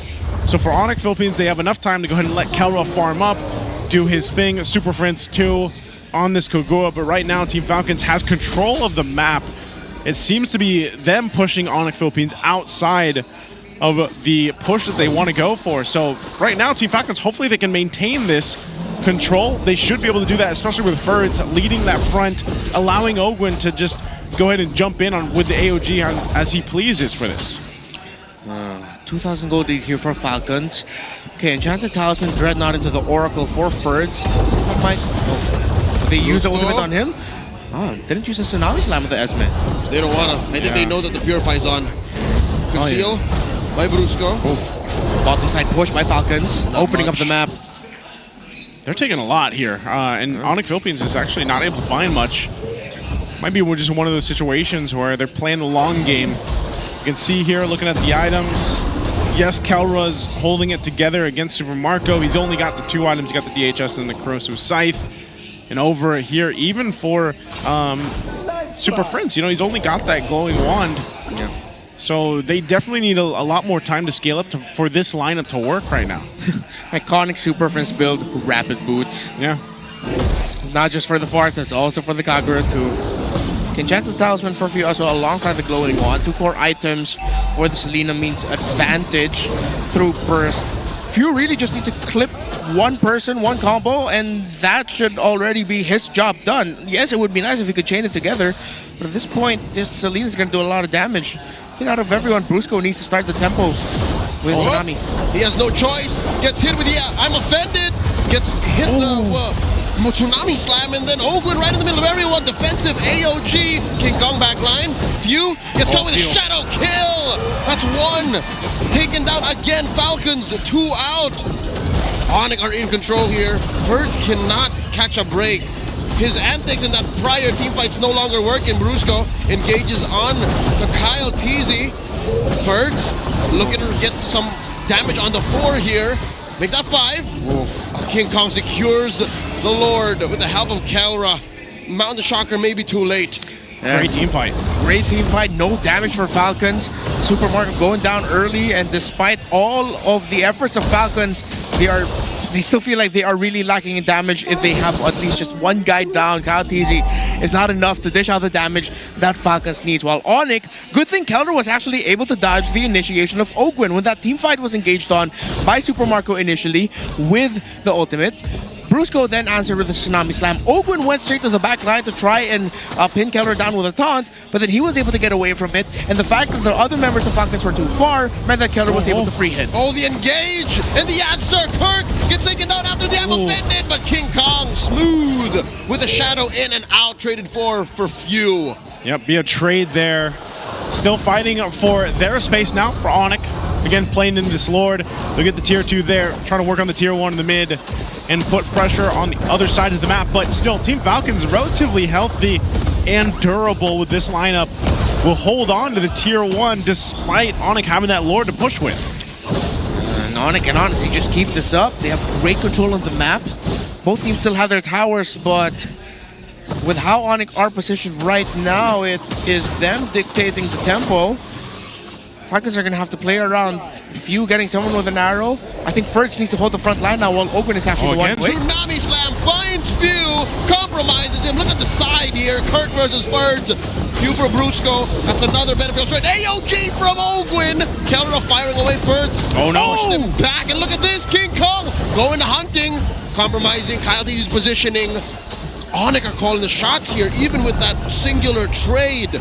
Falcons can't fight back, not the way they want to. Yeah, they're pushing and pulling between ONIC Philippines, and I gotta say, yes, they're losing some, but at this point, Few doesn't have much of a choice just because King Kong can go towards that back angle and find him. So that's gonna be difficult for Few, and now for Team Falcons, they're the ones, the rest of the team has to step up and catch the right members of ONIC Philippines. But so far, I would say they're doing a relatively good job at maintaining that. Both junglers right now have their core, 3 core items: Hunter Strike, BOD, Endless Battle Mirror. Same goes for the Gold Laners, except, of course, it is a Gold Lane Ruby. Super Marco is going for the Winter Crown instead, so that he can survive through the initial salvo that ONIC dishes out. Maybe hope that Falcons will be able to push out and win an exchange, and then once the Winter Crown is gone, that's when ONIC are going to realize, wait a minute, they still have the Ruby. We've spent a lot already, and then Falcons will slowly win the fight through there. But with how ONIC have been playing right now, with them no longer hesitating to initiate the moment they just find someone, it looks good for them. Ogun with the conceal. Ferds finds the Falling Star Moon. Prince dodges Ogun! it. AOG from Ogun. Long haul. Compromised Kelra's positioning. Mountain Shocker gets ahead and taken down Brusco. Few looking to re-engage, throwing out that arrow. Ferds, the Wrath of Kelra. Kirk's gonna fall here. Kark gets taken down. 2 for 1, the trade. A big trade, King Kong? He got the vengeance out though, so got something out of that. But I don't know, is Team Falcons without Ferds in a position to go ahead and take this Lord? Ogun needs to get a little bit healthy, but they are playing around the Ruby Gold lane, so they should be healthy enough, but it's not going to be the easiest of takes. King Kong can still steal this away. Oh, Vision. Flushed out of that wide rush. King Kong tempting fate.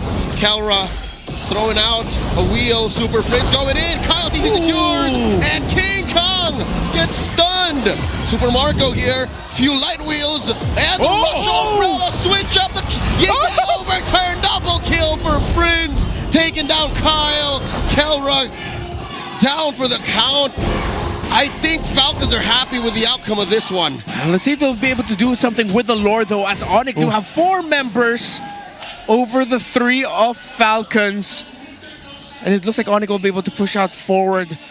The Winter Crown was on point there for Super Marco. He was able to cash out the Hayabusa of King Kong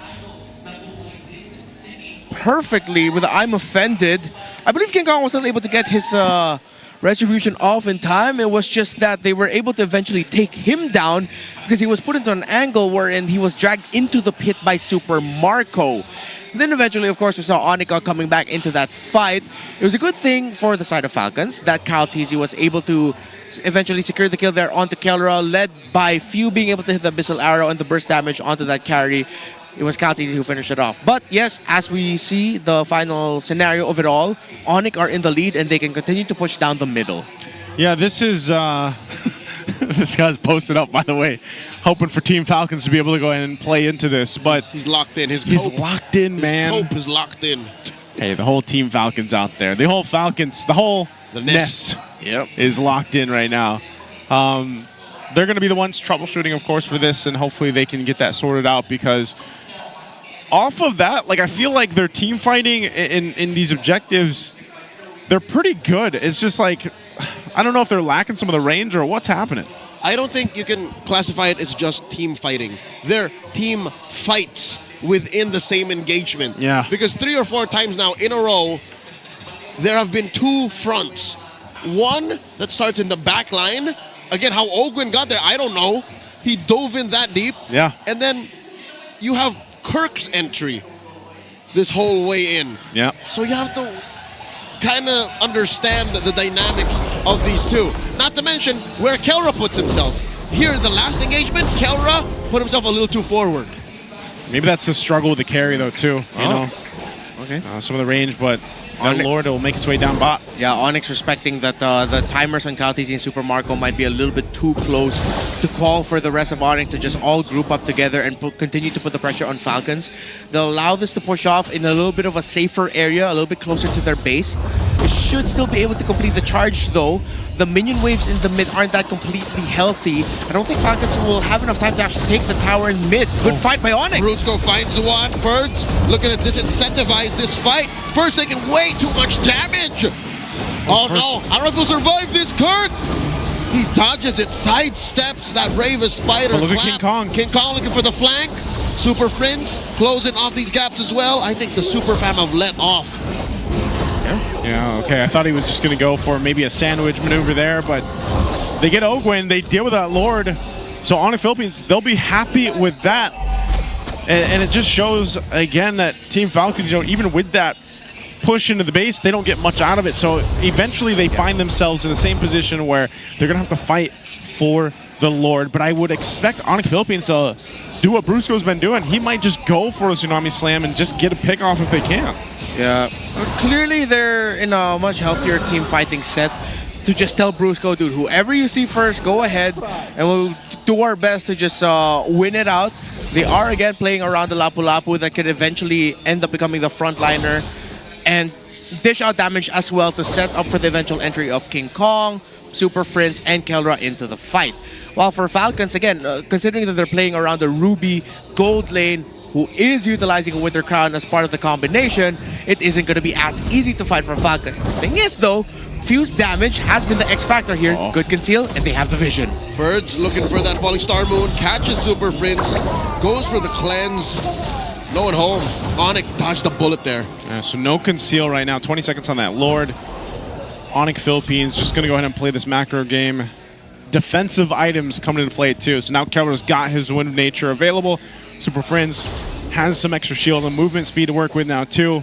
And there you go. Even they see Halbert being picked up by King Kong. Trying to look at the items here to see if Ferds already has a blade armor. I don't think so. You go for the BFB Oracle Dreadnought. Alright, continue playing the map. Yeah, okay, it's a Winter Crown for Ferds. Okay, interesting. Roam Boots all aside so that they can potentially get the bonus. One of the EXP so that Ogwin can catch up. Good start here for ONIC for this Lord. Yep, half health on this one. Kelra will go ahead and continue it on. Falcons, we'll see what they do with this. If they plan to conceal again. In comes the Tsunami Slam. Super Marco is out of the equation. In comes Kirk and the rest of the Super Fam. Few puts down about 1 HP. Now Ogwin gets popped here. His immortality able to save him. AOG out, but first falls. And oh my god, how did Brusco find Few? Made a beeline for the Roamer. Oh Push no. it through tier 2. They can smell blood in the water. Are they going to push it in? They know they have an advantage. Oh, can Kyle and Ogwin defend? They've got a big minion wave coming through. King Kong from the back, Mount Shocker, Brusco and Ogwin pop their immortalities. There's still the siege minion. It's just Kyle. The base gets taken down. ONIC with a sweep. The Super Fam will make it happen in a sweep. And the Falcons still looking for flight. What a slip up by Falcons. And what killer mentality by ONIC to read the situation perfectly. Once Super Marco is down, that is majority of the team fight capability of Falcons out. ONIC knew it, ONIC could smell it, and they did not hesitate to grab the win. You do not interrupt your opponent when they are making a mistake. A phrase made popular by Napoleon Bonaparte. ONIC read into it and said, hey, aren't they a little too forward? Yeah. Aren't they scattered? We took out Marco, we should just go.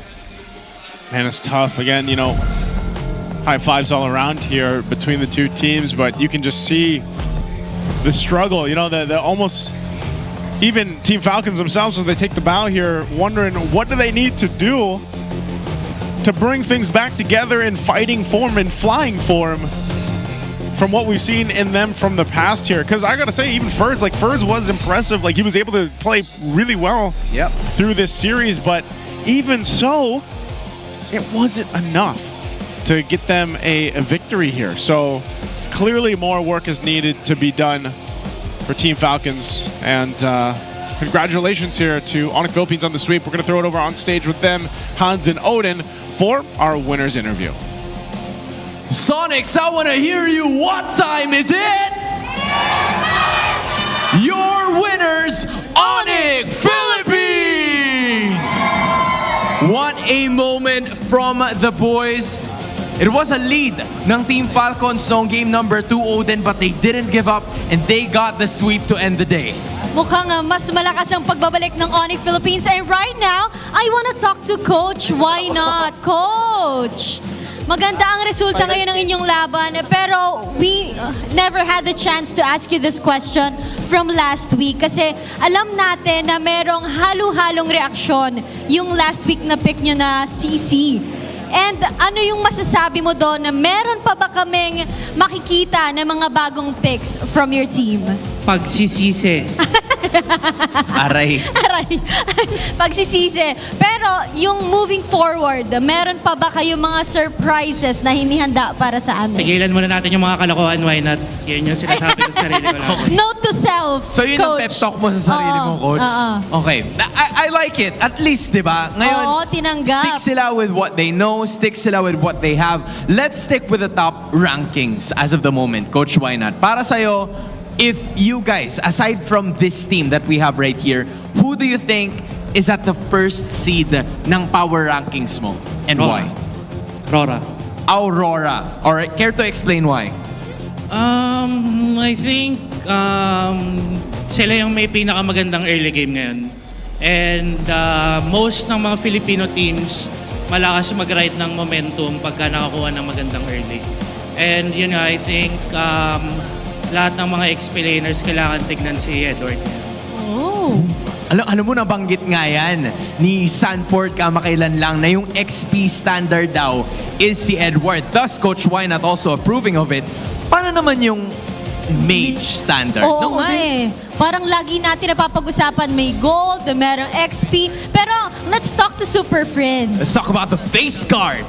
Face card ka daw ng ONIC Philippines ngayon. Pero friends, sino sa tingin mo sa lahat ng mid laners ngayon yung pwedeng matawag na mage standard or mid lane standard? Is that you? Si 8 po. Si Hate pa din. Si Hate pa rin. Dito nananahimik ang tao. Oh, ikaw ang naituro, Hate. Para sa'yo ba, sino? Ikaw. Mid laner ka ba, Hans? Hindi. Hindi. Pero friends, okay, speaking wise, kasi alam naman natin si Hate ang pinakamalakas na mid laner sa buong mundo. Pero kung meron pang isa na ngayon ay naglalaro, aside from you, who do you think is the top one in terms of the mage? Sanji. Si Sanji. Bakit si Sanji? Champion eh. Champion! Alam mo, bumabalik ka na naman dun sa hindi ka masyadong nagsasalita ka. Pero ito, pagsasalitain kita ulit kasi maraming Sonics ang sumuporta sa inyo lahat. Nasaan na Sonics? I love the energy. Friends, anong masasabi mo sa lahat ng Sonics na nagpunta dito at sa lahat na sumusuporta sa inyo? Sa lahat ng pumunta dito at nanood sa amin, thank you sa suporta. Abangan nyo kami bukas. There we finally have it. Once again, your winners, ONIC Philippines! You may now take your bow. Just another win. Odin again sticking with what they know. Sipin mo, nagpapawis lang kami nung isang araw tapos ngayon, back to the usual sila ngayon. Yan nga ang napanood natin sa ONIC Philippines. Maganda ang pag-bounce back nila with this match at bukas ay aabangon ulit natin sila for day 2. And gusto ko malaman, ano pa nga bang masasabi ng ating mga casters? Will it be basics again? We're about to find out. Casters, throwing it to you. Hey, that's how winners exit the stage, man.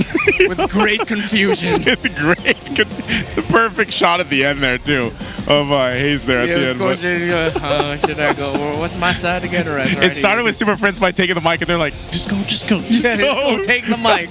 Then one side of the ONIC boys going one side of the other. So here we go, game two MVP. Brusco again on the Kalea, 2-4-7. But it's more so just the fact that you give Kalea to Brusco, man. He's going to be making plays and making them work. This is an MVP nod, 2 games in the making, a series-wide impact that Brusco gave for his team. In that final sequence there, it was actually Super Marco who initiated as the Ruby. Flicker ultimate once he saw Brusco, but then once the animation was done, Brusco just easily used the second skill, and then eventually Tsunami Slam, chain crowd controlling Super Marco. He could not get out, he gets bursted down, and that is already team fight won by ONIC. And then for the rest of the game, of course, it was just Brusco starting things off, maximizing the jumps that he would get. This is what Kalea really just brings to the table. Just when you think a team is down and out for a team fight, suddenly crowd control comes through, a little bit of healing just to give them a little bit more time to deal more damage. Yes, it wasn't just this game, it was the entire series for Brusco on this Kalea. Yeah, I love to see it. Just because, again, for our roamers there, you know, they've got to be the ones to go ahead and set things up for a lot of the times and, throughout the game. Yeah, and that was the thing. I was also wondering, you know, man, it was unfortunate to see where Super Marco puts himself in that position because it's almost like he had to though, because it's like who are going to use to pull and make something happen? Otherwise, who else is going to do it there? I don't, you know, maybe they were just in a position where I don't know. Team Falcons is making mistakes from series to series to series. That's what's happening. And I don't know. I actually don't have the answer for Team Falcons on how they can fix it. I think that's something that they have to obviously figure out for themselves as they approach the next series that they have. Major slip-up aside, this was a better game for Falcons than Game 1. Yeah. Eventually, they were the ones able to take the lead. They were able to win that crucial Lord, of course. And even though ONIC Philippines were winning some of the post-objective team fights, there was a world where you can see, yeah, it looks like Falcons will be able to eke this out, force it out into a game number 3. But then, like, that error was so glaring. In that scenario, the gold laner, who is essentially at this point another EXP laner, and the roamer talk. If that was Falcons' call for Super Marco to just, hey Marco, can you just use the ultimate on the Kalea? At that point, Ogwin would have already released the AOG. So that once you capture Kalea, even if Brusco would be able to use the Tidal Strike, the first usage of the Tidal Strike where it's just like, where it's the little slam forward dash. Yeah. Ogwin's already using the AOG. The other members of ONIC can't answer. The answer will be delayed. Ogwin pops his Vengeance. Ogwin tanks damage. Ferds comes in. Kaltizi comes in. Few comes in. Super Marco survives the initial salvo instead of getting blasted right away. That did not happen at all. This is a Golden Ruby that is still mostly damaged. Even with the Winter Crown, once you get crowd control stunned, bursted, you are not going to get out of there and you're not going to be able to deal damage. The highest damage dealer for Falcons wasn't even the jungler or the gold laner or the mid laner. It was Ferds on that Esmeralda. Ferds wasn't also ready for that sequence as well. So clearly, the call for Super Marco, whether it was by him or it was told to him to do it, was not at the right time. And it's just unfortunate because, you know, when you have a mistake like that or something like that happens in the game and it turns it completely in favor of the opposing team to eventually a game win, you know, that's only something you can look back on and hope that you can fix it for your next match. And that's something that Team Falcons, I feel like, has been dealing with for the past couple weeks now. But like you guys mentioned, this was a better game for them, Game 2, than what we saw in Game 1. But nonetheless, ONIC Philippines, they've also, you know, back on when they had the initial struggles through the start of the season, I think they've figured it out. They've spent a lot of times going ahead and cleaning up their rotations, cleaning up that decision making, and getting to this point where now they're having these, you know, decisive sweeps. One of the main strengths that ONIC has had ever since they built this roster in Season 14 is their killer instinct. The fact that they know when they're ahead and the fact that they know how to pick fights, these are rarely the things that ONIC PH know how to do wrong or make mistakes with. So I'm glad to see that here, when they saw that one error in Falcons' ways, when they saw Marco come in, it just took half a second, maybe less, and said, it was like a snap. That's it. Let's go. Yeah, they jumped on it so quick. And then they could easily do that because they were in the perfect position for it. That even if other side, if we say it was Brusco who initiated it, I still think they would have won that team fight. Because at that moment, they were in a much better position to just be able to jump in real quick in a snap and say, all right, we win this. Yeah. All right, we own this. It's a different country. Sorry, my bad. Different country. But it's ONIC, you know? Sometimes I get them mixed up. But ONIC is ONIC. ONIC is ONIC. But yeah, this is the Super Fam, and it's been good to see them make the adjustments themselves, because I think a lot of people, even in the first week and going in forward, they were wondering what kind of what was going on with ONIC, and now I feel like they've answered that. So I did say earlier on that I like to go ahead and hear ONIC's mic checks, you know? Like, I like to go ahead and listen to how they make the calls, how they make the things happen, and especially with that match. So hopefully we get to see that in this, because right now we're going to go ahead and throw it over to the mic check with ONIC Philippines.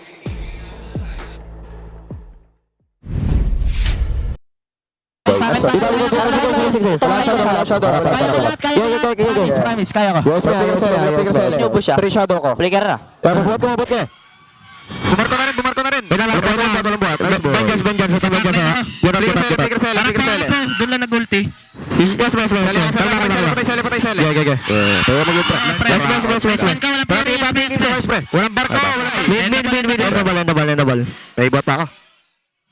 Ganun lang yun. Alam ko flicker siya. Tapos retrain niya.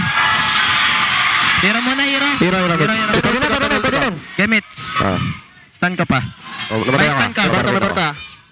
Alma. Pag kayo papapatay Nice buy! Great to hear the Infinix mic check there, of course, for ONIC Philippines. Very clean.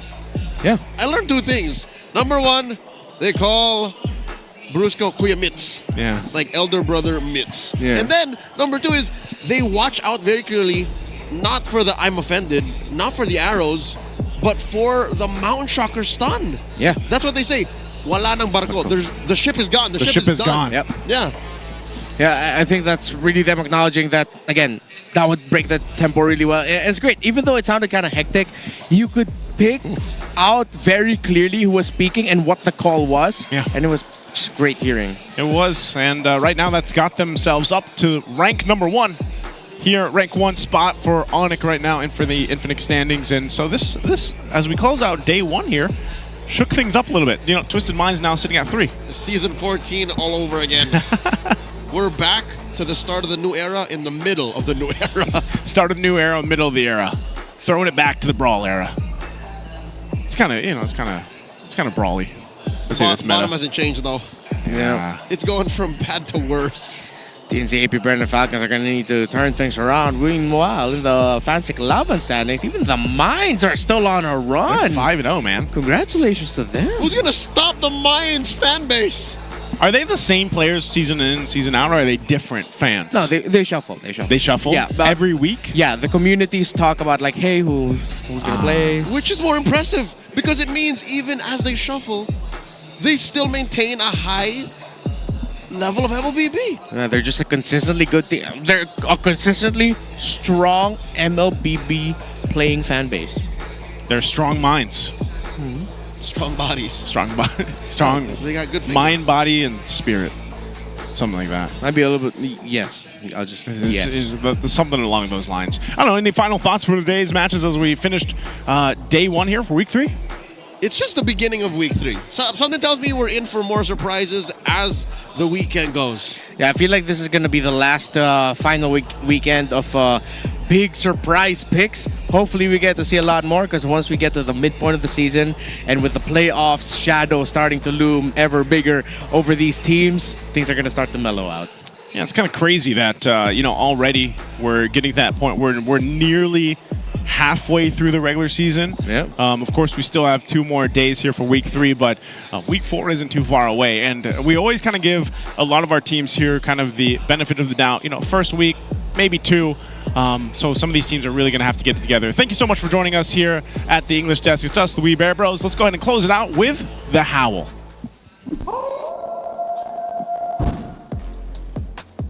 And what a comeback mula dun sa side ng ONIC Philippines. Hindi sa game mismo, pero dun sa kanilang return into form. Marami na nagsasabi na nagbabalik na nga sa Season 14 form ang ONIC Philippines. Ako naman na masasabi ko, si King Kong mismo yung nagbabalik sa kanyang ONIC Season 14 form dahil yung kanyang assassin gameplay ay talaga namang isang masterpiece. Kailangan na siguro ding aralin to ng mga teams dahil so far, ang ikinatalo lang ng side ng ONIC Philippines ay yung Yi Sun-shin na hindi naman talaga fully assassin gameplay para sa side ni King Kong. So yan ang isang nagiging strength ng ONIC Philippines at idagdag mo pa yung kay Brusco na ngayon kapag gumagamit ng mga catch heroes, talaga naman nagbibigay ng advantage para sa ONIC Philippines. They feel like very comfortable sa kanilang playstyle kapag nakakuha ng catch si Brusco at nakakuha ng assassin naman si King Kong. However, para sa side ng Team Falcons, nandito na tayo sa point na kailangan na talaga nilang mag-isip-isip, lalong-lalo na sa kanilang formation. Dun sa ating keys to victory, na-mention yung box na kailangan ayusin dito ng Team Falcons.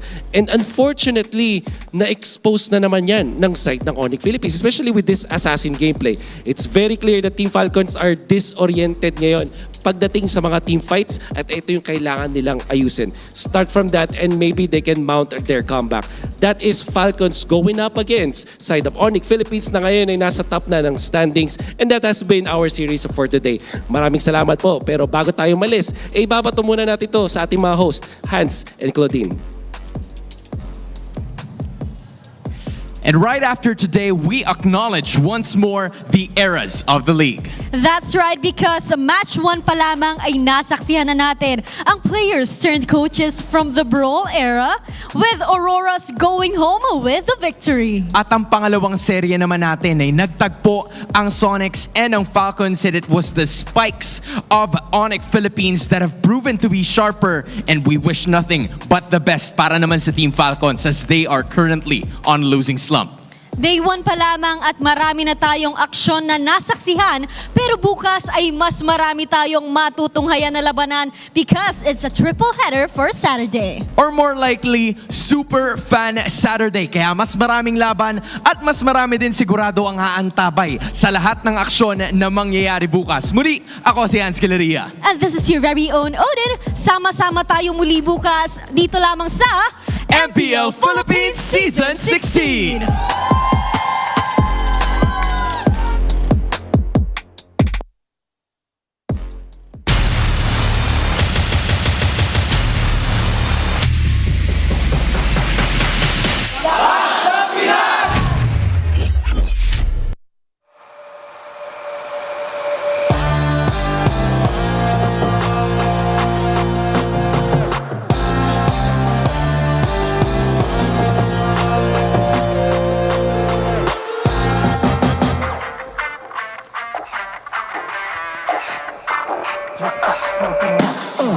Malakas, Pilipinas, malakas, kahit anong lane, we become the monsters.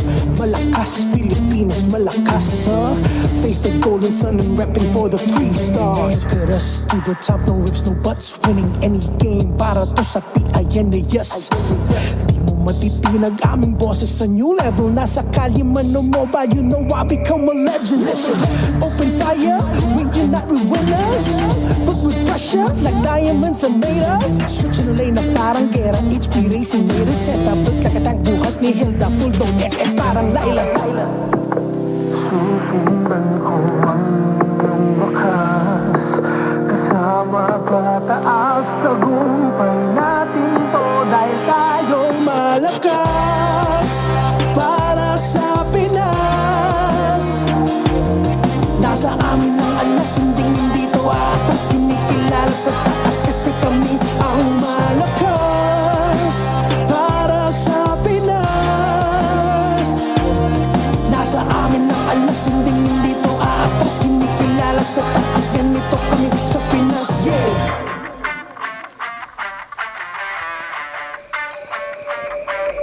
Laging MLBB, no surrender, no retreat. Pag nagsama-sama, just imagine what we can achieve. Laging MLBB, no no surrender, no retreat. Giving 100 on my all, cause we just cannot be defeated. We are unstoppable, immune and invulnerable. Ready, unequipped, lahat frozen, mala, crowd control. Pakita on the jab, east to the southeast. Taas ang matawag, proud and loud, cause every enemy we devour. Susundan ko ang iyong bakas, kasama pataas, tagumpay na.